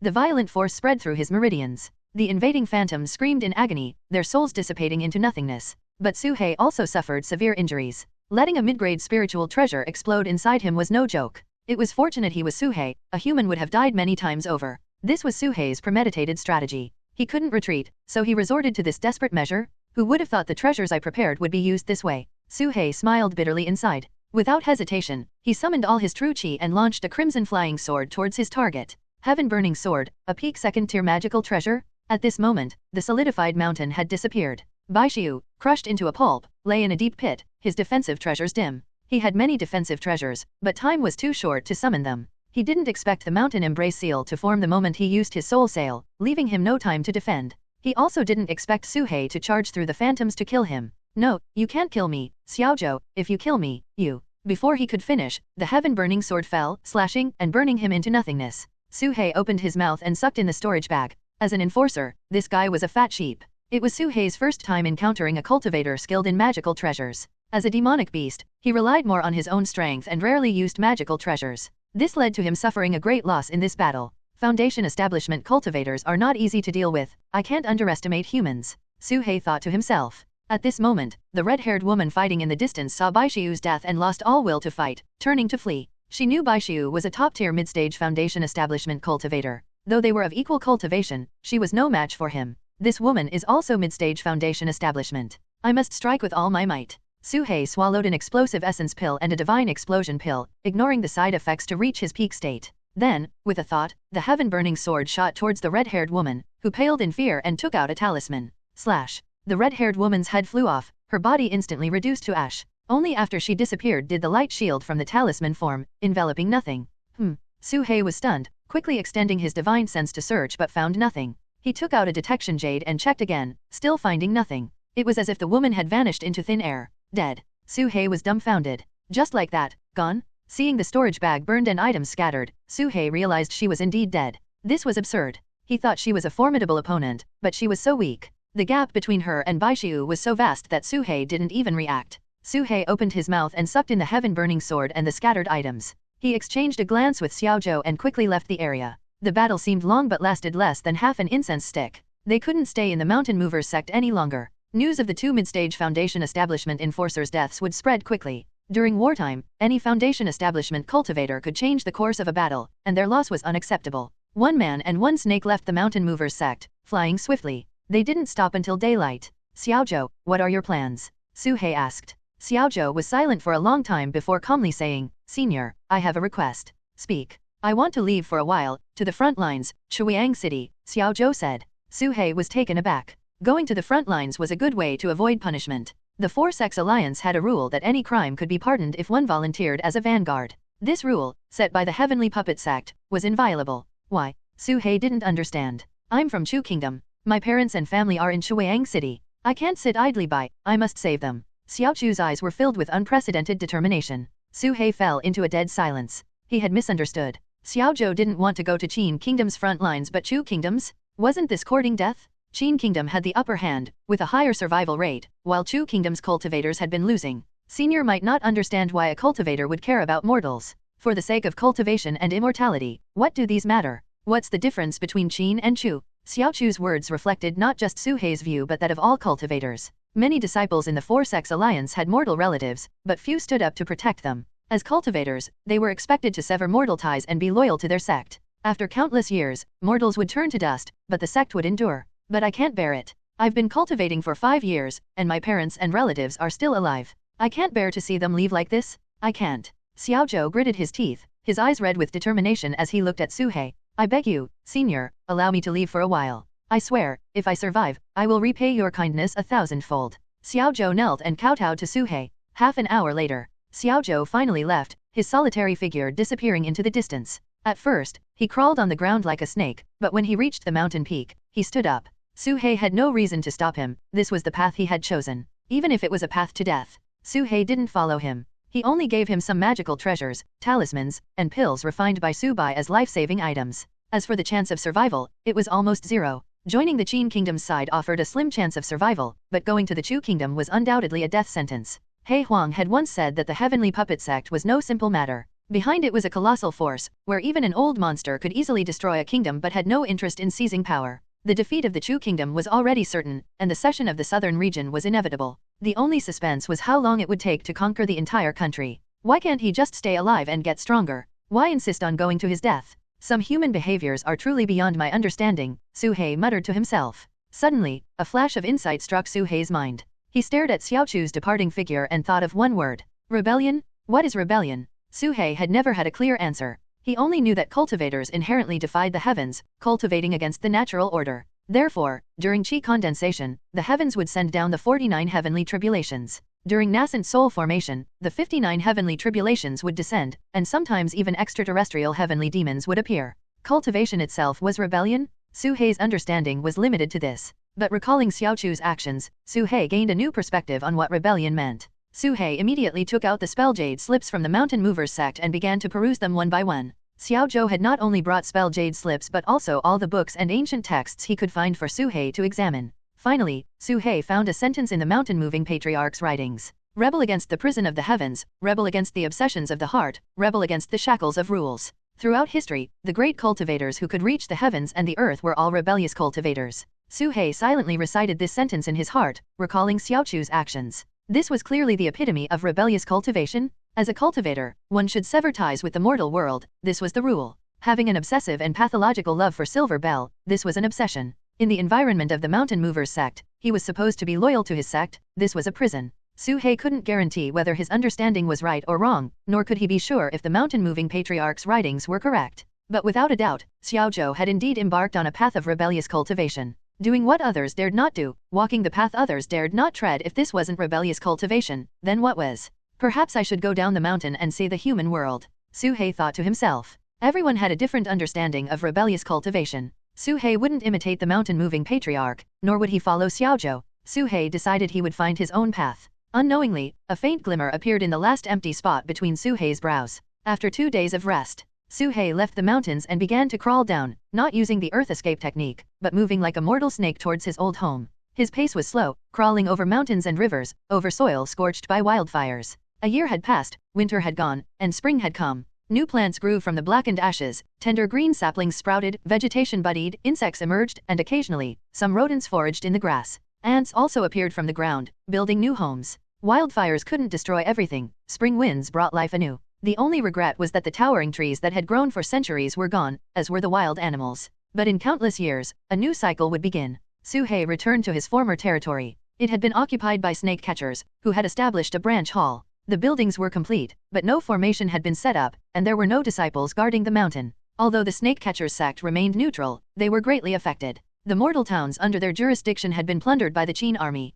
Su He took out a detection jade and found that there were only a few cultivators, the strongest being at the great perfection of the qi refining stage. The others were nowhere to be seen. Su He put away the jade and scanned the area with his divine sense. At that moment, he detected a familiar figure. Chen Daoling, the man who had once chased him for 100 miles. Now, Chen Daoling's eyes were dim, his vitality weak. His cultivation had plummeted from the great perfection of the qi refining stage to the 7th level of the qi refining stage, just a step away from falling to the mid-stage. He was imprisoned in a dungeon, chained, surrounded by rats and snakes that gnawed at him, his true qi sealed, left to die. Su He initially wanted to kill him, but seeing him in such a state, he thought living might be a greater torment. With his current strength, Su He could easily wipe out this branch hall without leaving a single survivor. But he didn't want to alert anyone and quickly moved on. Su He continued down the mountain, returning to Snake Village. He went back to the desolate watermelon field and saw Wang Xianyu's thatched hut. The lonely grave was still there, but the body inside had disappeared. Nov. L.B//JNN.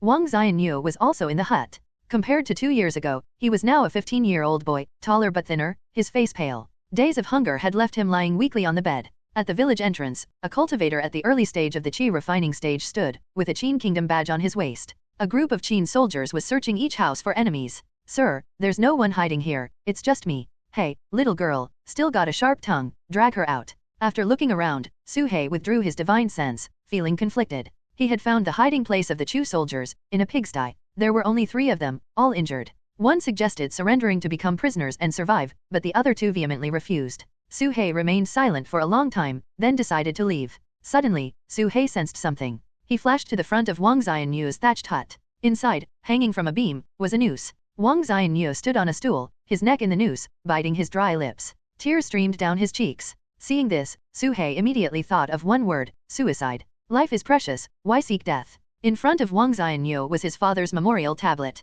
He stared at it, his dry eyes unable to shed another tear. "Father, I'm sorry, I am unfilial. You risked your life to earn money for my studies, but I am useless. Although I didn't achieve fame, I am still a scholar. I don't want to be a slave to a fallen kingdom." Wang Xianyu hung himself, kicking the stool away. The noose tightened. Wang Xianyu didn't struggle, his breath stopping, eyes filled with unwillingness and pain. The light of hope for knowledge and learning slowly faded. Su He watched silently, unmoved for a long time, respecting others' fates and letting go of the urge to help was Su He's usual way. But this time, he acted. Snap. The noose silently broke, and Wang Xianyu fell to the ground. A stream of spiritual power flowed into his body, bringing him back to consciousness.